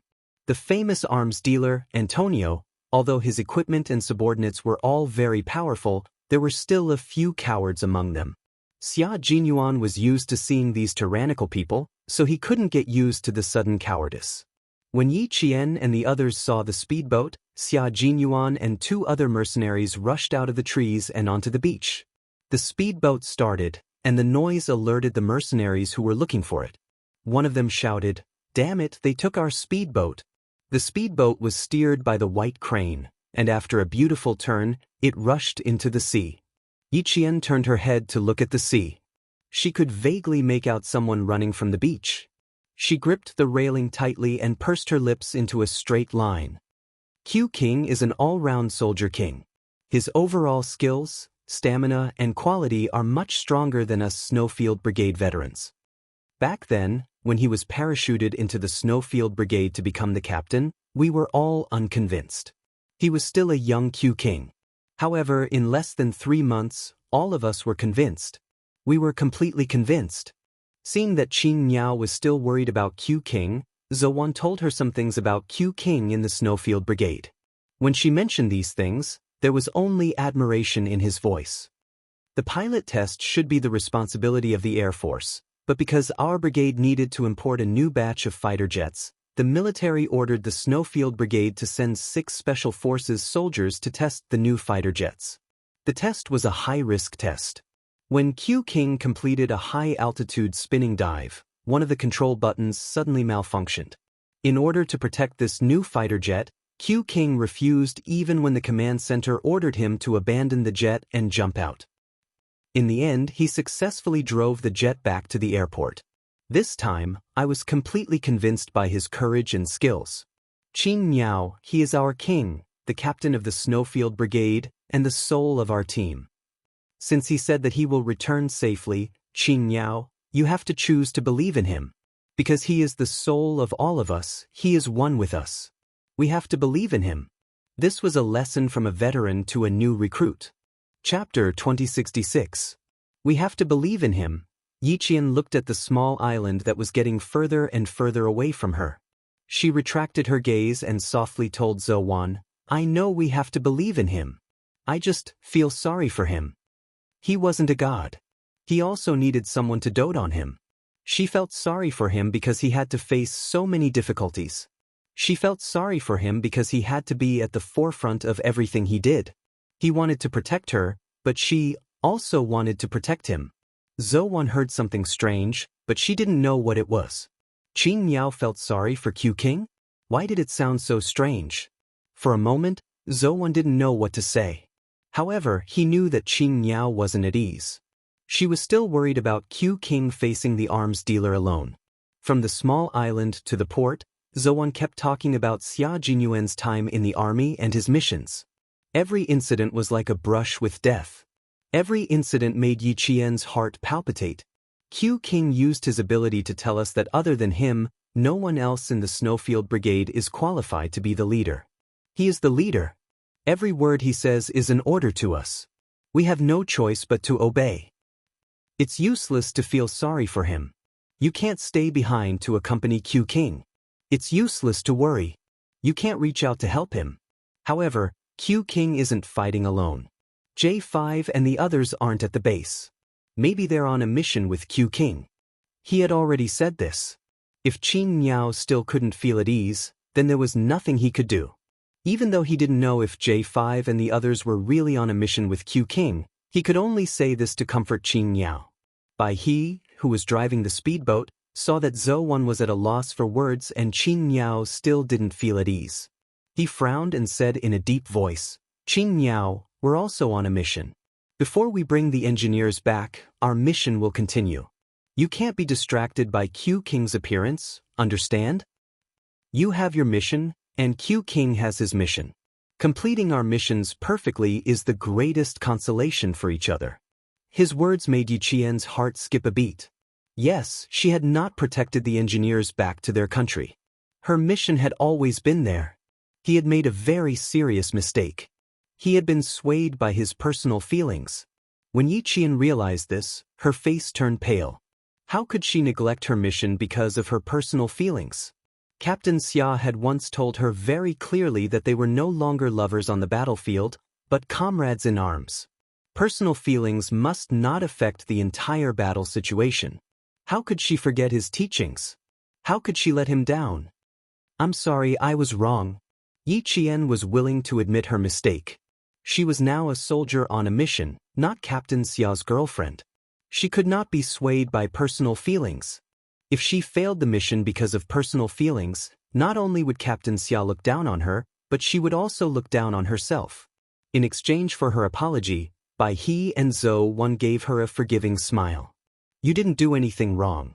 This is the first time you've encountered something like this. Anyone would feel bad. It's normal. You feel sorry for Q King, but we also feel sorry for Q King. It's just that as veterans, we know how to hide our emotions. We know that as soldiers, we should act like soldiers. The White Crane comforted Yi Jian in this way.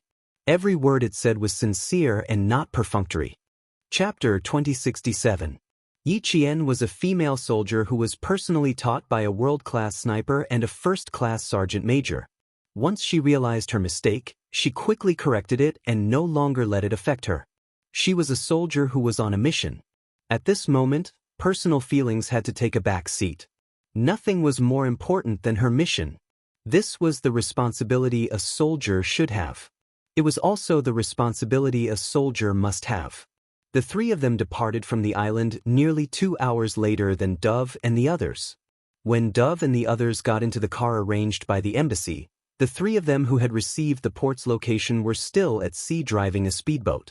The first batch of engineers has been arranged. Their luggage has also been sent to the airport. The direct flight back to China is at 4:08 a.m. There are still 2 hours and 19 minutes before the plane takes off. Qing Miao and the others might not be able to catch the first flight back to China. Dove, who had finished communicating with the embassy, told her comrades in the car with a serious expression, "The second flight will have to wait until 4 p.m. This is a very troublesome matter. It will take them nearly 12 hours to get back to China." 12 hours was an unusually long time. During this long wait, no one could guarantee that there would not be any accidents. Antonio is not only an arms dealer. Even the taxis here belong to his company. His influence is everywhere in the city. I'm just afraid that something will happen. After Dove finished speaking, the car was so quiet that one could hear a pin drop. Chang Ying's eyes turned fierce. I'll stay and support them. If there are any changes, we'll fight our way out. Antonio's influence is too great. The government doesn't even dare to go against him. How can we fight our way out? Qi Lu immediately denied it. This soldier from the northwest region was not handsome, but his long years in the military gave him a sharp look that made people feel as if their necks were being sliced by a knife. He hugged his rifle and said coldly, "If we're really discovered, King Q will be in even more danger." He's still in Antonio's camp. What he meant was that if Yi Qian was discovered by Antonio, Antonio would very likely think that Xia Jinyuan, who was Chinese, had deliberately let Yi Qian go. At that time, not only would Yi Qian and the others be in danger, but also Q King, who was on a mission, would be in danger. Shui Yan, who was disassembling a gun, raised her head and calmly added, "There are still a few brothers missing from the base. You have to count them in as well. If something were to happen, not only would Q King die, but a few of his brothers in the base would also die." In an instant, the atmosphere in the car became even more solemn. Q King is not our concern for now. We can't interfere with different missions. Although they were very worried about the safety of Q King and the others, it was not something they could meddle in. Their voices were as cold as ice. The embassy has prepared for the worst. If Qing Miao and the others are discovered by Antonio, they can only be smuggled back to their country. I hope they can escape safely and survive the 12 hours they have to stay here. No one said anything else. They abandoned their comrades and left first, because this was forcing them to do so. With the military, as soon as Chang Ying mentioned the military, Pigeon, who knew what he wanted to say, interrupted him with a wry smile. "The military has contacted me. We have to leave first. Engineer Jiang and the others have a lot of information related to national defense. We can't stay here. I've also asked the embassy if they could delay the departure of the plane by an hour. It's also impossible. The longer the engineers stay here, the more the country will be in danger. The information on Engineer Jiang and the others is too important. If there's an accident, our country will have to bear an immeasurable loss. It's very, very big. It's completely beyond our expectations. Chapter 2068. Bang! Qi Lu punched the car door. He stretched out his legs and hugged the rifle with his eyes closed. He did not want to continue the conversation. He was furious, but he had no other choice. He knew that his comrades would be in danger, but he could only watch helplessly. You're just thinking about the worst. Nothing bad will happen. Didn't something similar happen in the past? In the end, everyone returned to the team safely. Pigeon, who was also feeling helpless, tried to console his cold-looking comrades. Think positively. Think about the three of them and think about the good. Don't give yourself too much pressure. Pigeon and the others did not see Yi Qian and the other two until they boarded the plane. The car arranged by the embassy was still parked at the brightly lit port. No one drove it away. The port was not quiet at 4 o'clock in the morning.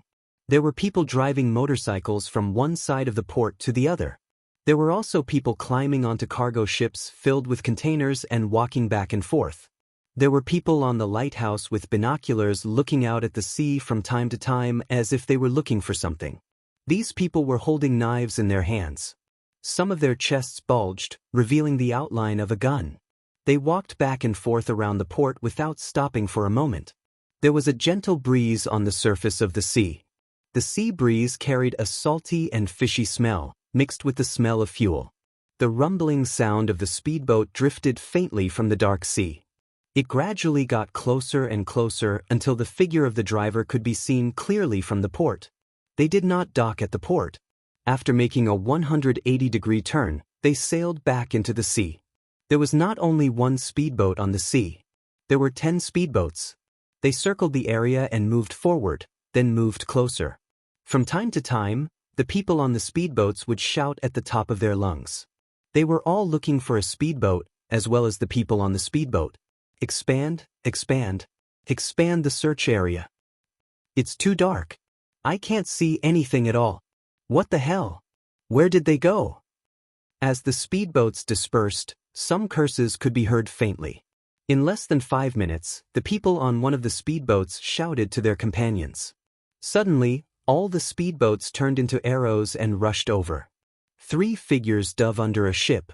After a while, someone jumped out of the water as if he was standing and grabbed a rope that was used to release a lifeboat. Soon, before the strong light from the ship swept over, the figure grabbed the rope tightly with both hands. He was as agile as a monkey climbing a tree. His feet kicked the hull of the ship, and in a short while he climbed onto the deck.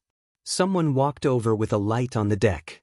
Yi Jian's eyes darkened as she suddenly lowered her body and hid under the lifeboat.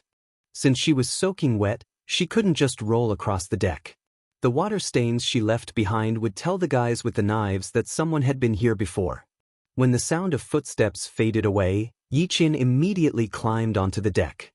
His feet hooked onto the handrails of the deck, and his hands nimbly and quickly untied the rope and placed it into the sea.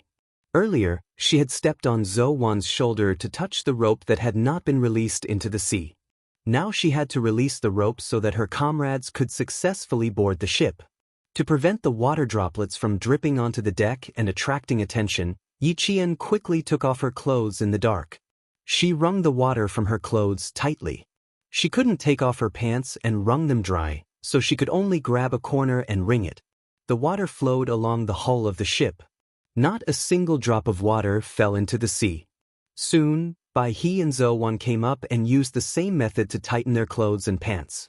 When a few men with knives came over, the 3 of them were long gone. Chapter 2069.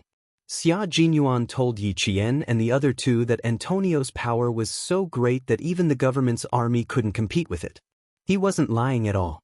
The 3 people coming out of the port couldn't drive even if they passed by the cars prepared by the embassy. The entire row of cars, regardless of whether they were big or small, had their wheels all locked, and the name Antonio was sprayed with red paint. It was blatantly telling the owners of these cars that the one who damaged their cars was none other than Antonio. Abandon the car, go find the embassy.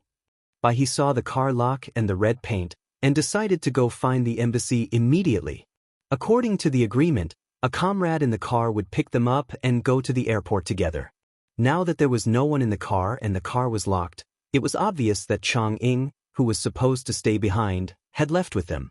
Chang Ying's departure undoubtedly told the three people who didn't leave that the situation was dangerous and they had to leave. Yi Qian, who was in charge of security, saw the 5 people who had just walked past him coming back from the front. The strong light that could illuminate 20 meters directly shone in their direction.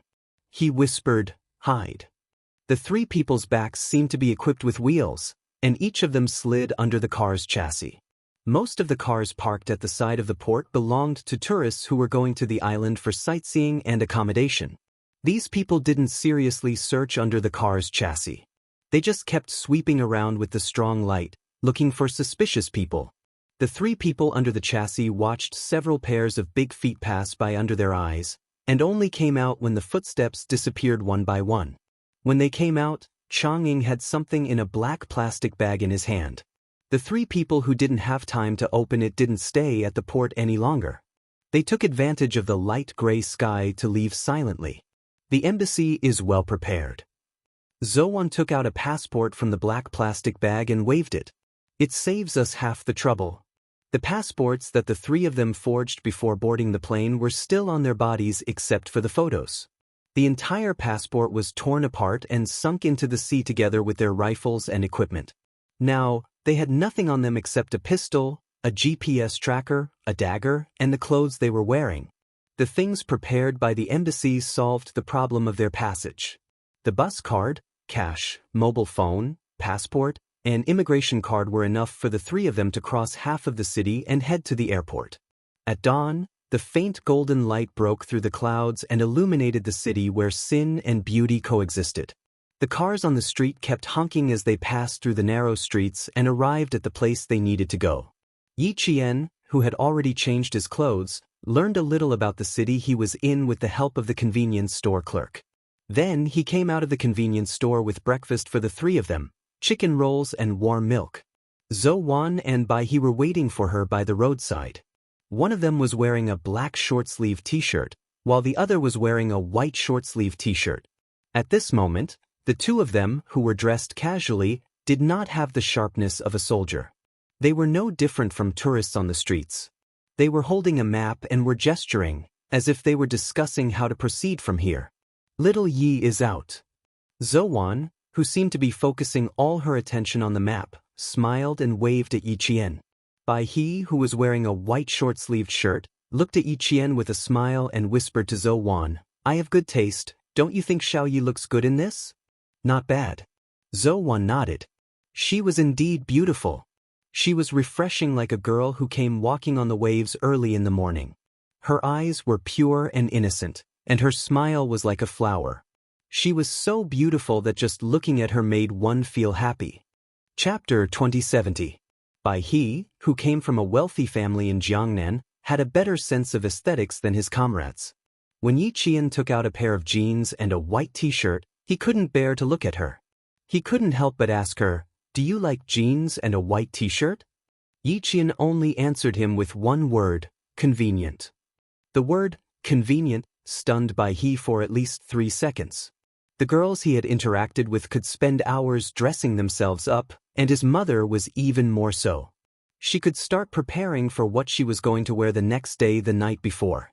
Having interacted with so many girls who spent so much time getting dressed, Bai He didn't know how to react when he heard Yi Qian say, "convenient." Soon he felt relieved. Yi Qian wasn't like the girls he had interacted with before. Yi Qian was a soldier, and soldiers shouldn't waste time. In order to pursue efficiency, they would definitely do whatever was convenient. In the end, he picked out the clothes that Yi Qian was wearing. It was a pair of loose brown cotton linen trousers that showed off the length of her legs, paired with a light sky blue cotton loose short-sleeved shirt and a pair of bohemian-style flat-heeled sandals. Yi Qian was shocked when she put it on. Zhou and Bai He, who were waiting for her to change, couldn't hide their amazement. She looked really good. She was tall, fair, and had delicate facial features with a hint of coldness, but there was a hint of gentleness in the corners of her eyes. She had a temperament like ice and fire, and was exceptionally charming. When she put on a straw hat with a circle of colorful plastic flowers, she looked even more playful.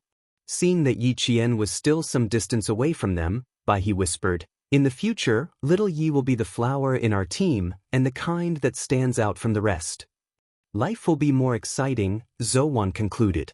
Wouldn't life be more exciting with a female soldier in a group of male soldiers? They would be more well-behaved in private. Yi Qian, who walked in the sunlight, didn't know that her comrades were talking about her. She handed the breakfast to them and asked with a smile, "So, which route is better?"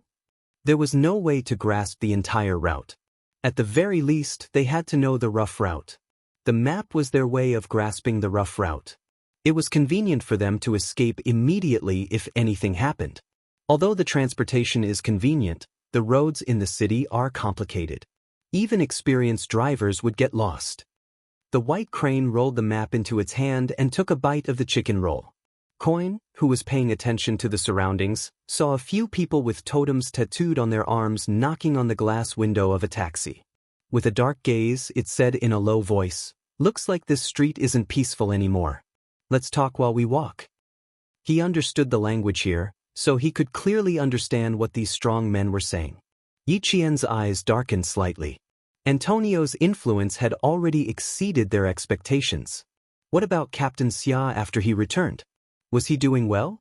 The white crane patted its shoulder lightly and said, "Let's go and take a carriage."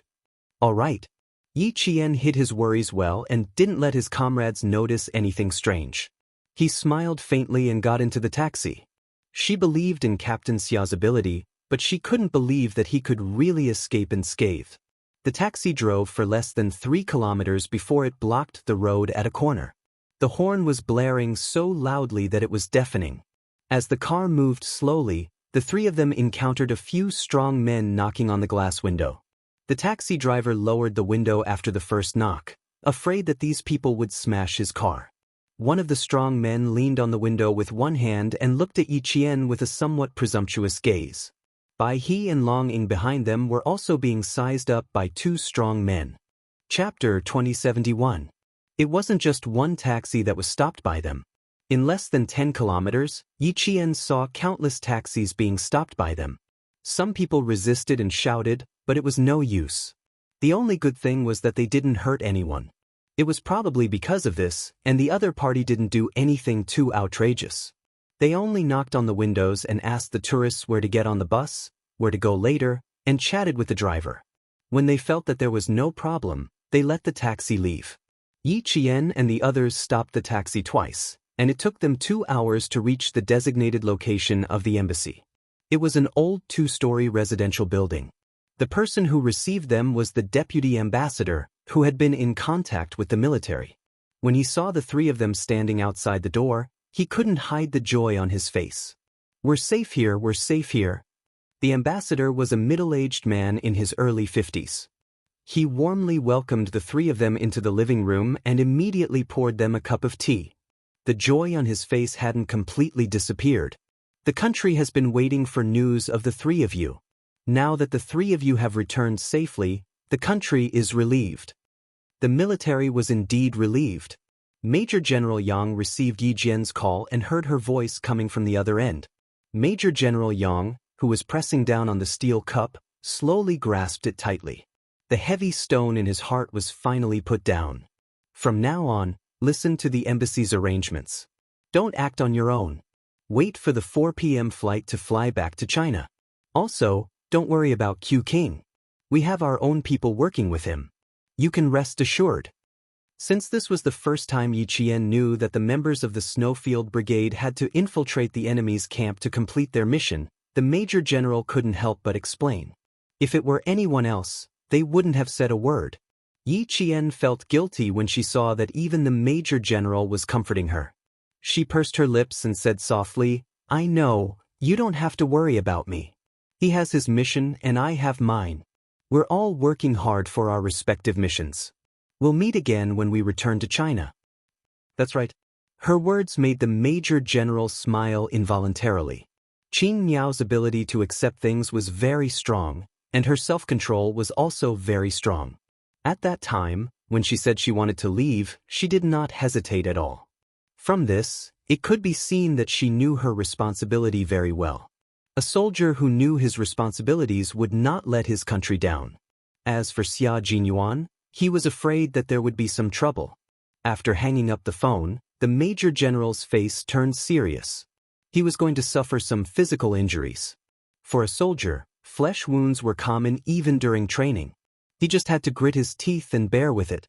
Before he left the country, Xia Jinyuan knew what kind of criminal he would be facing.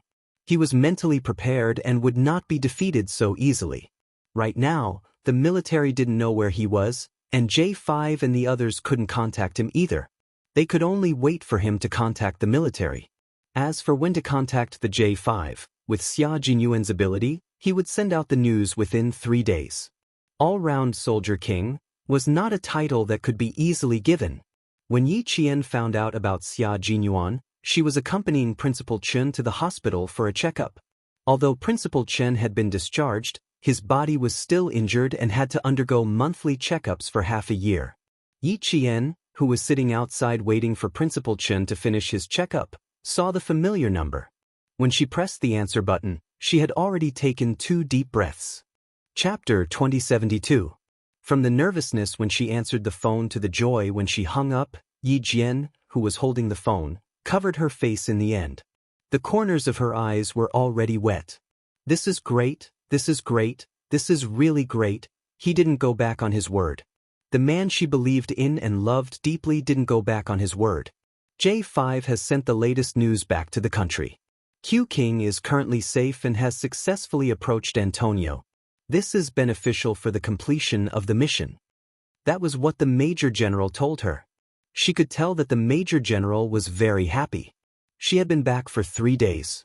From the moment she boarded the plane back to the country until now, all she could think about was his smile and what he said.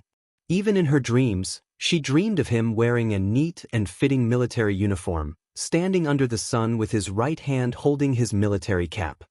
He gave her an elegant but slightly mischievous smile and said to her, "Little fox, I'm back." He was back. The man she loved was really going to be back soon. Yi Qian sat bent over with her elbows on her knees and covered her face. She alternated between crying and laughing. Her expression was indescribably relaxed. It wasn't until this second that the pain in her heart disappeared. The Major General's words disappeared in an instant. This is great. Everyone is safe. This is really great.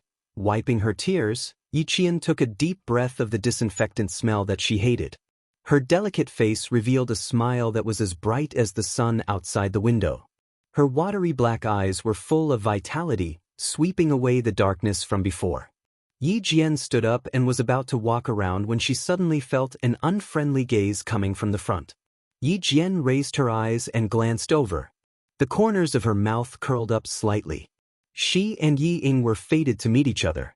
From her previous life to this life, they would always bump into each other inadvertently. Beside Yi Ying was Sun Dongqing. She was holding a stack of forms and complaining about the hospital's service. Seeing her daughter stop, Sun Dongqing couldn't help but stop as well. Looking up from the stack of forms, Sun Dongqing's eyes widened. Why did she bump into this wretched girl? Ying, let's go. We can't bump into this wretched girl. She's your nemesis. As long as you meet her, nothing good will happen to our family. Now, Sun Dongqing did not dare to confront Yi Jian head-on. After suffering so many losses, she was really a little scared. Ying was not afraid. She smiled and said, "Mom, our family is not a place where a little military school student like her can do whatever she wants. With Dad around, she's nothing." The last sentence was said through gritted teeth. Who does an orphan think he is? How dare he ride on my head? In the past, she had been careless and had fallen for the wretched girl's tricks time and time again. In the end, she had missed the college entrance examination and had to go abroad to avoid the limelight. And now? Haha, did she still need to avoid it? He didn't want her to enter the army? But she just had to enter. What's more, the Deputy Chief of Staff had personally made the call and completed all the procedures. All he had to do was to issue a certificate proving that she didn't have a heart attack and that it was really a misdiagnosis. Now that she had made a comeback, it was Yi Qian's turn to suffer. Sun Dongqing, who had wanted to leave, suddenly laughed. That's right, that's right. With old Yi around, what was there to be afraid of? Now that he was in contact with the deputy chief of staff Du, it meant that Ying would have a powerful backer once she entered the army. Yi Qian, that wretched girl, was nothing.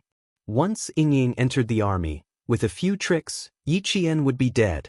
Instantly, Sun Dongqing, who was full of confidence, grabbed Ying's hand and walked towards Yi Qian with a smug look on her face.